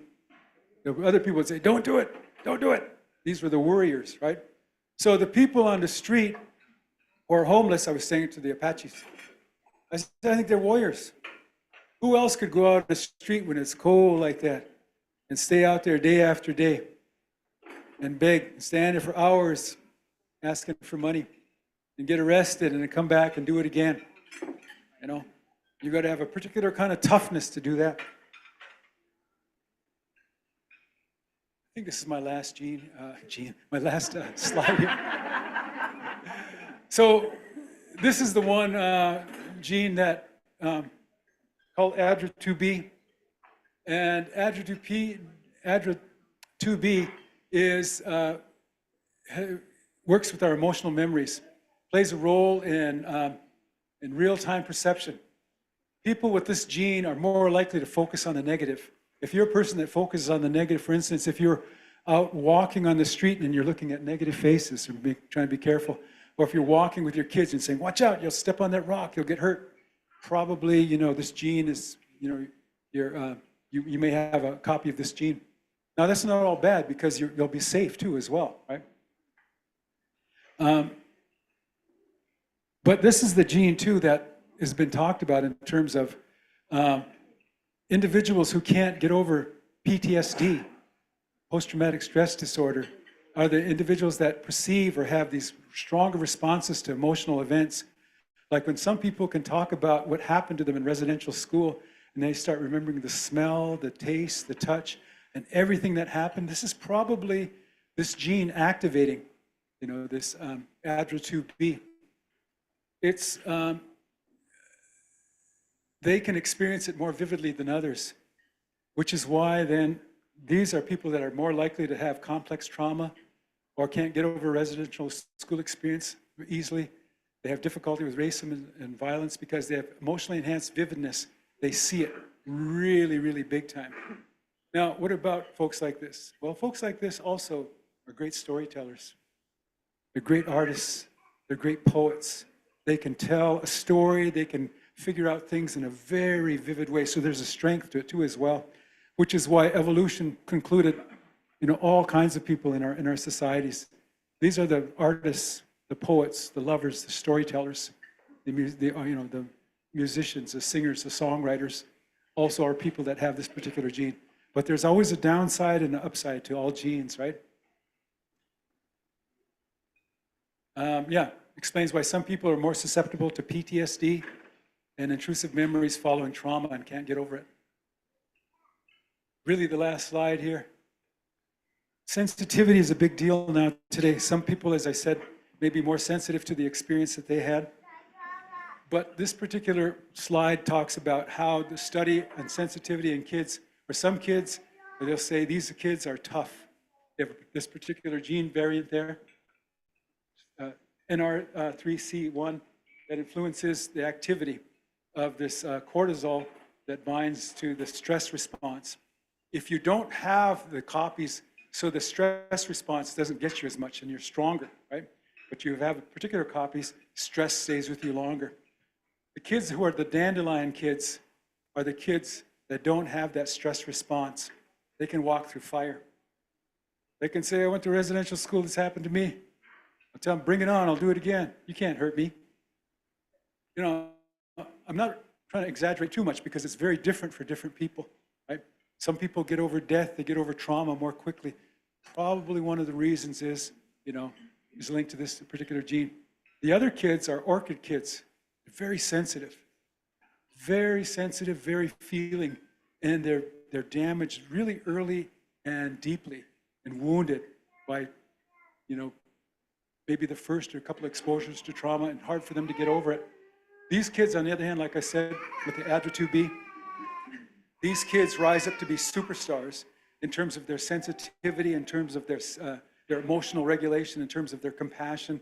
And again, they're probably people that are really, really good in storytelling, remembering, and so on. So I think that's the end. Tulip is in between. Tulip is in between, yep, has both. This is resilience, I guess my last slides. So you want to know where it lives in your brain? It lives in your left, or in the ventral medial prefrontal cortex.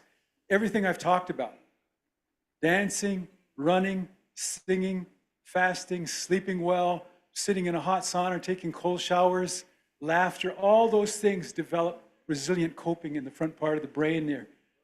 But we need to train people. So way back in the day, when our ancestors were training kids in rites of passage, you know, I've looked at a lot of tribes. They made those kids be tough. Those kids had to go through tough times. They had to do hard physical things, go without food to get them ready for the famines and the difficulties that would come in life. So it's located in the ventral medial prefrontal cortex. And when you have activation here, this predicts a more positive recovery from stress, less negative emotions during recovery, right? Meditation, the practice you did, also leads to resilient coping in the brain. Where is it located? In the prefrontal cortex. It's implicated in the processing of risk and fear, healthy risk and fear. It has a role in the inhibition of emotional responses. Your responses are better. Your decision making gets better and self-control gets better. The last thing it's involved with is the cognitive evaluation of morality. When you meditate enough, you do these things, you know how to do the right thing for yourself and for others. Thank you.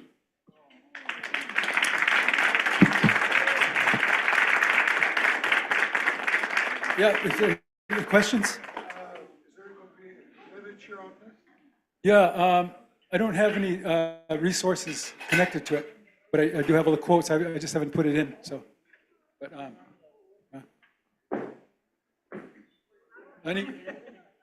any questions? No. All right. Go ahead. It's okay. Sorry.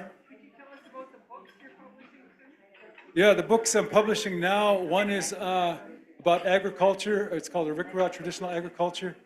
And the other book is called Decolonizing Social Work. But I'm working on two other my own books. One is called Res Dog Meditations. It's meditations for people on the res and reserve. And the other one is my own memoirs about, it's called The Mindful, Memoirs of a Mindful Res Kid. So about my meditation stuff. So. When will it be ready? Yeah, so if you want. We'll be here this afternoon, so if you have any questions, Yep. you can personally see him.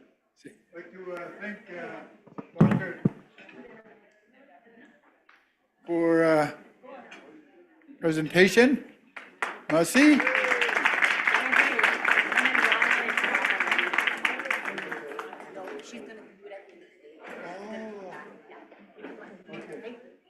We're way behind. However, it's good information.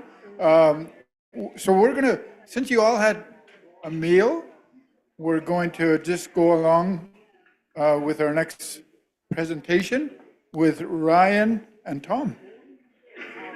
And they probably can introduce themselves.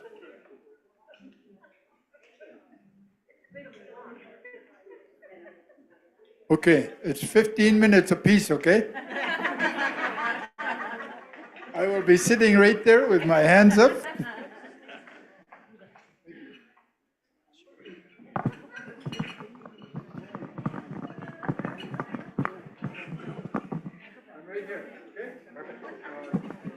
We're going to do it in 10 minutes apiece. Okay, thanks everyone. That's a pretty tough act to follow with this morning from Dana, Dr. Yellowbird, like just wow, incredible presentations. Ours is nice and short. We're going to be doing a workshop tomorrow on the same topic. So what we want to talk about is organizing your records. Many of the community members here have been involved in collecting records, and then thinking about what you do with your records after they've all been collected and how you make them available to the community. Just a disclaimer, we know that this is being live fed while there's health supports here. If you're needing health supports and you're not in the room, here's the number. Who's Know History? We're a historical research firm, offices in Ottawa, Calgary. We work with a variety of nations, including the Yukon Council First Nation, Survivor Secretariat, Akwesasne, and others. And we also provide training to communities that want to build capacity in doing this type of research or creating databases, etc. So, as you all know, oral history is the true history of residential schools. It's not documents. The documents were created by government institutions that were aimed at destroying your culture and stealing your children. But the historical records can help with identifying people, places, buildings, etc. But there's no single file out there with all the information you're looking for. If you're looking for the information of one child, it could be held in 14 different archives over 50 different file groups. And so it's important to kind of bring all of that information together and look at it in a holistic way. Many of these projects that we do collect thousands and thousands of pieces of information. For the Survivor Secretariat, we have over 22,000 documents documenting 4,000 children who went to the school, 700 staff members in all the buildings. This will give you a sense of where the evidence is. Obviously, the first place to start is with the NCTR. They have the most comprehensive archive of residential schools anywhere. And as Raymond mentioned, there'll be millions more documents there. But the churches and the government haven't handed over all the records. There's private collections as well. So this just shows you an overview of all the different record groups and places you may have to go to. Again, with one of our clients, we've been to over 60 different archives collecting documents. The challenge with that is you're going to have large teams, 3 people, 10 people, and they're all going to be collecting documents from different locations. So how do you organize that so that when you want to find out about one student, the evolution of a building, you can pull all of that out? So this gives you a sense of how that works. So you have 4 different researchers. Each researcher has a different piece of information about this building. One finds a map of it, one finds out when it burned down, one finds out when it was rebuilt, one finds when an addition was put on. This becomes really important for your ground search because you see an evolution of the land and where ground searches perhaps should be. So collecting all of that information into one location can be really, really important. And it's crucial if you're going to analyze that, especially when you're looking at students. The quarterly returns we heard about earlier, admission, discharge, but there's other things. There were school newspapers. There were other types of documentation related disciplinary letters, letters from the parents that were writing to complain about the treatment of their students. When you put all of this together, you start getting a more holistic picture that can complement the oral history if it exists. But to get that information, and this is what we're going to talk a lot about tomorrow, is tagging documents. Coming up with a series of subject keywords and putting those onto each document that it applies to. When you do that, you can extract the information from one document, which may have 3 different tags, and then organize it into your database so that you will have a full list of names. You will have a full list of the institutions involved. You will have a full list of malnutrition over 50 years. But it's got to be stored somewhere, and the conversations this morning with Dana and Raymond are fascinating for what's happening because it is about data sovereignty. And while the NCTR has this incredible collection, they don't have everything. And many of our clients have said, you know, we'd like to have our collection. We'd like to look at all of our documents as part of our record. So you're going to need some kind of a system to hold it. And there's a lot of options. We heard from the professors in Montreal about their database today. Some other options are low cost, would be Excel or Google Sheets. Not ideal whatsoever, but if you're facing time, why? They're not built for databasing and organizing large amounts of data. They're really just built for numbers and just putting things in a line, like an organized line. Whereas the database, the person earlier was talking about relational databases. So this allows you to pull documents, names, dates from different tables all into one. And we're going to talk a lot about that tomorrow, and Victoria will be giving an example of that. There's online programs that can do this for relatively low cost, but then you're looking at data sovereignty, where's the data held, et cetera. But you're always going to face the challenge of time, budget, and resources. Does your community have the capacity to hold servers on site? Does your community have the capacity to do a custom build? There's a company, Indigenous owned, Anna Mickey Consulting in Victoria, and they're doing a lot of work on data sovereignty. They build custom databases, but it's not a cheap enterprise. So those are some of the options there. There's probably a lot more if you start talking to other communities about what they've done. So this is our solution here. It's called Airtable. It's an online program, and we've set it up as relational databases that track staff, people, places, dates, students, as well as buildings, GIS coordinates, et cetera. If anyone wants it, we give it away for free, the infrastructure for it. So just come see Tom, myself, or Victoria, and we can set you up on that and training. Again, this is an online program, so it is cloud-based. So if that's a concern, but it is an option for you. I'm going to turn it over to Tom.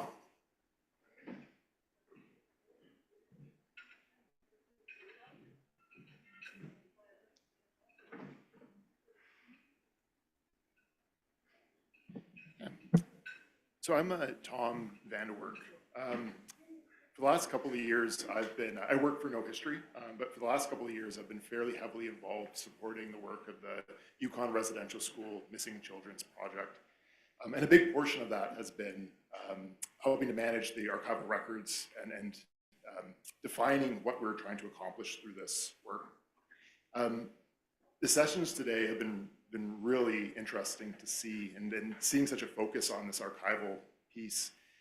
But one of the things that stands out to me that contrasts against my experiences with the work that we're doing every day is that these conversations around databases can often feel detached. You're focusing on data, you're speaking about statistics, you're talking about files. And this is understandable when you're speaking about research databases in the abstract. However, I just want to drive home with my few minutes here that at the core of well-organized archival research is story. It's about using these records to empower story. A database can contain names and dates and documents, but when these pieces are woven together, they create a snapshot of events. And in the context of residential schools, and particularly when you're looking at events that happened over 100 years ago where there may not be survivor testimony today, they're one of the best sources of tangible connection we have with that past. And they're foundational in uncovering and understanding the truth. These records are incomplete, they're biased, but sometimes they're the best tools that we have. And they're most effective when they're in the hands of community who can then interpret them through their own lens and their own way of knowing. As First Nations reclaim these stories from the archival record, tracing family connections, as you saw yesterday, using them to support the creation of documentaries, the creation of interpretive content, commemoration, writing books, producing their own educational materials. These research collections are going to remain essential. To help illustrate how archival research helps us connect the story, I'm going to actually share an example from the Yukon Residential School Missing Children's Project. It's a story that's revealed through the archival record. And this is being done with the blessing of the working group chair, Judy Gingell, and the working group. And it relies upon publicly available materials that we're going to be presenting this with. But with that in mind, I just want to let everybody know that this does involve a real child. So I want to remind everyone about the emotional supports. And if anyone would like to step away for the next few minutes, I invite you to do that. No issues, I can give a second here.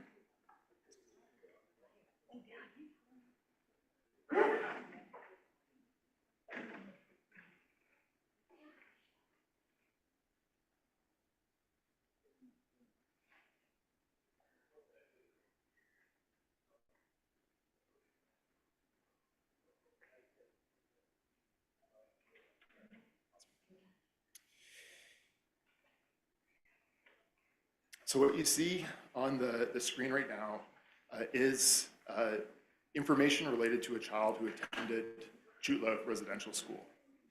The archival record doesn't let us know the nation that this child is from. We don't know his last name. But what we do know is that he was brought to the Chutla Residential School when he was less than a year old by Bishop Bumpus. In 1906, we see through an article in the Whitehorse Star that Mrs. Ellis, the matron of the school, is requesting the purchase of a baby buggy from somebody in Whitehorse that could be sent to the school for the use of a then 14-month-old baby George. In 1907, we see through another article in the Whitehorse Star that an epidemic of dysentery has happened at the school, and that there's already been a child who's passed away, and that 2 other children are very sick, including George. In 1908, we have another letter from Mrs. Ellis, the matron who requested the baby buggy, indicating that she has now adopted baby George. He next shows up in the archival record in a census from 1911. It's a census of Carcross. George is enumerated as being 6 years old at the time. He's attending Chutla 10 out of 12 months of the year. He's Anglican, and he speaks English. George is then noted as being sick in the 1917 correspondence between Mrs. Bennett, one of the staff at the school, and Bishop Stringer. In that letter, Stringer writes about how he is, quote, sorry to hear that little George has not been well, and that it seems sad that those little ones should be so affected by the same complaint, and it is often impossible to do anything for them. In that same letter, Stringer refers to George as being a part of the Whitehorse boys, which is likely a reference to George and the other boys who were at the Whitehorse Hospital at the time. And then the final archival record we have relating to George comes from May 2nd, 1917, where Bishop Stringer is writing to inform that little George had died of tuberculosis while attending the hospital, and that he is buried, quote, on the knoll by Dawson Road, about a mile from town.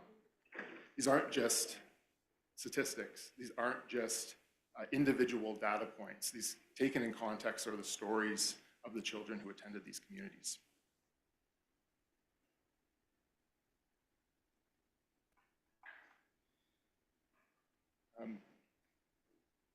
This story that I just presented of George, it's one of more than 3,000 that we've identified through the Yukon Residential School Missing Children Project. Over 3,000 children who attended Yukon institutions, and another over 500 who we know have attended lower posts and other institutions in northern British Columbia. And it's only one of the 48 documented deaths that have been uncovered so far through this project. But for each one of those over 3,000 children, we have at least one document, one piece of tangible evidence about them, one undeniable connection to that past. And one of the things that the working group has spoken so impactfully to me about over the last several years has been the need for these records, this evidence, these stories, these archival documents to come back to the Yukon, and that community ownership of these materials needs to be a part of the legacy of this project.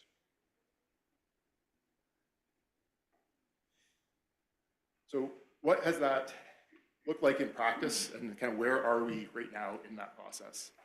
At the onset of this project, one of the challenging things is that the funding cycles that we've been working with put the working group in conflict with the need to set up the information governance policies around this. There's a quick turnaround. There's a short period of time when these projects were being funded, and they needed to get this off the ground. So as a middle ground for this, No History has been acting as the steward of this information for the time being.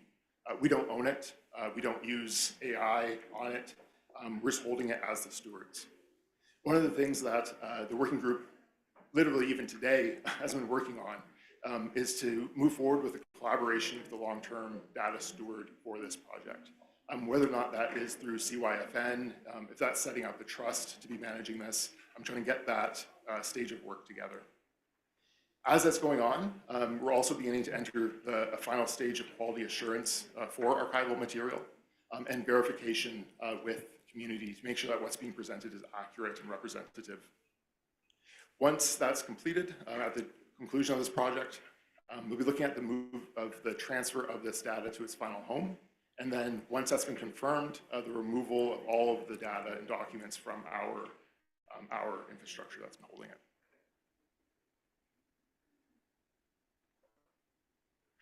In addition, as we're thinking about the legacy of these archival projects, it's not just the databases and the data itself.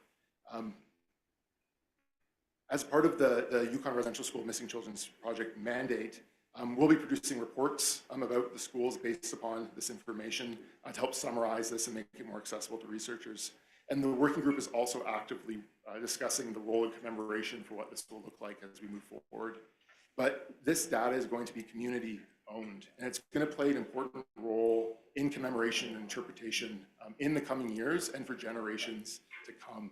And this archival material is going to stand as the backbone for a lot of that work, and to work in tandem with the survivor testimony and ground search data that's been collected over this period. So yeah, with that, yeah, if anybody has questions, yeah, Ryan and I would be happy to chat about it.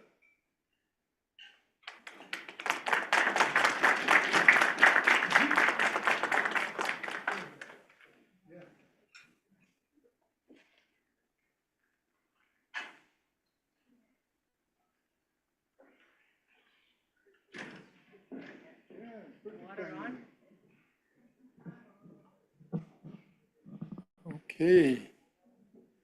Thank you very much to Ryan and Tom. Let's give them a hand.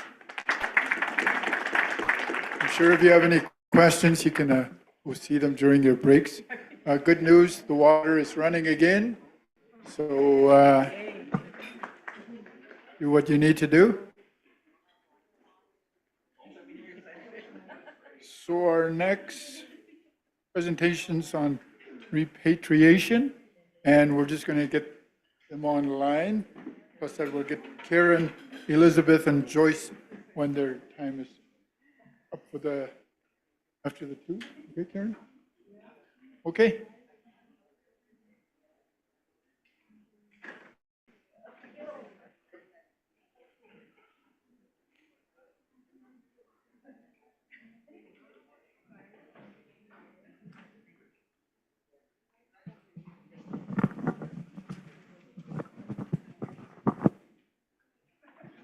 So I don't know if the news has reached everyone, but the pipe is fixed. You can now access washrooms. The heat is on.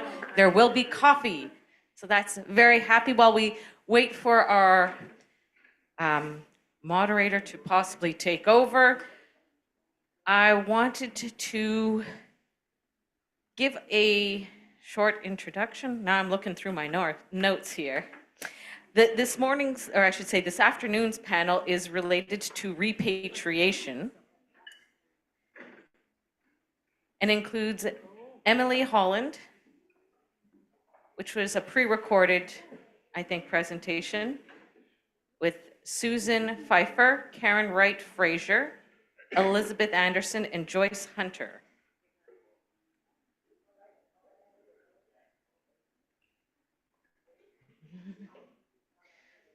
So Emily Holland's pre-recorded presentation will be followed by the other speakers. Dr. Emily Holland is a forensic anthropologist at the University of Brandon and is the research lead of the Prairie Landfill Search and a member of NAC. Let's go ahead and play Emily Holland's pre-recorded talk, and then we'll invite, oh, she's live. Perfect. Well, Emily's going to join us via Zoom, and I'll pass the virtual mic on to Emily. Thank you. Great. Thank you so much. I'm just going to share my presentation online. Hope this works.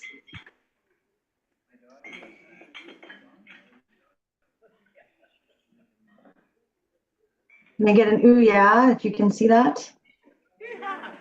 Thank you.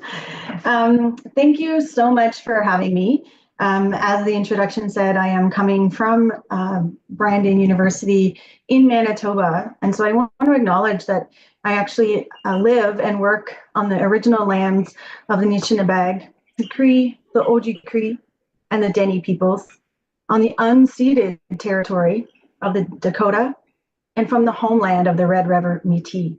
And this is, of course, is really relevant because on Monday is Luyel Day in Manitoba. And I am a forensic anthropologist, and I have been involved in residential school investigations in Manitoba since 2018 with Sioux Valley Dakota Nation. And then that collaboration has extended across the province with other nations as they seek to move forward in their investigations. And I am the forensic anthropologist and search director for the humanitarian search of the Prairie Green landfill as we search for the remains of Morgan Harris and Mercedes Myron. And I want to emphasize too that I recognize I'm not from here too. My family actually emigrated to Canada when I was 4, and I grew up in Ontario. But I consider myself really fortunate to live in Manitoba, even though this week has essentially been minus 40 all week.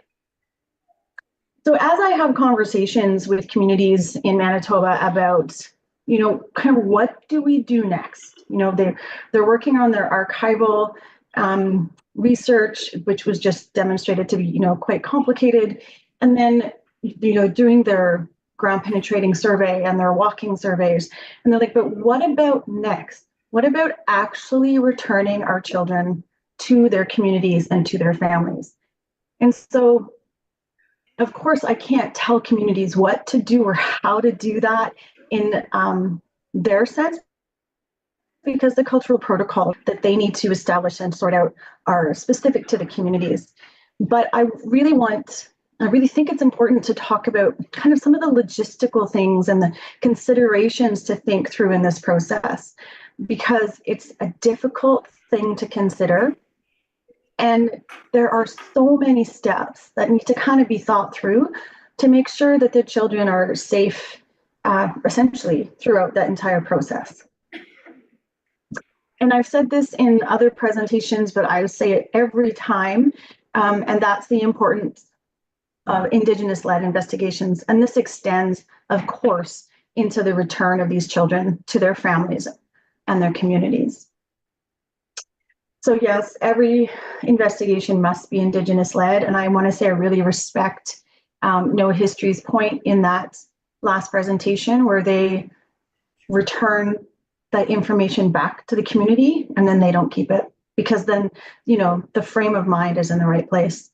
Mental health supports need to be available, particularly in the context of discussing, you know, excavating children from their resting place and how to. I think it's imperative that families and nations have access to technical expertise and financial support to do the work that they want. And that space and time for ceremony are incorporated into that repatriation process throughout, including cultural training for those doing the work. But if there is a desire, there is always a way to incorporate community capacity building and training so that there's a way to leverage the expertise that's in the community and help them control the work moving forward. And I want to emphasize this space and time for ceremony for the children and for the communities, and cultural training for those doing the work. Because while people might have the appropriate technical or more academic expertise, they might not, and most likely won't have the cultural training or understanding of the cultural protocols that need to be followed in any context of repatriation. And making sure they're incorporated, I think, are really key. And I do want to thank the nations I've worked with for making that space available for us as partners to participate in ceremony. The thing about repatriation is that it requires excavation and it requires identification. So these two things have to go together in order to find the child and send them back and reunite them with their community. And there's two ways we can think about this. One is partial, and I'll go into both of these in more detail. One is complete exhumation. So partial excavation, the individual can actually stay where they are. Complete exhumation is they're completely removed, which can be a very difficult consideration. But the hardest thing to consider, imagine you have done the ground penetrating survey for your area, these are graves, maybe they're actually in the cemetery that's associated with the residential school, they're there, you have the numbers of kids, you just don't know who's in what grave, because as I'm sure the archive experts can tell you, residential school cemeteries don't have nice maps.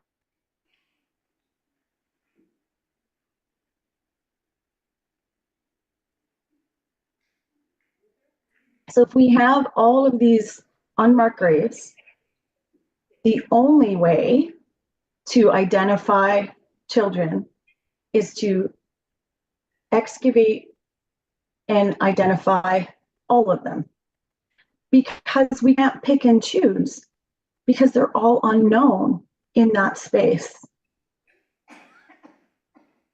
And this is a hard thing to consider because, for example, the Brandon Residential School, I think at one point had taken children from over 50 different communities. So from northern Manitoba is the most common, but across Saskatchewan, all the way up into Nunavut. So we have kids that were taken from so many places just in this one location, and not every community or every nation wants the same thing. So this is a really difficult conversation to have. When I refer to partial excavation, we remove soil to expose the individual, and you can do an in-field skeletal assessment to try to figure out how old the child is, for example, and take samples for DNA or stable isotopes, which can sometimes help us figure out geographical location from where a kid grew up. And then we cover them back up. And this is similar to what the Commonwealth organization does in identifying unknown soldiers from World War II. So they might be buried somewhere, but they don't know who they are. And so they excavate them a little bit, they take a sample, and then they can figure out who they are just by doing DNA for that bone. And I have done something similar in Ontario, where we had to excavate someone in a cemetery, have a sample taken so we could figure out if they were actually who they were supposed to be. So it's a practice that is something that is done. And the thing about doing this is then for all of those graves that are mapped or excavated, you can generate a map. And so you can know in this space is where. And you can then work on identification, linking them back to that area, and in the meantime, also commemorate and protect. One of the concerns of this kind of process is that any in-field skeletal assessments can be really limited.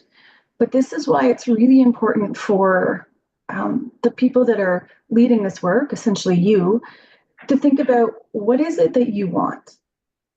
Do you just need to know who is who? And you're not concerned about any of the other potential information you might get from that child? And so that can help. One of the things to keep in mind, though, is that a minimum skeletal assessment for assessing age can be really useful to help figure out who that kid might be based on the list that you have. But the thing to keep in mind, too, is that it is required for identification that you get DNA. Complete exhumation is exactly as it says, the complete removal of that individual. And this is its own inherent complication. But as part of that, because once you remove the person from the grave is never going to be the same again. So it's really important that it's really documented really well so that you can create the archive of that child's story throughout their process. One part about doing complete exhumation that's difficult is that where do they go? Where will they stay? And that place needs to be an appropriate place for them to be? And then how are you going to proceed with your process for identification? As I mentioned before, it's impossible and useful to do some skeletal analysis, but that DNA analysis is going to be required for individual identification. And when I talk about skeletal analysis, when we assess age at death for children, which I know is a hard thing to think about, but it is something that we do. And as a forensic anthropologist, I'm actually sad to say I have had to do it. But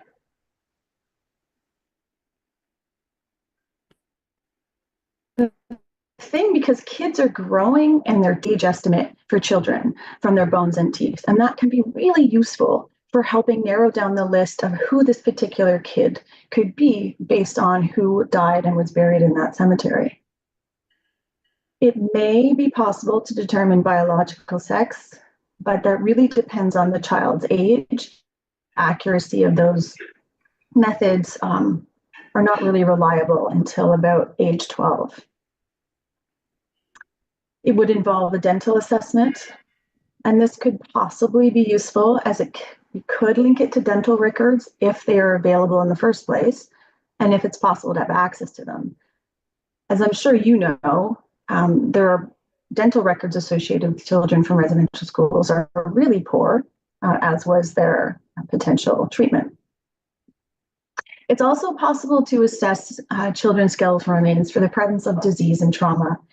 And again, I apologize, this is hard to consider, but it's something that you could think about in the process of what it is you want to know about that child and their story that they may want to share. And again, we could link it to medical records if they're available and if it's possible to have access. And it is possible that these kinds of assessments can help us understand cause of death. In the previous presentation, there was that really great slide speaking of that child's kind of story across time and that they died from tuberculosis. Tuberculosis is a disease that can leave evidence on bone, but only after a certain time. So you have to have something usually of a chronic nature if it's a disease for it to affect the bony tissue. So even for children, if they contract tuberculosis and they die really shortly after, they're not going to have evidence on their bones.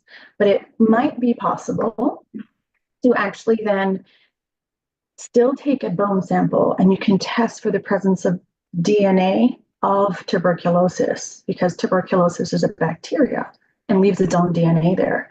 So there are ways to help understand that child's story from them telling you. And the thing about the skeleton is that it can't lie.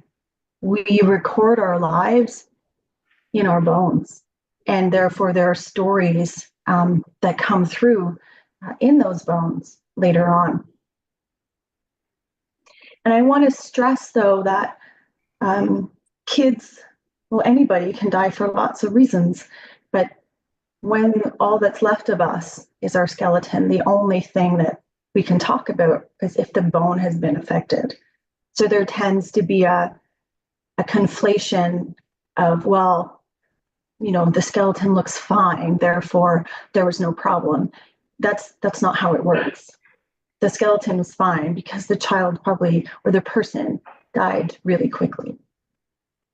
And I do apologize. I realize these are difficult things for me to be talking about. And again, stress, you know, your access to the supports in the room. But it's a hard conversation, but I do think these things are important for you to think about. And because you need to consider, do you want to know all the things that you might learn? Because it could be really difficult. If you are planning this, when we think about excavation or exhumation, there are, of course, some kinds of bureaucracy and government legislation that always come in place. So, for example, in Manitoba, If you want to search for human remains, you have to have a permit from Historic Resources Branch. If you want to excavate, you have to have permit. You have to do all these kinds of things.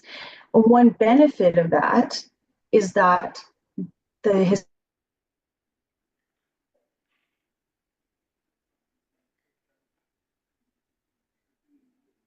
can make sure expectations are met.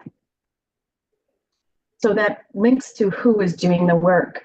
And NAC did a webinar in October talking about, the red flags of people that you might work with. And this is really key, and especially when you're talking about these children. And you're allowed to ask hard questions of the people who volunteer to do this work. And ultimately, it's your decision, and you're allowed to say no, right? So you have to do, of course, what's best for you and the children. And then I'm going to go back to this, where will the children stay? Because this is one of those big decisions in the context of a partial excavation where they can wait quietly where they are until they're identified and then be returned to their community versus completely removing that child. So if they are fully exhumed, where do they go? How do they get there? What about during analysis? While they're waiting to be identified, while they're waiting to be returned home? And is this space secure? Is it restricted access? Is it safe? And will community and family have access for visitation and ceremony? In August 2023, I worked with Pine Creek First Nation in Manitoba to excavate some reflections in the basement of their church. And we established right from the beginning that if we did find anyone, we could bypass going through Health Sciences Center with the Office of the Chief Medical Examiner, because they could come to my secure lab at the university. Because any human remains in Manitoba are the purview of the medical examiner's office until such a point we can prove kind of where they belong. And we wanted to protect the community from having to go through that system with Health Sciences Center. And so the chief medical examiner approved this process. When we think about skeletal analysis, this is when it's important for communities to think about what do they want to know before these children are returned home. Or do you? And again, who's going to do that? And how will the information be shared? And I really appreciate the contributions in this learning and gathering together about data sovereignty, because these are your children, these are your communities, this information is yours. And again, will families be able to visit even during analysis? Can they be there to make sure that their children are treated properly? And I think it's really key to establish these kinds of expectations early on. Repatriation will ultimately require identification. And I'm not sure if Dr. Pfeiffer is going to speak to this, but she has some experience in that as well, some of her recent work in the US. And then we need DNA to do it from the individual. But this analysis is destructive. The way I have been kind of taught this work is that the sample that that person is giving up is a gift to us that we can use to then help identify them. When it comes from their actual body, a tooth or a piece of bone. But not only that do we need from these people we're trying to identify, but we need to be able to match it to something, right? So we need familial DNA from living relatives so that we can see, do they, is this family's child or this family's child? And there's forensic genealogy that's doing that. And there are ways that you could even do this using Ancestry, or is it 23andMe, where families can upload their DNA and you can upload this unknown sample. But I'm not making recommendations to do that. I'm just giving an example of some of the ways that this could happen. And this requires this cheek swab, which is usually what Ancestry or 23andMe does. or a blood sample. But the thing that's really key is the more samples from a community or from a family descendant group increases the likelihood that we can identify each child. But what other things do we need to think about? Who's going to do it? Who's going to take the samples from living people? How will those comparisons be made? And then again, this issue about data sovereignty, and this can be really sensitive and really concerning when it comes to DNA, because you need to know what happens to your information. And it might be that we can't get DNA from a child, or we can't match them because there's no one to match them to. But we could use stable isotopes such as oxygen, which is stored in our teeth and bones over the course of our life, to link someone at least back to their home community. So we would take this sample from a tooth and a bone, and then we can match it to those oxygen signatures or to the communities where we know they might have come from, and be able to link them at least geographically, if not biologically. And where will they go? Where will their final resting place be? And I think it's really key this is established before anybody starts excavation. How will they get there? How will they travel safely? How do we time it? So for imagining if it's from the Brandon Residential School and lots of the kids there came from up north, it can be really difficult to get up back to these communities. And we really need to make sure, though, that if this is what communities want, that we make a process where it happens. And then what happens if we can't identify a child for those reasons that I said? We can't find their DNA or we can't match them to anybody. Where do they go? Can they be reunited or with another community that has other kids at that space? What happens to those kids? Thank you so much for your time. I apologize if this was a difficult presentation to listen to, but I think it's key to think about these things early on so that you can have a plan about how these kids are returned home. And I would just like to take a minute to say thank you to Sioux Valley Dakota Nation and the Elders Committee for all of their teaching and knowledge sharing, to Pine Creek First Nation and Brenda Catchaway for her guidance and collaboration, to Catherine Nichols, to Brandon University for supporting this work, and to everyone who has helped me be in a position to now help others, and to those who still are. Thank you so much.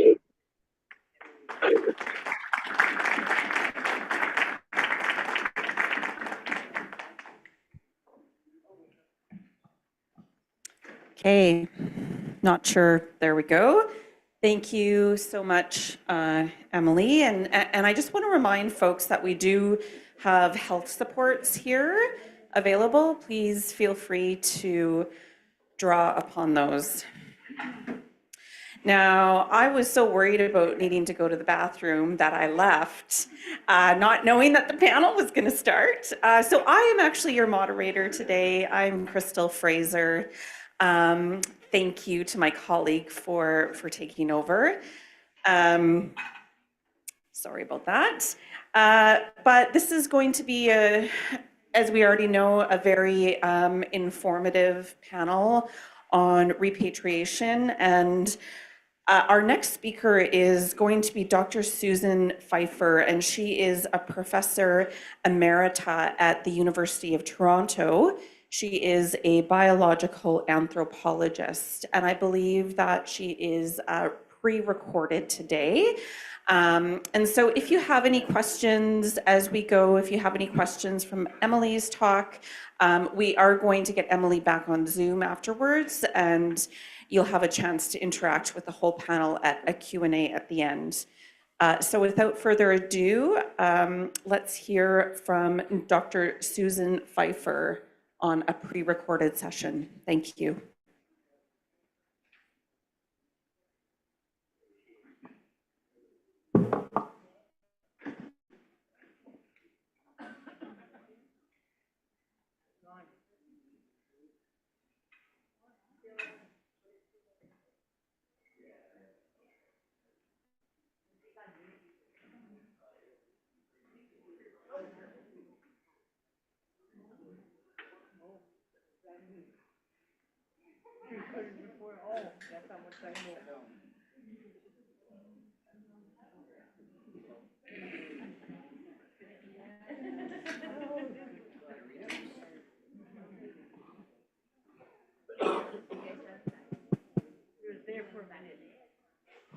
Okay, so we'll just figure out the tech here for a moment. Before I get it,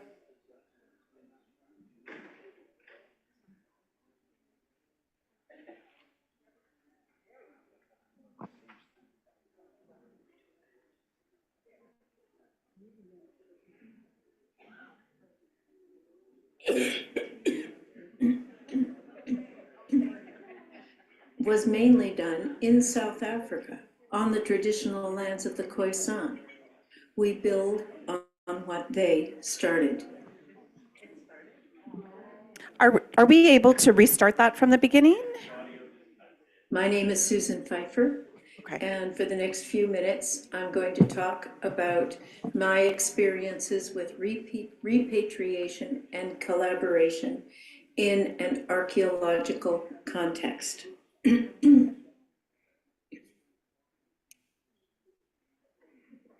Before I get into my own experiences, I want to spend just a moment characterizing the differences between the United States and Canada.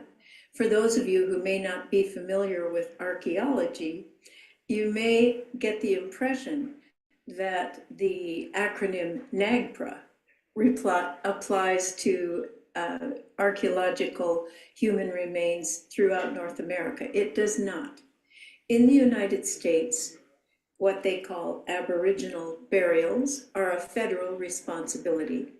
And in 1990, they passed a law, the Native Grave Protection and Repatriation Act. It has since been amended, but it remains in effect. It requires mandatory compliance by any institution that receives any federal funds.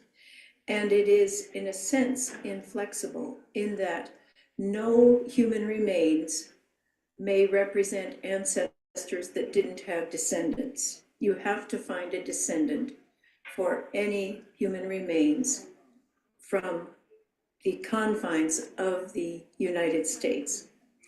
In Canada, contrarily, heritage is a provincial responsibility. So each province and territory of Canada has its own legislation that applies to human remains from an archaeological context. It is permissive rather than directive. That is, it allows things to happen, but it doesn't mandate things to happen. No province at this time has repatriation legislation. So by default, the emphasis is on consultation and dialogue. While there are many advantages to the NAGPRA approach, there are also disadvantages, and the sort of collaboration between academics and Indigenous communities that I'm going to describe is hard to imagine in the NAGPRA context. So what about, I'm from the University of Toronto. And so to understand how repatriation happened at the University of Toronto, I think it's useful to get a little bit of history to the First Nations archaeology at the University of Toronto. University of Toronto's third president back in 1872 was a naturalist, I think he was born in Scotland, named Sir Daniel Wilson. He wrote a journal article for Nature called The Huron Skull. So there was an interest in who had lived in what was then being developed, being understood as Toronto back in the 1870s. In 1936, the University of Toronto established the first anthropology department in Canada. And from that point onward, there were many excavations, many research excavations. These were excavations that were done purposefully and often with the intent of training students on how to excavate. They were all kinds of archaeological sites, but primarily they were of the Indigenous peoples who lived not too far from Toronto. Whatever was excavated was kept at the Department of Anthropology. In 1975, the province of Ontario passed its initial antiquities legislation, and from that point onward, no site with human remains was excavated unless it was seriously threatened with destruction, like it was a discovery when a road was widened or something like that. There were no more what you might call educational training exercises having to do with human remains since 1975. Nevertheless, all of the human remains that had been previously excavated remained at the department. In 1999, the Department of Anthropology established a repatriation committee and established a policy that was proactive toward repatriation. And in 2013, the department collaborated with the Huron-Wendat Nation to repatriate over 1,700 skeletons representing the ancestors of the Wendat Nation.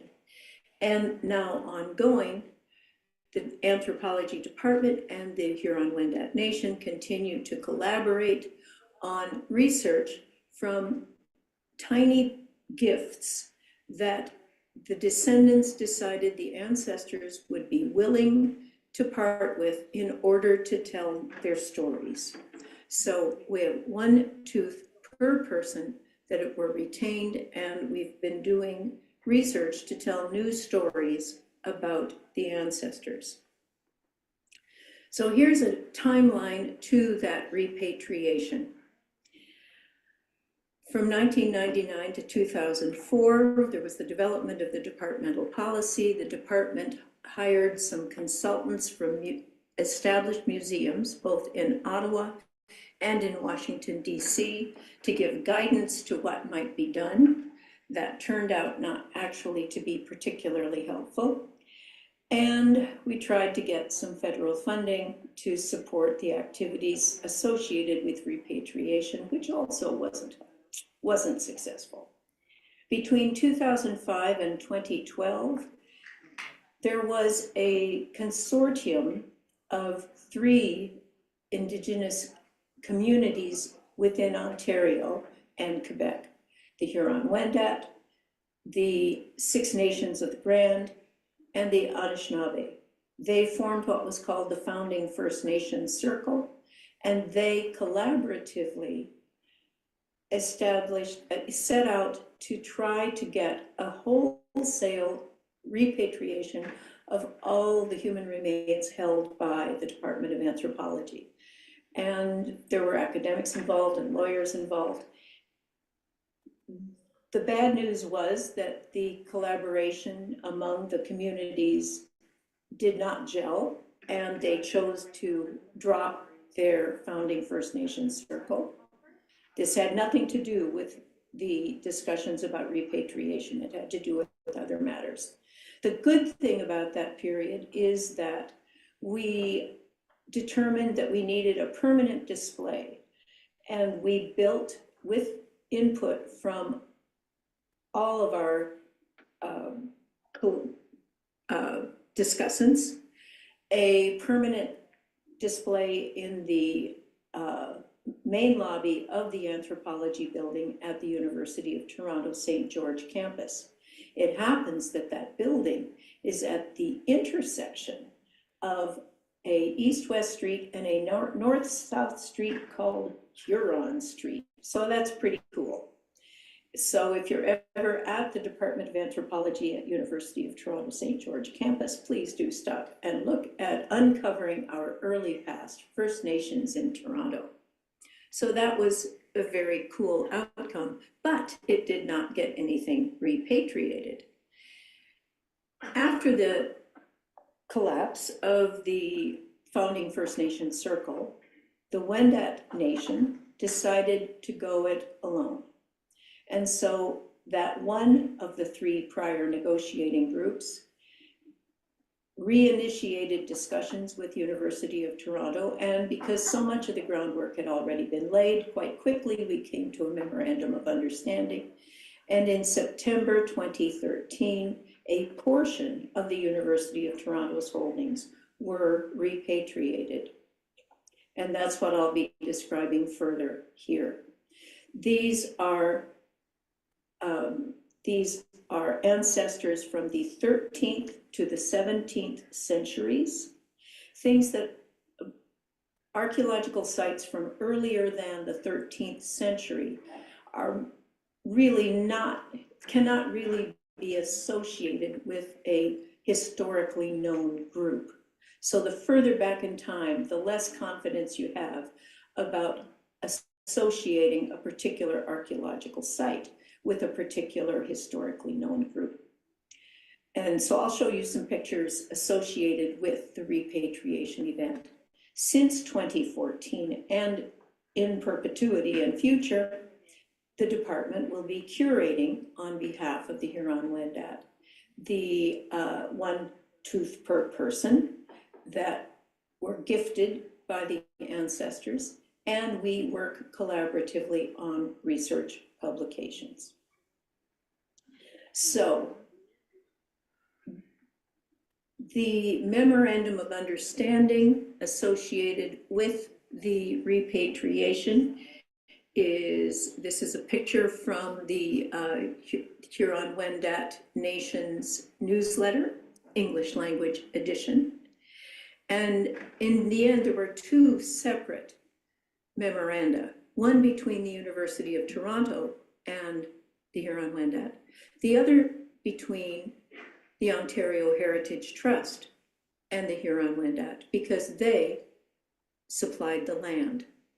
And before I get into that, I'd like to read to you from the Akwenda English edition, springtime 2013. Why must we rebury them today in 2013? According to our traditions, our ancestors are of utmost importance. Their wisdom and deeds are celebrated long after they are gone. They are present in our prayers and in our rituals. They are a part of our lives, and we believe that they still play a role in our society.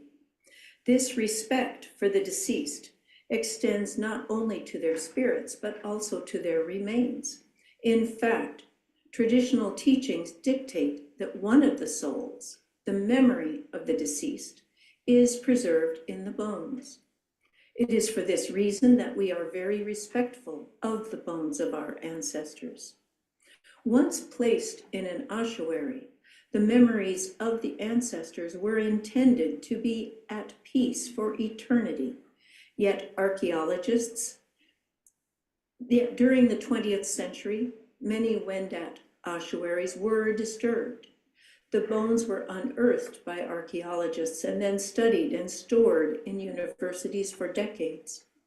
As Wendat people, it is therefore our duty to ensure that they are returned to the earth, to the place they came from, if possible, so that they can finally find peace and dignity.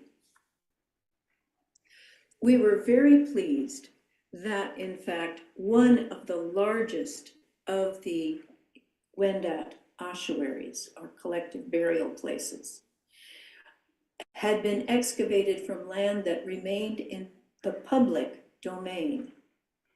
And so the site where that excavation had occurred was still owned by the Ontario Heritage Trust. It's near Vaughan, Ontario.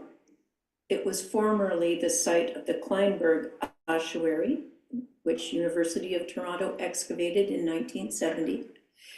The Huron-Wendat Nation used it to inter all of their ancestors from the University of Toronto, and they renamed the site Donnacona. So those ancestors are now protected.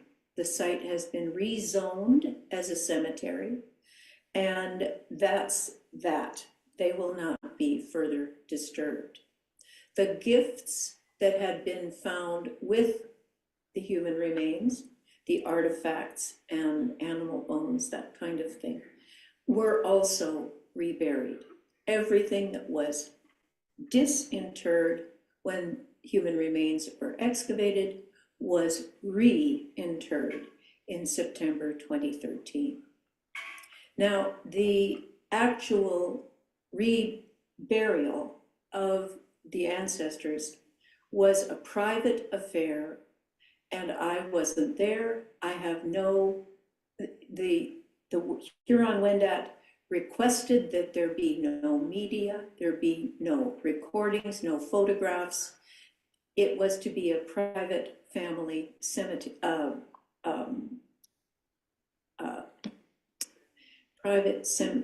it was just to be private. But the previous day, in September 2013, we did hold a big celebration.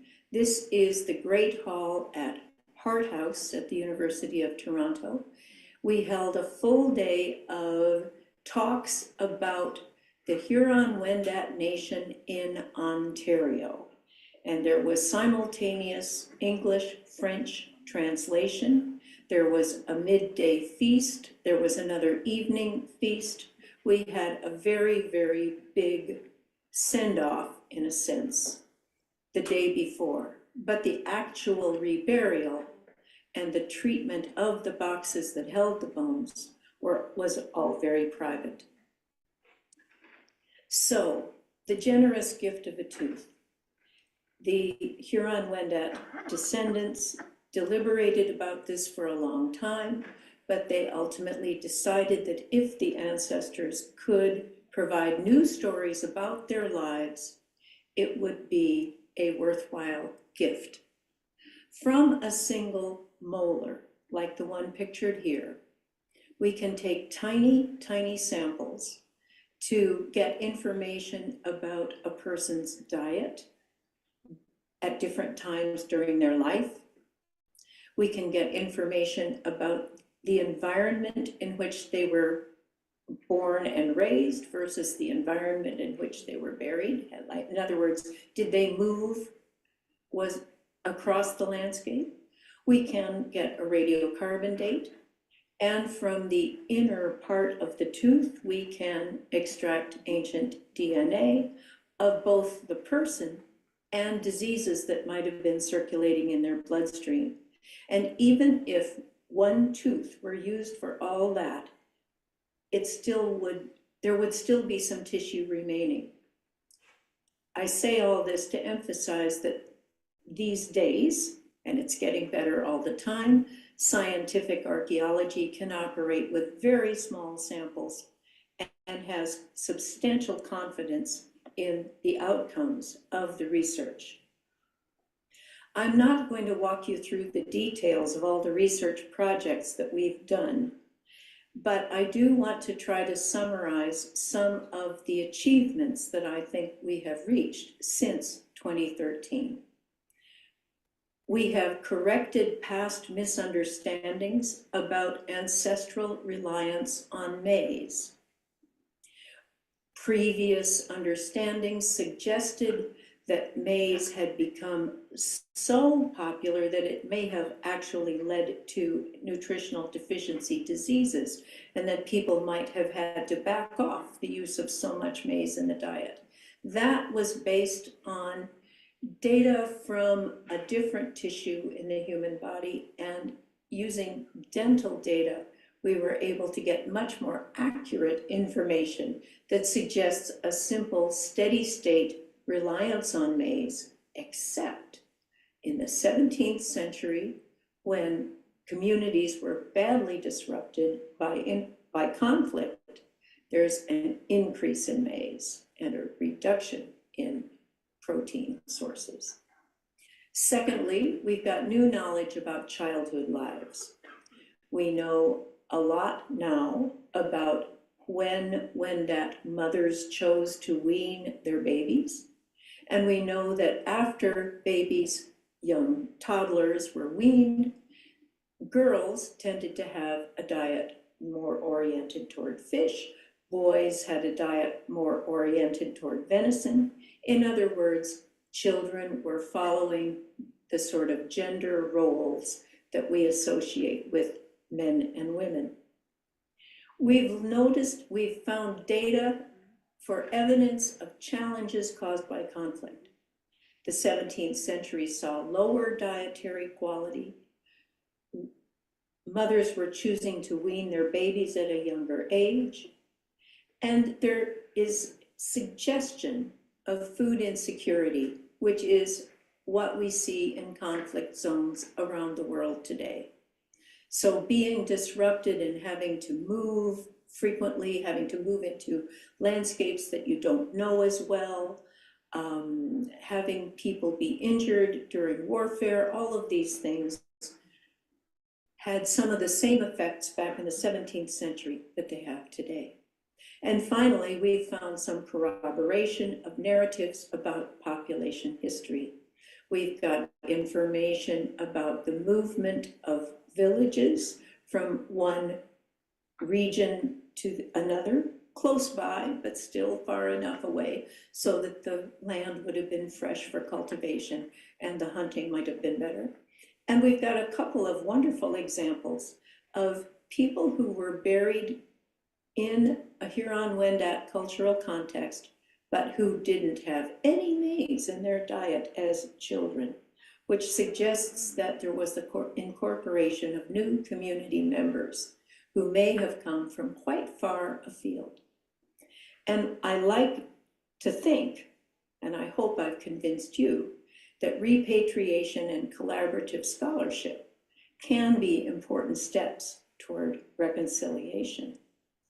And all of this is done by a whole bunch of people, many of them from the Wendat Nation in Wendat, Quebec.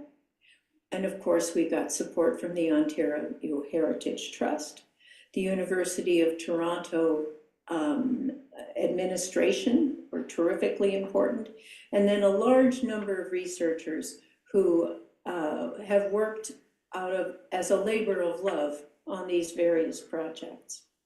So that's what I had to say, and I thank you for your attention. Being understood as Toronto back in the 1870s.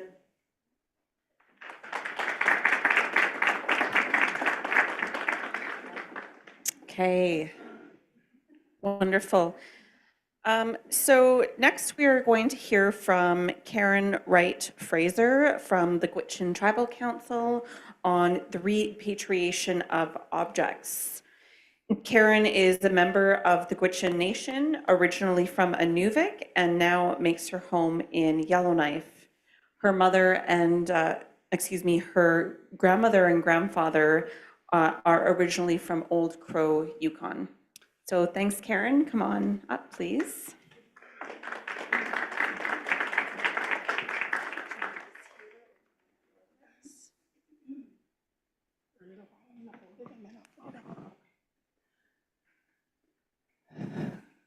Dringweenzi, Masicho for inviting me here. Crystal, I want to say thank you to all the people who are doing this powerful, beautiful work for our little ones who didn't come home. Ooh, you guys are powerful.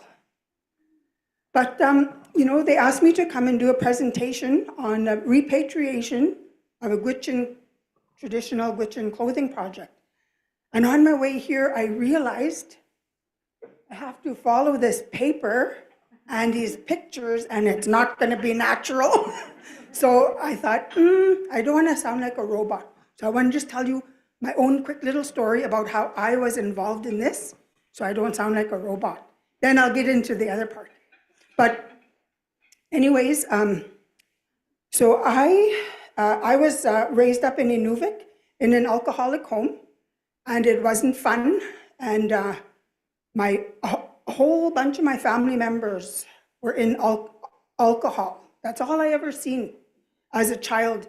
And there was family violence. I used to see my mother get pounded up. I used to cry myself to sleep and pray to Kakwa that she would not die this night, because my father died when I was 6, and I really didn't want to lose my mom. Even like she was a beautiful woman, and I just loved her so much, and it was all the alcohol that was making it crazy. But anyway, I grew up and followed right into those footsteps. And I'm an alcoholic myself, and I went right into that. But when I was 25, I decided I'm not going to live like this. So I took that hardest step of my whole life, and I asked for help, and I went to treatment, and I've been sober 33 years. Thank you. And with my sobriety, that's the only way I'm ever standing up here to speak in front of you. Like, when I was young, I went to a Lushu class. You know, Gutchins, they used to call us Lushu. So in school, we had Lushu class, and believe me, that was my favorite class. And my teacher was Sarah Ann Garland. She taught us how to sew, and she told stories. And she is the one who put a seed, and that's where I'm following her. So when I was 32, my brother gave me a gift. I'm going to say it really fast. He gave me a gift. It was a book called, it was from the Land, 200 Years of Dene Clothing, and it was from the Museum of Civilization, now known as the Museum of History. And in that book, I was leafing through, and I seen this beautiful white caribou hide clothing on one of the pages, and my heart just got so happy. And I started reading the little thingy beside it, and it said traditional Gwich'in clothing. I thought, they made a mistake, because Gwich'in, we don't even have traditional clothing. That's what I thought, because I never ever seen a picture, heard a story, nothing. I didn't know our Gwich'in people had traditional clothing.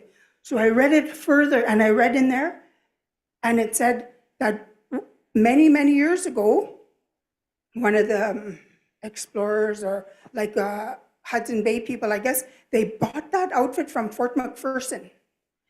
And I said, oh my God, Fort McPherson is 3 hours away from my hometown.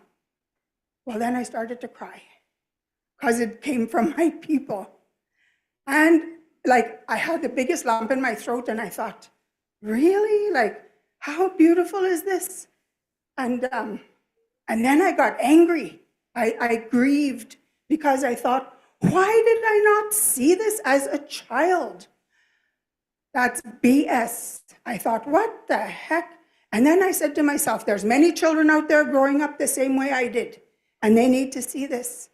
So I wrote a letter to Museum of Civilization, and I explained to that woman, Judy Thompson, and the story I just told you, that's what I said in my letter.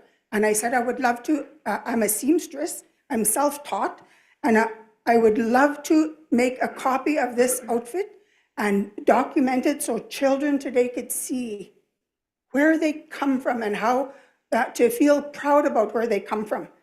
So she said yes, and then I applied for some funding from wherever, and my project started. But I didn't know that Gwich'in Social Culture Institute, and they were doing this work for many years, and I guess that's going to come. That's going to come in the next part. I'll explain that later. Anyway, when I started my project, Ingrid Critch from Gwich'in Social Culture Institute asked me. She came to me and said, we've always wanted to do a repatriation project that was in our whatever. You know, I don't know what word I'm trying to say. She said, would you consider putting your project aside and working with us, and including the Gwich'in communities, Inuvik, Aklavik, Sigichik, and McPherson? And then you could be the, you know, like the main seamstress, whatever, and we could work together on a big project. So I said, yeah, just like you're trying to take my baby. That's how I felt. So I said, I'm going to have to think about this one. And she said, we have one day. There's this big pot of money, Museums Assistance Fund, MAP, Museum Assistant something program or whatever. One day you have to think about it. And then the deadline, I said, okay, I'll go home, I'll think about it. So I went home and I thought about it, and I came back and I said, sometimes we need a community to raise a child. So I'm going to go for it. So that's how that's how we worked together in this project. So now I'm going to start on the paper part, which I've never done before, so wish me luck. I've always just told stories. not by paper and. Okay. So anywho. Okay. Bonk. Sorry. So the Gwich'in are one of the most northerly indigenous peoples in North America, living in the northwestern limits of the boreal forest in Alaska, Yukon, and the Northwest Territories. The Gwich'in in the Northwest Territories, who worked on the Gwich'in Clothing Project, are from Inuvik, McPherson, Sikachik, and Aklavik, like this.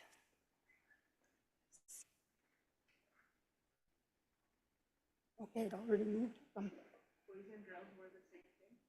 No, these are men's outfits, men's summer tunics, and anyways, the clothing project was a collaboration between the GSCI, Gwich'in Social Culture Institute, the Prince of Wales Northern Heritage Centre, and the Museum of Civilization. And then the project took 2.5 years, 40 women from all those communities and in Yellowknife, and we made 5 outfits, and they consist of a tunic, a pair of mitts, these mitt strings, a hat, a garter, a knife sheath, pants with feet attached. And within those outfits were made out of white caribou skin, and we used porcupine quills, silver willow berry beads, and embroidery thread. And it was a lot of work. And you know, the fringes are wrapped with porcupine quills. And when we started this process,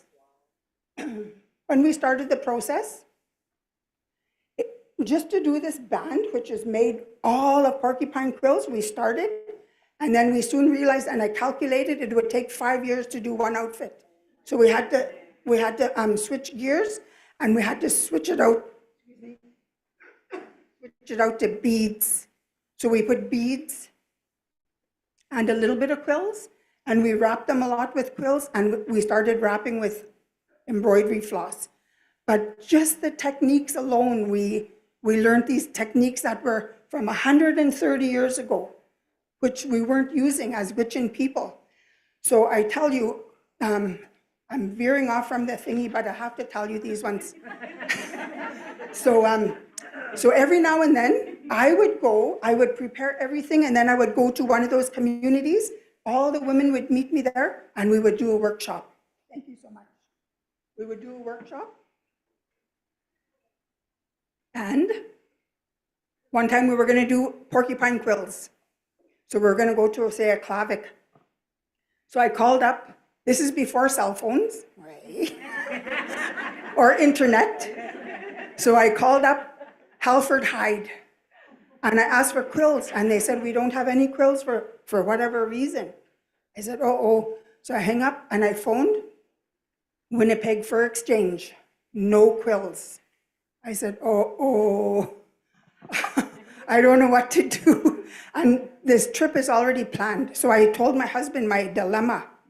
I said, I don't know what I'm going to do.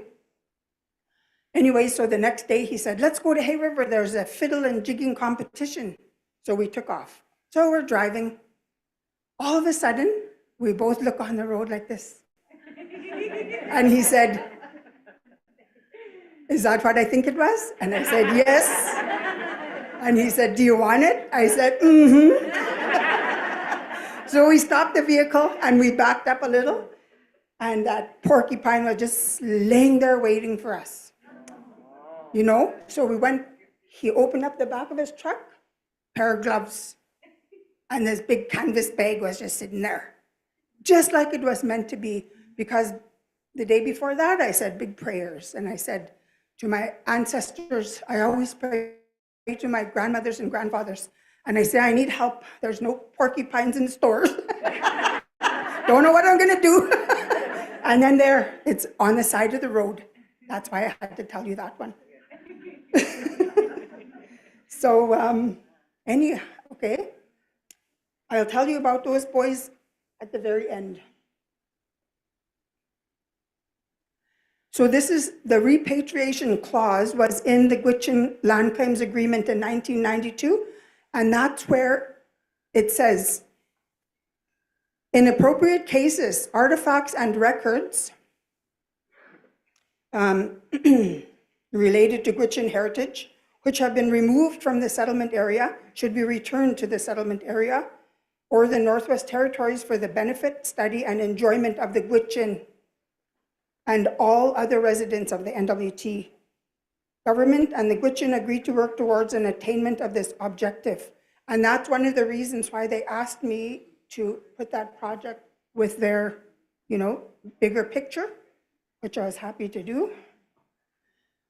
So then, in 1994, the Gwich'in Social Culture Institute and the Prince of Wales Northern Heritage Centre began to explore opportunities of repatriation. So that was way before I ever started and thought of my little idea. I didn't even know about this.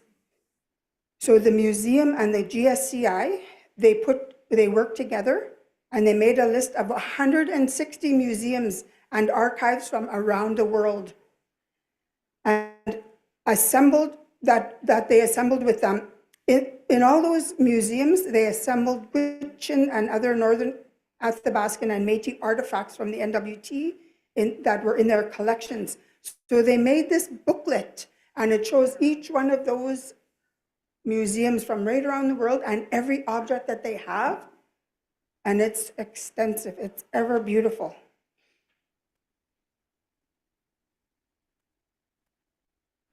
And I have to say, when we started this project and in our communities, the people would say, they would just get kind of upset and say, why do the museums have our objects? They should be here with us. And I'd say, actually, we're lucky the museums have our objects because they're in a controlled environment. The air quality is controlled, the lighting is controlled, the temperature is controlled. If we had it, it would have been disintegrated long ago. So we're very happy for museums. So I tried to explain that, how happy we should be. Wow. How come this one won't work? Okay, so the next step was to determine how to proceed. And this is from the GSCI. Recognizing that repatriating the clothing would be a long and costly process with no guarantee of success. The GSCI board, representing the 4 communities, decided to repatriate the knowledge and skills involved in creating. How come that it keeps moving by itself, I wonder? I'm not even moving it. Decided to repatriate knowledge and skills. And this would give the communities an opportunity to not only document the knowledge and skills, but to make the clothing. So instead of asking the museums to give something back, we made it. And now, the most beautiful part. One of these outfits are in the museum in Yellowknife. It's in the back, but once in a while it comes out. 4 of them are in 4 communities, most of them in schools. And one of them is in a band office. So a lot of our people could see it and feel proud of where they came from. Before I forget, I want to say one more thing. Shirley, you mentioned the other day about this clothing right here, that it can be done. That clothing, the same kind, would be in museums, and all the information that's documented, and your people could make it. Any one of you, any of your communities, you could make your clothing and make your people feel good. So we took elders and a cameraman, and we went to the Smithsonian Institute and to the Museum of Civilization, and we looked at our objects with white gloves on, and the workmanship was so beautiful, you couldn't even believe it. So perfect, every stitch. It makes our work today look lazy and pitiful. Honest, if you see the work, it's so perfect. We look at it with magnifying glasses and we're thinking, How could they do that back then? They had no electricity. They had to go, they did everything just perfect. It's so beautiful. No internet or phones to bother to, right? There's that guy. And it's just beautiful to see our stuff in the museum. I'm almost done, but let's go like this. So because of this project, they did many different publications and whatever. I have a book here with me that anybody could come and you could come and look at it if you want. There's very much information in here, and it's really beautiful. And they also did 7 exhibits. They did 7 different exhibits in 2 museums, in the National Gallery of Canada during an unveiling of a new Indigenous gallery in 2017, 1 exhibit in Edinburgh, Scotland at CHAGS 2002, which was an anthropology conference called the Conference on Hunting and Gathering Societies. That was really good. They did 5 publications and 2 posters. And there's some new Gwich'in terms that have been added to the Gwich'in dictionary because of this project. They did a video, which is on here, but we're not going to have time. So I'm going to ask him to play it, but just to show the beginning, and then you guys could write it down if you want to find it, stream it. And then 2 PhD students did their dissertation on this project. Part of it was from this project. That's the documentary, but I don't think we have time right now. I'm just going to do the last page. At the end of this project, when we were finally done, lots of tears and blood, sweat, and tears went into this. And a lot of people didn't think we could finish, but we did. And I kept telling the ladies we could do it. A few people quit, and some didn't believe, and I said, nope, we could do it. We could definitely do this, and we just did it. And at the end, we had a beautiful fashion show at the museum in Yellowknife. And I chose 5 young men who were, they were all affiliated with those communities. Like there was Adolphus Lenny, and he was affiliated with Fort McPherson. And there was Brandon Albert, he was affiliated with Aklavik, and he wore the Aklavik outfit. Ryan Moore from Inuvik, and then Chaz Saddington from Sigaychik. Yeah, those 4 guys. And they came out, and in the museum, it was full to capacity. Like we posted it, and there was a lineup outside the door waiting to come see this. And then one by one, these young men came in, and it's the first time in 130 years we've seen our Gwich'in men wearing these outfits. I tell you, it was a proud, proud day. Yeah, and I think that's all I might have to say. And maybe, you know what? I could be here all day, but we have a time limit.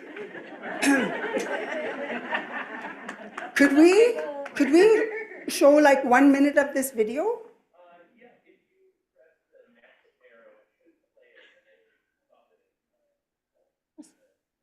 Right here.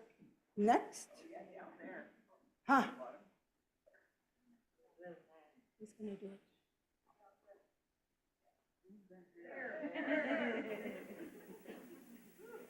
And then you'll just, we could just watch a few, I don't know how much time. 5 minutes, then we'll shut it off. It's 11 minutes, but it's way over our time.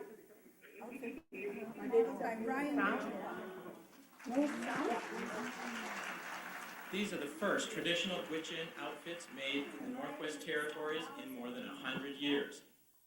They're the work of 40 Gwich'in seamstresses over the past 3.5 years. It's a big day for myself as a Gwich'in, and I'm sure everyone at home that will see will be so proud of the product that we that the Quitchin had a part in. The outfits are a replica of one made in 1870, but now belongs to the Canadian Museum of Civilization. One was made in each of the 4 Quitchin communities in the Mackenzie Delta, with one extra for the museum in Yellowknife, a partner in the project. Seamstresses 100 years ago used many techniques that Quitchin women don't use today. It was a lot of work because we had to learn, go into training for sewing quills, even braiding of some of the materials. You know, it was really hard, frustrating. I like to use that frustrating because it was so much work to put into it. So how did you feel for those boys when they came walking out there? I had a lump in my throat, you know? Oh, I feel so good. I feel happy that it's what we started come to an end. And I feel really good about it.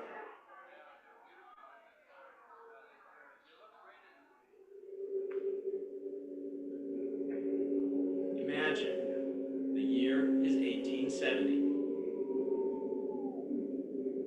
Quitchin hunters from Peel River are looking for caribou, for food and clothing, 5 good hides for one summer outfit. If you just think of women sewing, during the winter months, let's say in front of a fire. That's exactly what these women do think of as they search at the Smithsonian for traditional Quitchin clothing 3 years ago. When I was growing up, I never ever saw or heard of any Gwich'in outfits. Never even seen a picture, heard a story or anything of traditional Gwich'in outfits, right? In their hometowns, Aklavik, Sigetchik, Fort McPherson, and Nuvik, not one traditional outfit remains. Because no more elders who could teach us. The outfit in Washington is from Fort McPherson. It's fascinating, but not what they hoped for. It was rerouted and we tried to make it that shape, the way it looks in. Maybe they used like scrap pieces of hide.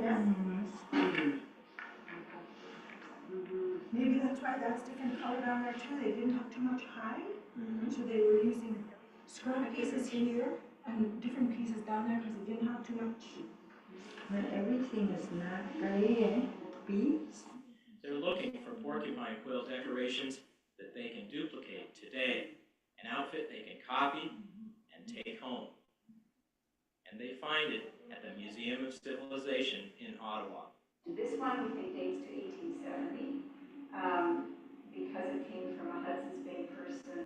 And it was so beautiful and I couldn't believe it. And it brought me to tears because I was really touched. And I thought, when I was very young and I was growing up, there was a lot of alcoholism in the Inuvik, well, wherever I was growing up. And, there's low self-esteem and everything that comes along with it. I was thinking it would have been nice when I was young if I'd seen this. It would have really helped me to feel good, about our heritage or something instead of just seeing alcoholism. But the clash of cultures that eroded Gwich'in heritage also helped save some of it. There was, in the 1800s, a great interest from travelers coming through the Mackenzie Valley with Aboriginal items like clothing and snowshoes and other items. And they're the ones who purchased them. And if they hadn't purchased them, and if they hadn't ended up in museums today, we just wouldn't be able to see them. It's a very sick man. Kept his figures.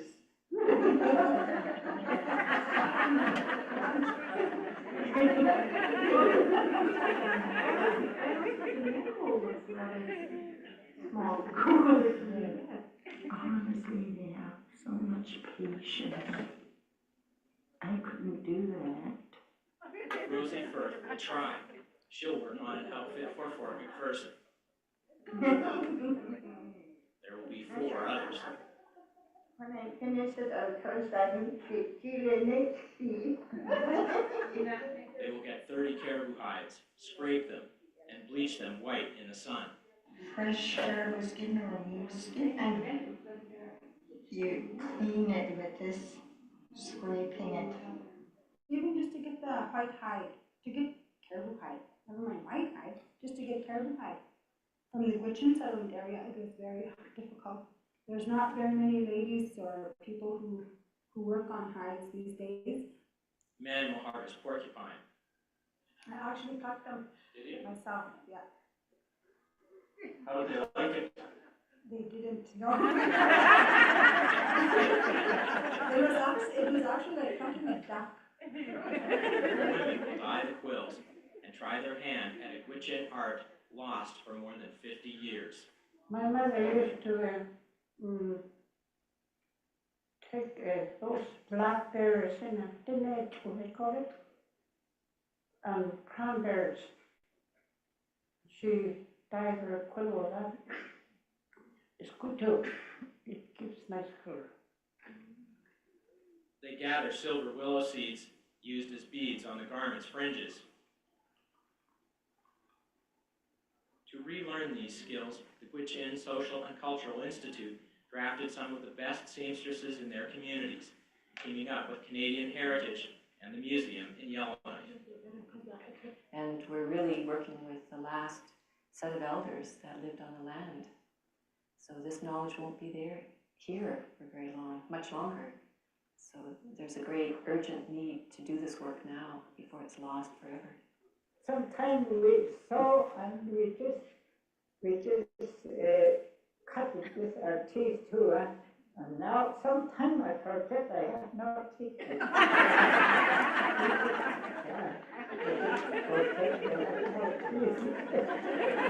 We use our teeth and our mouth to sew that quill. So we practiced how to prepare quills by sticking it in our mouth and making it soft and pliable, and then how to stitch it on. The women work with porcupine quills at workshops in 5 communities. And then we have to put it in to soak it, and then we flatten it out. There's air inside of each one of the little quills, so you take that out, but it's even better to put it in your mouth, because it's natural. The patterns are cut, and the outfits take shape over months and months of work. Are they as good as the original? It looks simple. Sure, it's simple, but when you see it, I mean, in the pictures, you think, oh, you just have to do this and do that, but it's not so. My stitches are showing, whereas that outfit, you can't see a stitch. Oh my God, is that the new one? This is a new one.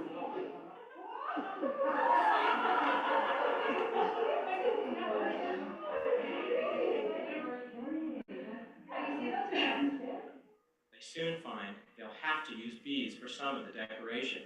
We estimated if we did it with all quill work on that outfit, it would have taken 3.5 years for one outfit. Now it's time for the finishing touches on the very last outfit, marking the end of 4.5 years of work. Gonna leave a hole in your life when it's finished? No, no. It's actually, you know what? It probably would fill up a little bit of a hole that was in my life.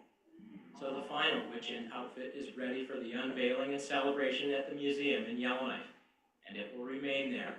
The others will be returned to Gwich'in communities, but there's more to the project's legacy.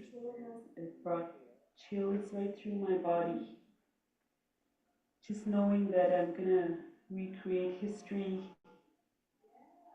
from 100 years ago and learn the old skills of the old ways.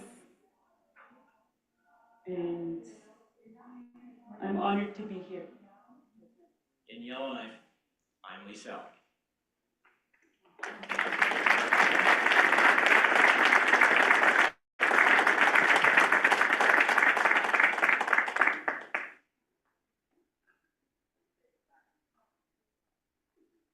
Wow. Thank you, Karen. You did great, by the way. Yes, good job.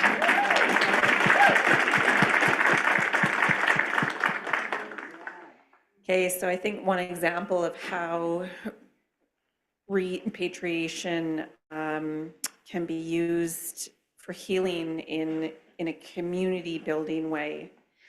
I'd like to call up Elizabeth Anderson as our next panelist. I actually haven't met Elizabeth yet.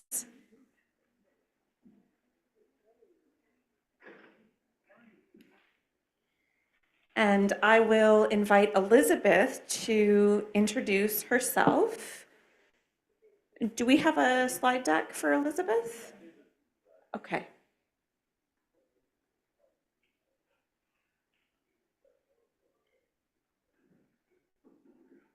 Hi, Drink Greensy.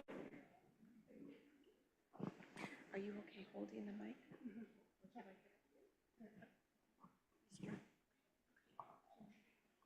No.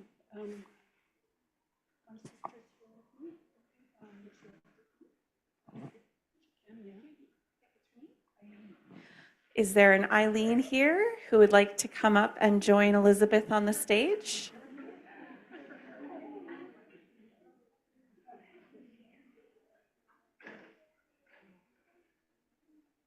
Okay, so two sisters, Elizabeth and Eileen.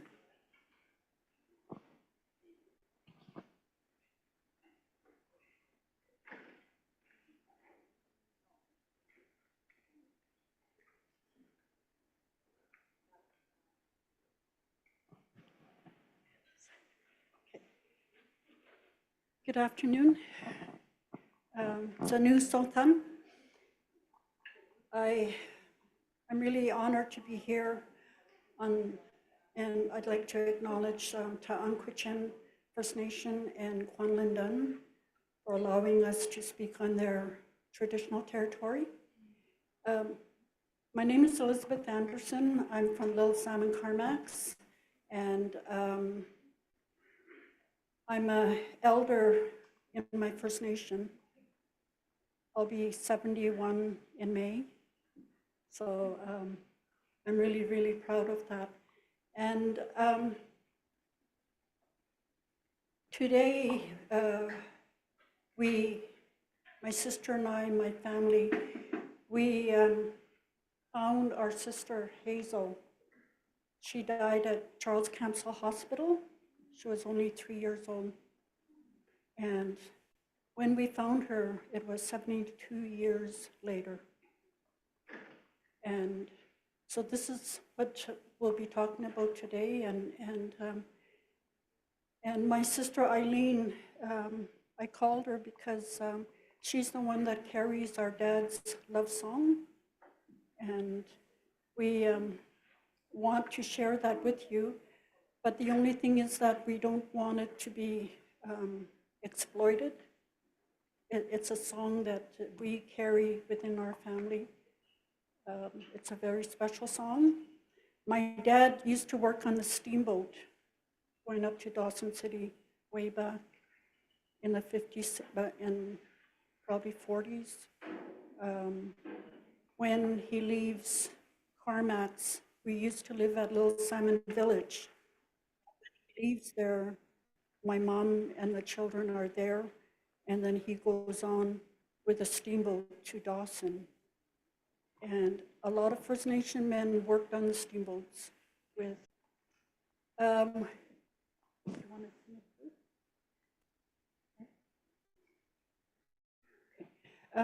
So as we're going through our slides, this slide here is outside of Prince Albert. And there's myself, my younger sister Helen, my daughter Charmaine, and Eileen's daughter Erlene, and Eileen. As you notice, the older ones are on the outside. It's always like that in First Nation country, eh? We always keep the young ones in the middle and make sure they're protected and looked after. So, so that's the family that went to Edmonton. So I'll just go into a bio. I did. Want to say anything, Erlene?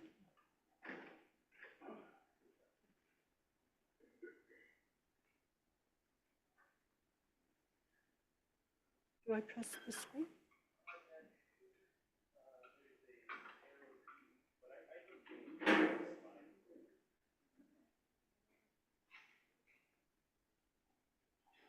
maybe the notice, Kimberly's information.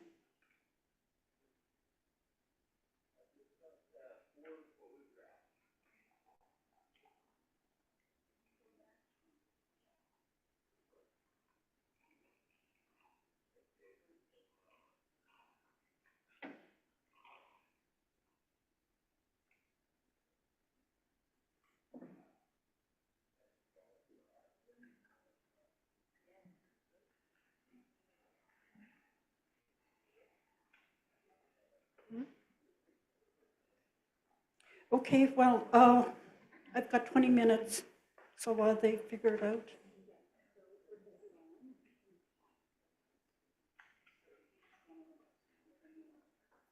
Okay, okay, sure, thank you.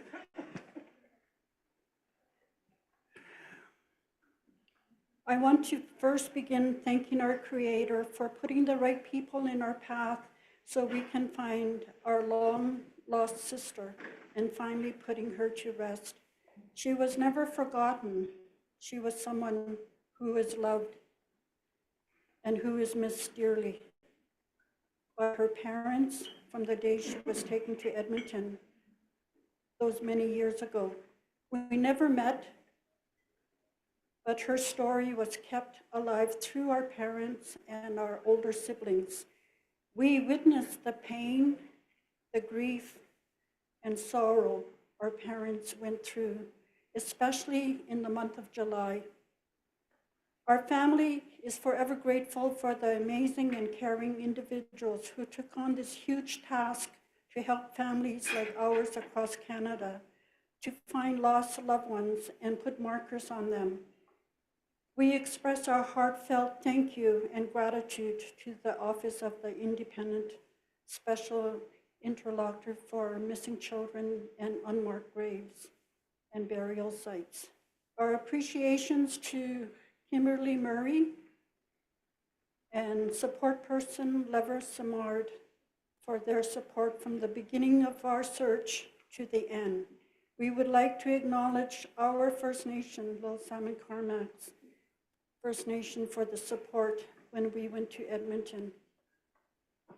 I have Kimberly's information up there in a same setting as this in Carcross, March 8th, I think it was 23. She was in Carcross for a conference, and she did a presentation. And as she spoke, I told my sister, I said, she is the person that we need to talk to find Hazel. In the past, our families, for many reasons, the government wouldn't give them information. So when this organization was put together by Prime Minister Trudeau to help First Nation, this all came about after the Kamloops. So that was our opportunity.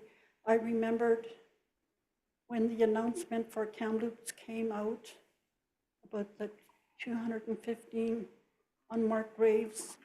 We were at a workshop in Airport Lake in our traditional area, and we heard the news, and it just struck me that they're talking about our sister. She laid in an unmarked grave for all those years. So that was when the seed was planted for us. It was always there with our parents and with our older siblings. Many of you know Roddy Blackjack. He was chief in our area. His mom is buried out there. And he's married to my older sister, Bessie Blackjack. And they would go over to Edmonton, go to St. Albert, and they said, all we found was a big marker and Hazel name on there, but nowhere to visit her or just knowing that she's out there. So at that time when Kimberly helped our family, I gave them Roddy's mother's name. So that's another family in Carmacks who have laid a stone on their loved one, is the Blackjack Silver Fox family.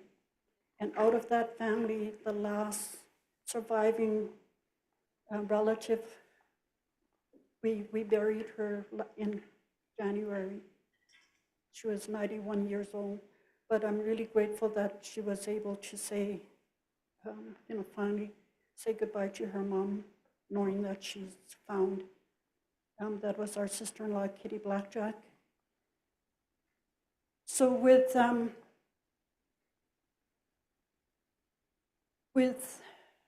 that, a year ago, we found our sister Hazel Annie Charlie after 72 years in an unmarked grave in St. Albert, Alberta. She was a patient at Charles Campbell Indian Hospital for TB. She died at the hospital at the tender age of 3 years old.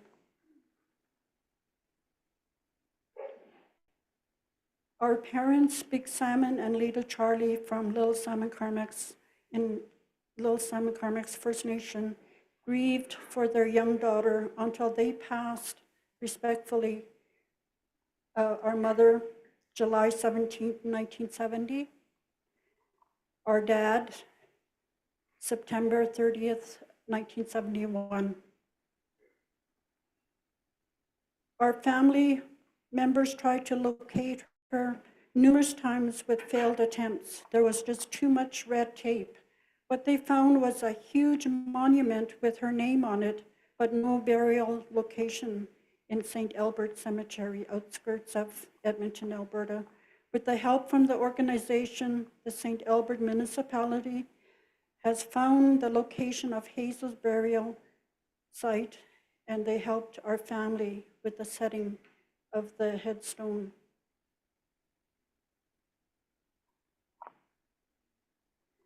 And when we spoke to Kimberly and brought our story to her as a setting as this, we found a table and we sat and we talked and we told her our story about Hazel. And this was March 8th, with all the information, legal information, papers and everything was given to us by end of April.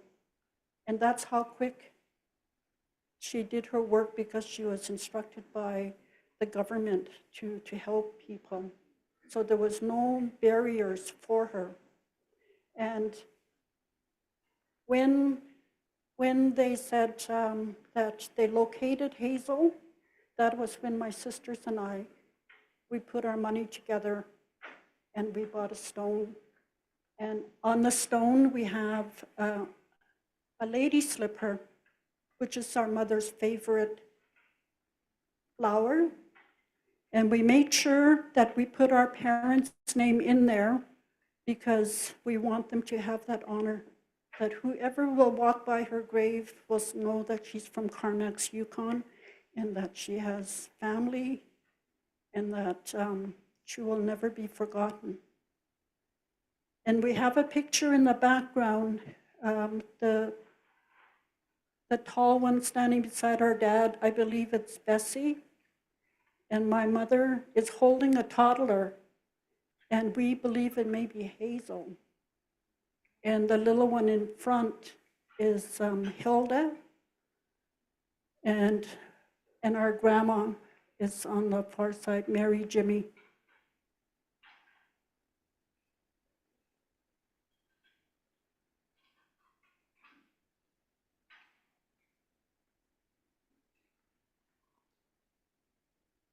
We have laid a headstone for our sister Hazel Charlie on the day she passed 72 years ago in Edmonton, July 10th, 2023. We want to share when we did our ceremony, our sister Eileen Fields sang our dad's love song he made to our mom when working on the steamboat many years ago. It was in the fall. One verse says, "When the leaf is falling, I miss you, my sweetheart."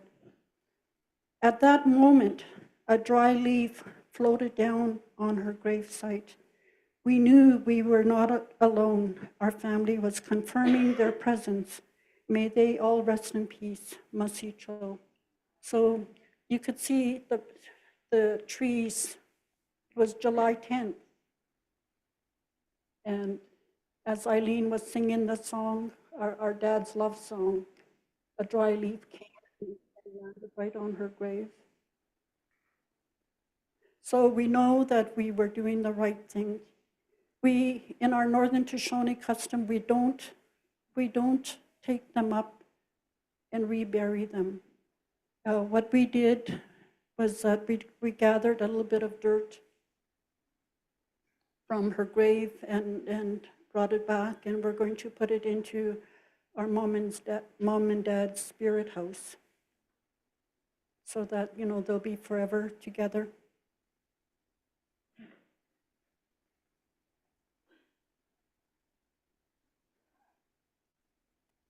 Again, this is by the monument. This is where her name was on there. And my youngest sister, husband Paul, was there as her support. And Eileen's daughter was there as her support. And I had my daughter, Charmaine.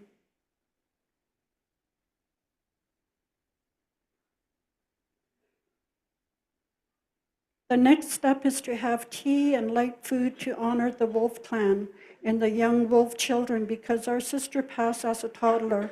The Northern Shoshone way is not to have a full-fledged potlatch. We will give to the opposite clan a light lunch, gifts, and honor for supporting our family. This will put closure for our parents and our other family members who went to Edmonton to try to locate her. And the picture here is at Little Salmon Village. It's our traditional area, and we have a camp spot where our family gather every year, and our oldest brother Johnny would live there with our family. And as we introduce and welcome people to Little Salmon Village, this is all our family here, most of them that were in Carmax, and my nephew, Russell Blackjack, who is a chief today, and my daughter, my granddaughter, my great-grandbaby, she's standing in front beside Charmaine. And we welcome the people. We welcome the people who were there. This is the family getting ready to help serve and making people feeling comfortable. And it was just a little gathering. Like I said, it's not a custom for us to have a full-fledged potlatch, but we needed to feed people and give them gifts. And we had an elder there who told us it was okay to collect some money to give to the ones who traveled. And in that little moment, we didn't plan to collect, but we made $1,200 just in that little time, and then we gave it all back for the ones who were traveling for gas. And those are some of the gifts that we helped. We encourage all our nieces and nephews to come and just be part of giving, to give out to people. Our young nephews and nieces were just in their glory, you know, running around giving gifts to people, and it was really great. And family all come together to help serving. My sister Eileen said, because Hazel is a toddler, let's give out ice cream. And I said, sure. So she bought a freezer, and so that's what we did to the kids. It was a hot May month, so the kids really enjoyed that. These are just some of the pictures of where everyone is helping. These two young little boys are Helen's grandson and Eileen's granddaughter.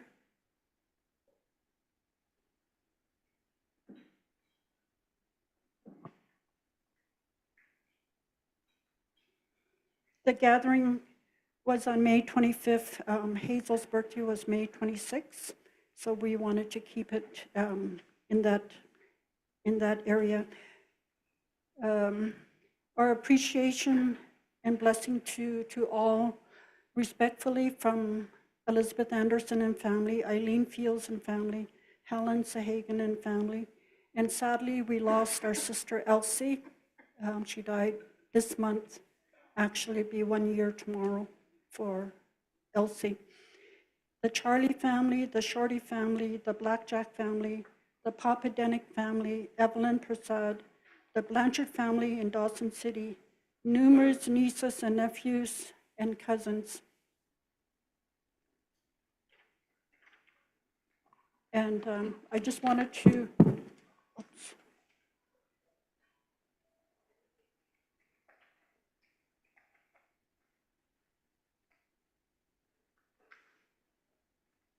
I just wanted to, my granddaughter, who's sitting in the back, helped. She actually did the slide, and I just sent her the pictures. And in the bottom, she said, "Grandma," she said, "would it be okay if we did this?" And I said, "Sure, do it," because it's Alana's great auntie. And there she put, "Life may have taken you away from us, but love will keep you in, but love keeps your memory alive. Thank you for helping and guiding us back to you."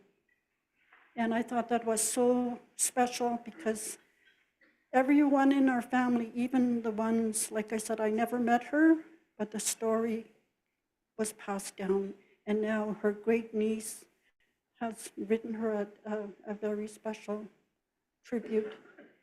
So with this slide, we're gonna add on and we're going to make it much better. Maybe have more input from family, like on their memories or what they have heard from their family. So maybe at this time we could, Eileen could sing our dad's love song just to close this off. And I just wanted to share another part of myself as a survivor, what I'm doing today. Should I do that first and then Eileen can sing? Okay. So I'll just do this little other write-up that I did. I thought it was really appropriate to share this today because we all are survivors and we all want to keep our story going. We don't want to forget and we don't want to repeat. So I think it's really important, as you heard past speakers talking about that and about our culture, about our language, how we need that as our foundation. So today I work at the school, at Tantalus School, as a knowledge keeper. I do 4 hours every day, Monday to Friday.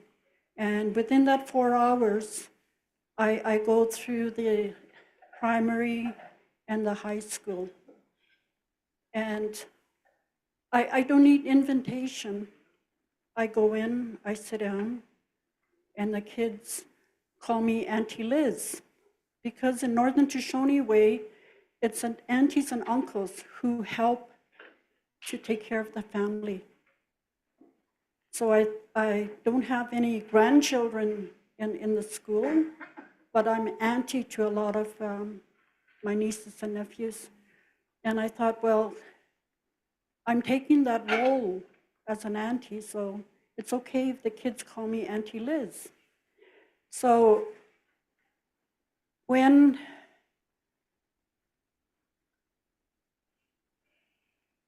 this is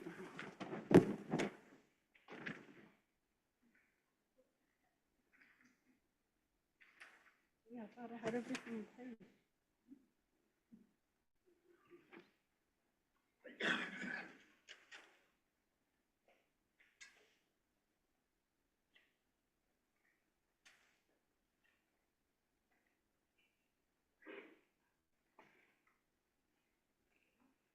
You know, I do prayers and I do take part in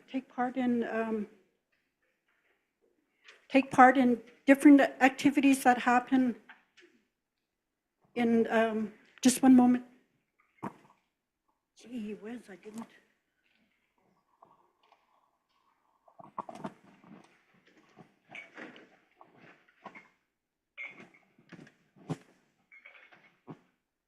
Gee, I'm sorry. Okay, I think I have it. In September, you know, on Truth and Reconciliation Day, the kids have a ceremony, and in one of the classes I went in and I did an overview on residential school, my residential school experience, and I talked with the grade 6s up to grade 12. And when I was in the grade 6, 7, and 8, I did a little overview. And what I told the students, I was born and raised in Carmacks, Yukon, 1954. I'm 70 years old, going on 71 May 6. My parents were Big Salmon and Lita Charlie. My parents were traditional people of Little Salmon Carmacks First Nation. They both have passed on respectfully in 1970, my mom, and 1971, my dad, 55 years and 54 years ago. When I was 5 years old, I was taken to Carcross Residential School for 1 year. I don't hardly remember that year. I know I was scared, fearful, in a very different place. The floors were cold, food was different. My older sister always said to me, "Be quiet, don't talk." I didn't realize why she said that to me. It was because I spoke Northern Shoshone. And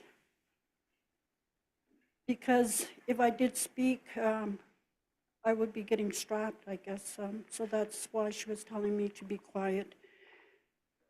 I remembered that I enjoyed my times outside and walks in the woods. I felt connected to those surroundings. After a year in Carcross, I was sent to Lower Post, BC. I was in that institution for 7 years. It was my hardest years of my life. Oh, the school was Catholic run with nuns, priests, and brothers. We were forced with religion. We had to have our hair cut short, wore identical uniforms and clothing. We were always in line, in lineups. When we get up for meals, for outdoor activities, it was very regiment. We didn't get nurturing or kindness, it seems. The nuns were domineering, controlled, and watched us very closely. It was not all gloomy. We had fun times, playing with toys, going outside, sliding, skating, sports. We had dances. I learned to tap dance, Irish jig, and sing songs in the Christmas concert. To this day, I enjoy dancing. I need to learn our Northern Shoshone way of dancing. There is a distinct way our clans dance for wolf and crow. It's hard for me to have fond memories about my school years in residential school. I went through a rebellious stage in my early life, and I was confused for some time in my own identity as a First Nation. January 19th, 1984 was a changing time for me. I was sick and tired of the lifestyle I was having. For the betterment for myself and my family, I chose a sober life. Now, today, it's 41 years of sobriety.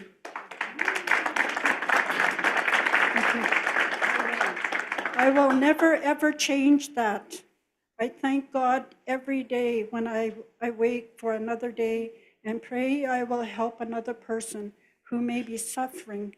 Life does really go on after putting aside the bottle. I never had any issues with substance abuse. Healing mentally, physically, and spiritually is lifelong. I seek help where I can, attended treatment, attended AA meetings. I have sober, healthy friends, seek guidance from healthy elders, and I seek employment. I worked 25 years in health and social department, mining for the Northern Shoshone people within Mayo, Pelly, and Carmex. Justice for 10 years, worked 3 years in the mining camp up in Elsa. I traveled to many communities for work. Carmex was always my home base. Education is very important. Knowledge is power. It will give you opportunities in the world. Know who you are and know your purpose in life. Know who your family and relatives are. Know your traditional ways. Practice and apply the pillars of our Northern Shoshone teachings. Hold that with high regards. Teaching, caring, sharing, and respect. As our past elder, Roddy Blackjack, said, walk in two worlds, meaning keeping your traditional teachings and learn the new technology of today. The Truth and Reconciliation Chair, Murray Sinclair, stated that it is precisely because of education was primary tool of oppression of original people and miseducation of all Canadians that we have concluded that education holds the key to reconciliation. With this, be strong and thriving Northern Shoshone individuals. So this is what I read to the class, and it's time up. So can Eileen still sing?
We're running a little bit behind, so if you do need refreshments, I would encourage you to quietly get up and get them. If we could limit any kind of conversations or visiting maybe to the hallway. Good. And I'm going to introduce our next speaker, which is Joyce Hunter.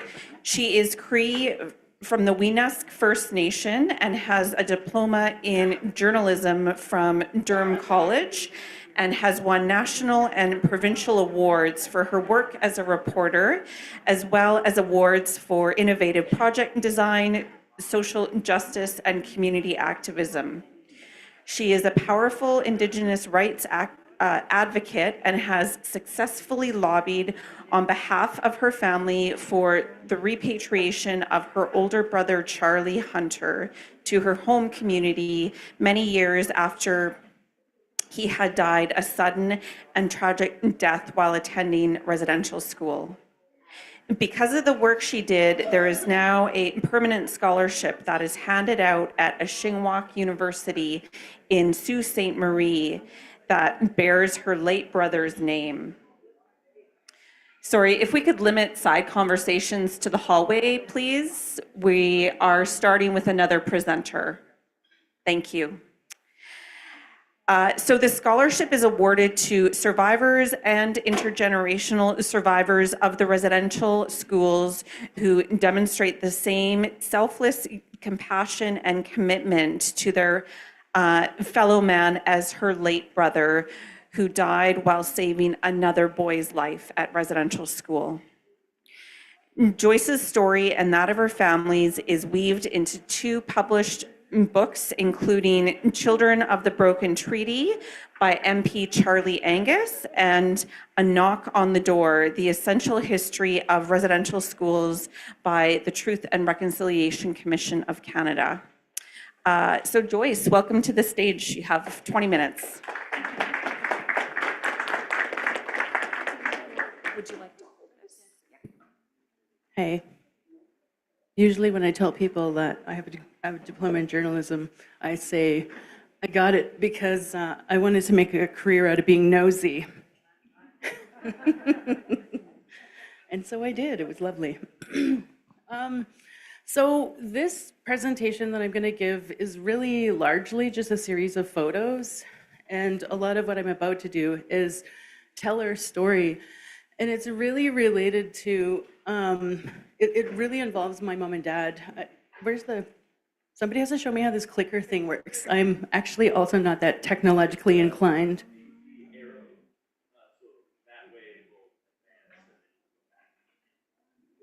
Okay, so back, forward, backwards. This one here is next. Okay. And then the other one, and that's a laser pointer. Ooh, fancy. Holy. Okay, so I'm a little bit nervous. I haven't had to speak publicly in front of a crowd in a really long time. A lot of my work more recently has been as a remote worker. And it's funny because, what did I do? I worked for as a policy advisor to the regional chief for Ontario for a little while. That was during the pandemic when it first started. And then I went to work in the National Chief's office as her chief of staff. So I've done a little bit of this and that, but my diploma kind of took me all over the place. It's been a really interesting ride. But as I said, I wanted to really talk about this in the context of my mom and dad. And these are them. This is my parents on their wedding day, and flanking my dad and my mother, so that's Mike Hunter, and then his wife is Pauline Chokamolin, and then those are my father's parents, and then and that is the priest who married them, and I did not go out of my way to find out what his name was. I'm sorry, but my parents are married in 1956 in July, a few days after my father's birthday. Actually, they were in their early 20s, as if I recall correctly. And they went on to have 10 children. So I have 7 brothers and 2 sisters, and I'm the baby of the family. Yeah. And this is where they settled after they were married. This is called Holly Lake, and it's a bit of a distance from where our home community currently lies, but that's where my family traditionally occupied land. I think people call it their trap lines now, really. But our community, our family in particular, didn't leave the reserve or our homelands, I guess, to go onto the reserve until after my brother Charlie died. And so these are my older siblings. So there's the tallest one is George, and then there's Charlie, the fair-haired one. That's the one who we lost. And then there's George, Charlie, and there's Dominic covering his nose with his sleeve. And then there's Sam in the red sweater, my sister Christine, and there's my brother Brian. And so there were more coming. I was still a twinkle in my dad's eye at the time.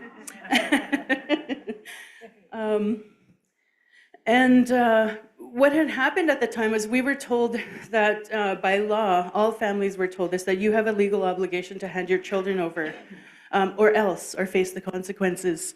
And it was either a fine or jail time or both. Or they would also take away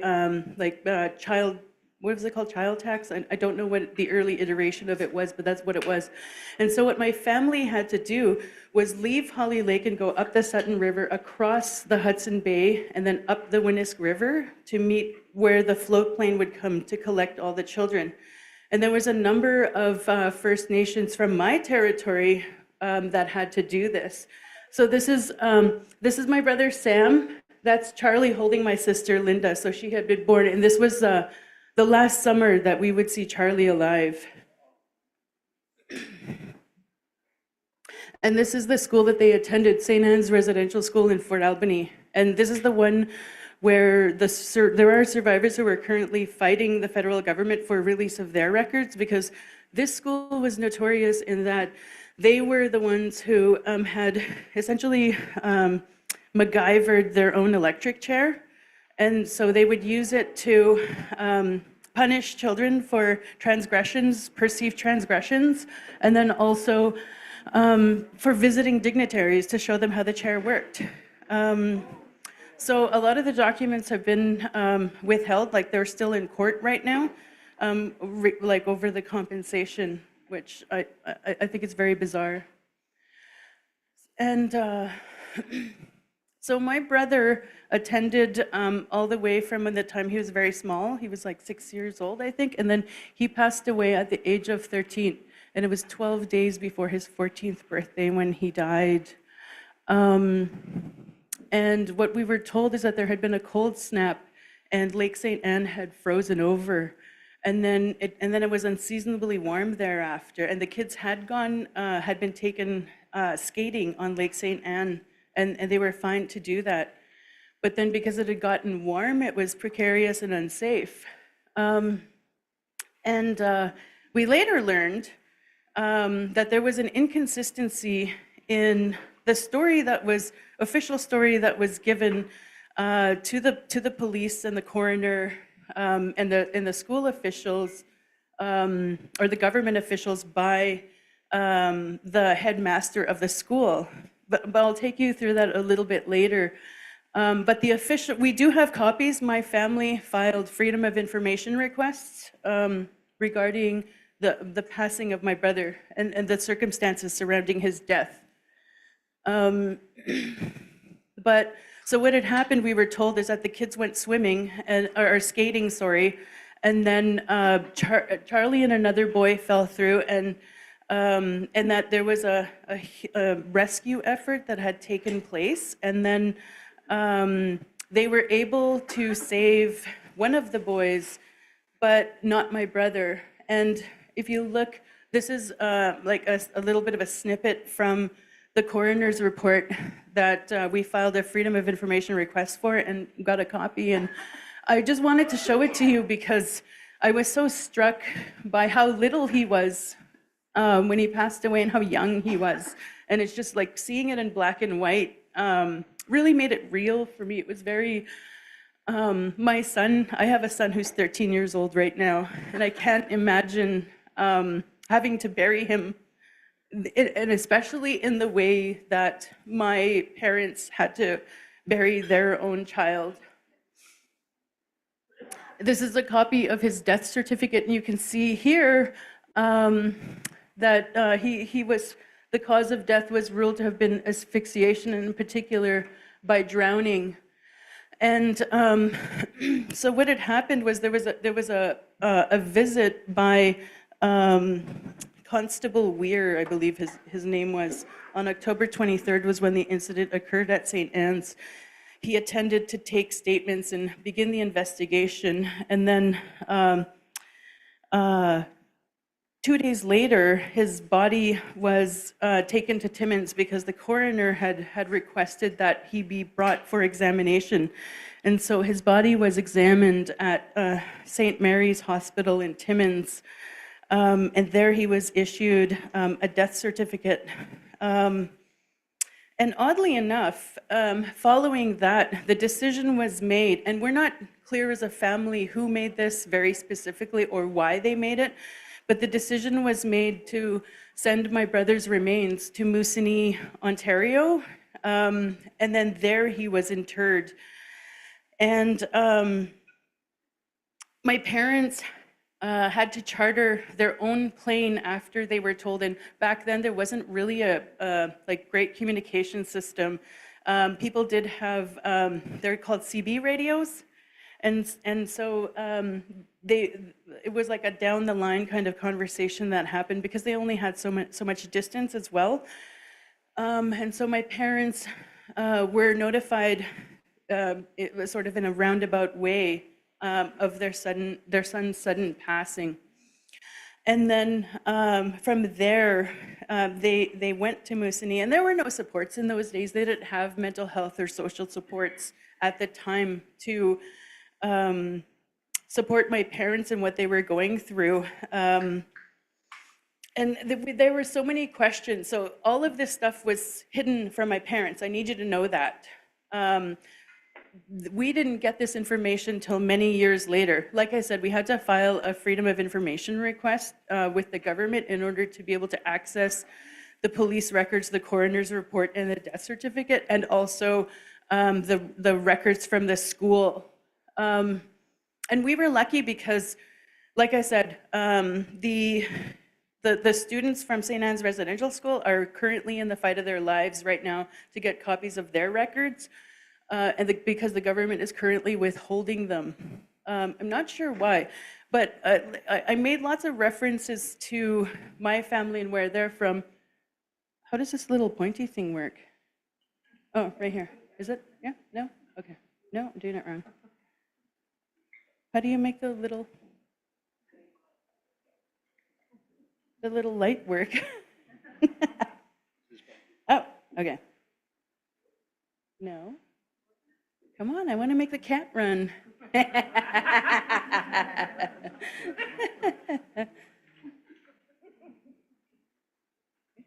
okay. Oh, there we go. Oh, it's not even red.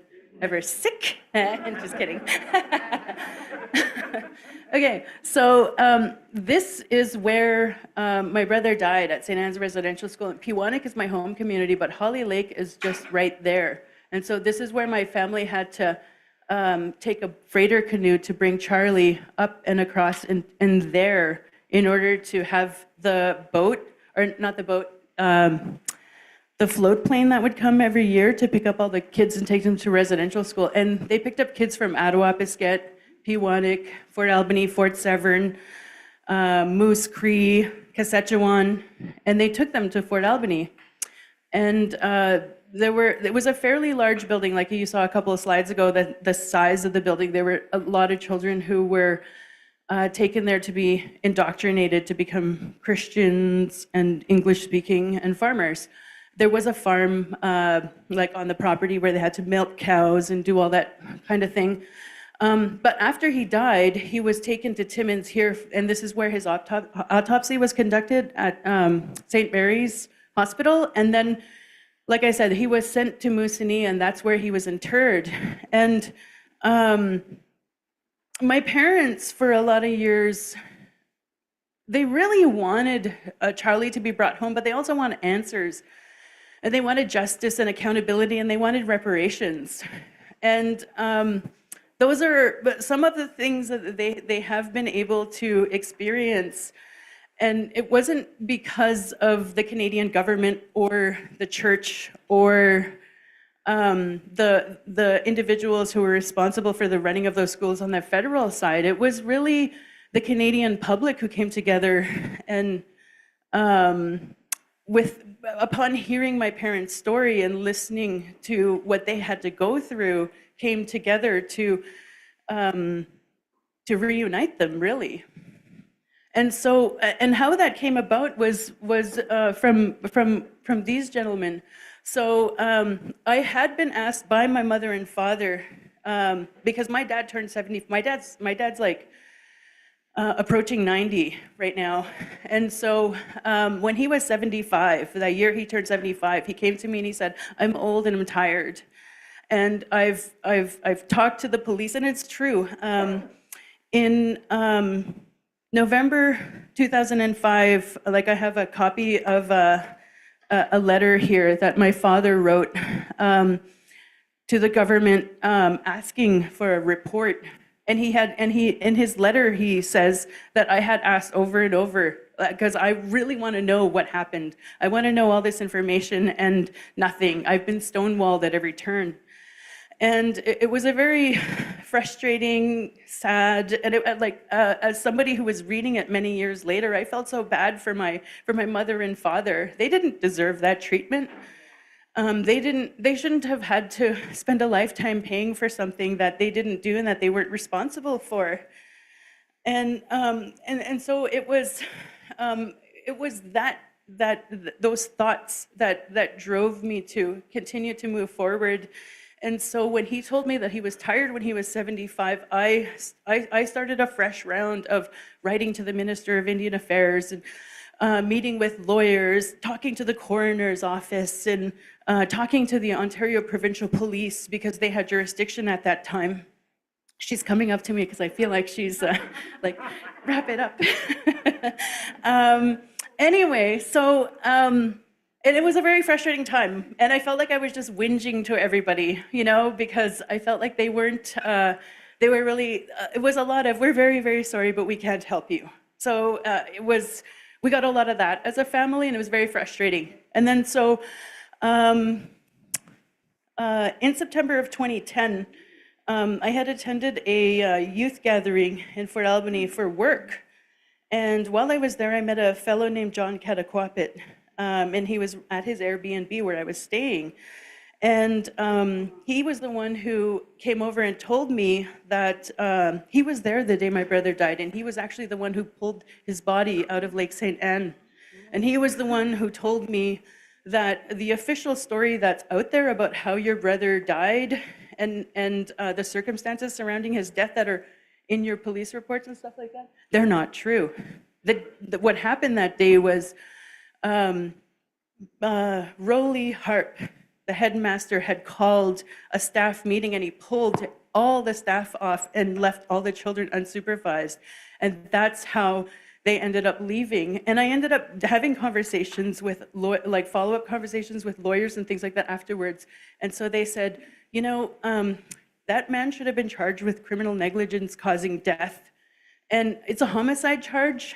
And so those don't have like a statute of limitations, right? And so my understanding is this man is still alive and has still enjoyed freedom his whole life, and has essentially gotten away with murder, which I like. It's very, to know this information and then continue to go to the police and the Crown Attorney's office and still be turned away is really mind-blowing to me. But anyway, so knowing this information, there was this reporter over here. His name is Peter Edwards, and he wrote that book, One Dead Indian, which is about the killing of Dudley George. And he went to the Truth and Reconciliation Commission when they were doing their statement gathering, and he said to them, "I want to tell the story that the issue of residential schools isn't something that's happening in the dusty old history books, that it's a very, very much alive as an issue. So can you connect me with a family that's really struggling with this right now so that people understand it in its proper context?" And so I had already met with him to give my statement, because as a family, I went to go to see Justice Maria St. Clair when the TRC did a statement gathering event in Thunder Bay. And then so he called me up afterwards and said, would you like to meet Peter? Would you like to talk to him? And I said, yes. And then, so we did the interview, and the story appeared on March 4th in 2011 in the Toronto Star. That gave an overview of this story that I just told you, and that, you know, we were very sad and very frustrated, and my parents wanted their son home. And then the very next day, I got a call from a guy named Michael Kakagi, he is now the late Michael Kakagi, the Ontario Indian Residential School Survivors Society. He is a survivor himself, and he's also a rights advocate for survivors, and had been the founding person of this society in Ontario. And so he said, I want to create an escrow account and collect funds so that your parents can have their son home. And he did that. And so a story was published like 2 or 3 days later. And then so what happened was on March 24, literally 14 days after that story appeared, we had enough funds in that account to be able to repatriate my brother. And then we had to do the work as a family of talking to the local health unit, because when you exhume a body, there is red tape and jurisdiction, and then flying a long dead body, like there's health issues around that. And so you can see in and the other thing that I wish I had more time to talk about is the people who came to my brother's exhumation are the people that he went to school with. And I'm gonna read this and you're gonna let me, and I'll fight you for it. I want to turn to my brother Christopher, because he lives his life in ceremony, he walks in ceremony. And he at the time was working as the traditional healing program coordinator, and his task is to make sure that the traditional healers counsel the Indian residential school survivors and their families. And so that's what he was doing. And each of the diggers are survivors themselves from St. Anne's, and these men were crying and they were weeping as they were digging. Powerful healing on a spiritual level took place even there, before he even came home, because these people had an opportunity to work through their feelings and also be a part of something bigger than themselves. And for them, it was a lot of unburdening, and knowing that they were going to help a family and a community be reunited was a very powerful thing. And my brother Christopher was actually in my mother's womb when Charlie died. And my mother told him that Charlie had requested a brother before he left to go to school. So, I mean, I was really struck by that when he was telling his story.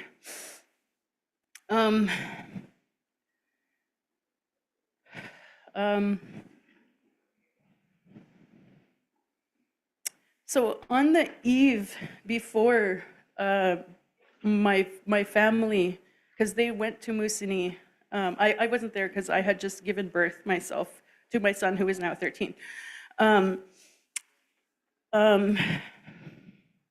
They went there and they brought their sacred items and they went into ceremony. And my brother's a sun dancer, Christopher.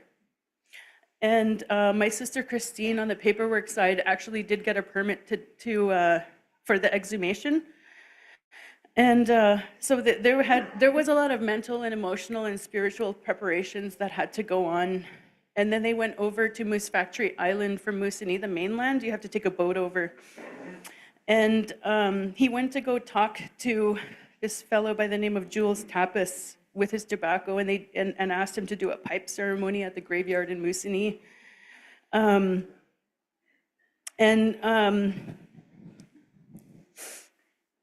He took his Sundance badge, his eagle whistle, and his drum, over to his brother's grave with Jules at his side and with Jules's pipe.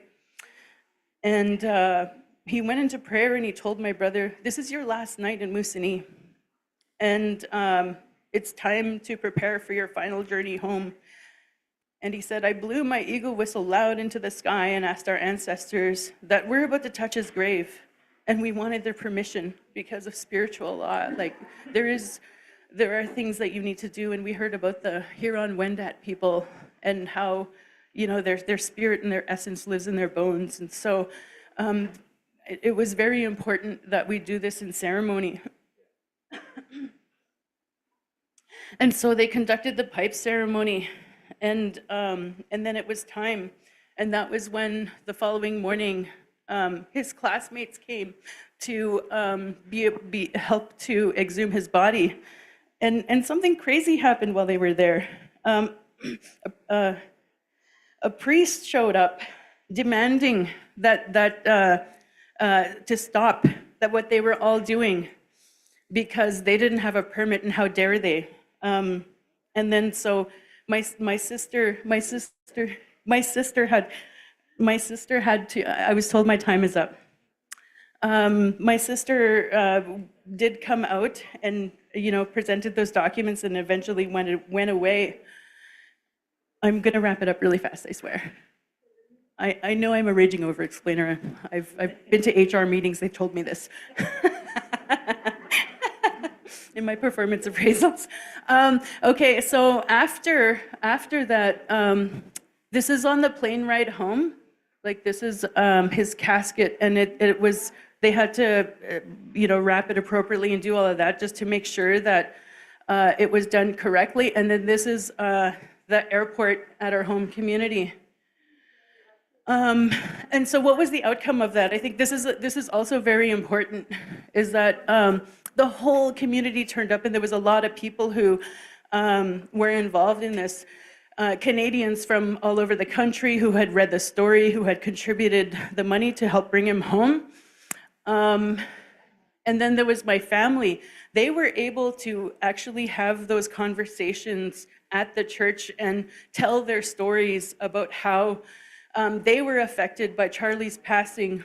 And the other thing that was really crazy to me was the boy who lived. His name is Joseph Gustagian. He came, he held a rose, and he was very quiet. He kind of like hid in the back of the church with his wife and his children. And what he said was, when Charlie died, he was so guilty. He felt so guilty that he wanted to kill himself. Like, he lived with that for so many years. And when he heard Charlie was coming home, because that was his best friend, he all those feelings came back, and he struggled, and he didn't know whether or not he was going to come to my brother's funeral that day, but he did. And he came to the at the internment in our graveyard, our cemetery, in our community. And one by one, we took a bit of the earth and put it down, and, you know, put our flowers, put our tobacco down with him. And he stood there and he cried and he cried and he cried. And my mother and father went over and they held him. And they said, "You don't need to cry." And it was, to me, the most powerful healing moment was to watch, I don't want to say forgiveness happen, because there was a lot of love that my parents showed him. They said, you know, like, you shouldn't have to think that and feel that. And it's okay, you're going to be okay. And that was one of the most affirming, powerful things that I have ever been witness to. And I'm so grateful that my community was there to witness it, was there to experience it, and was there to heal from it. And so I'll leave it there. I won't finish with the rest of my slides. It's kind of, because we have, you know, outstanding issues and whatever. But that's, I guess, for another conversation. Thank you so much. And I want to say thank you to the people who smudged me before I got up to speak, and for the sacred fire yesterday, and today that's burning. I take a lot of solace and comfort and strength from having our ceremony here, because we're having very heavy conversations. And thank you for putting up with me, even though you had your cute little sign. All right, thank you.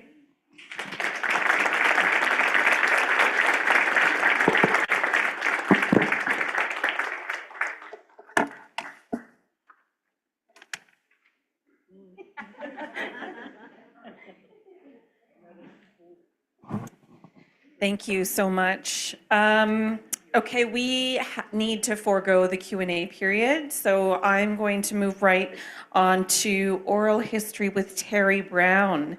Many of you already know Terry, a former chief of the Tahltan Nation and a matriarch of the Crow Clan. While president of the Native Women's Association of Canada, Terry founded the Sisters in Spirit program. She also served 6 years with the Truth and Reconciliation Commission of Canada. We have now stopped the live stream, and I am delighted to invite Terry Brown to the stage.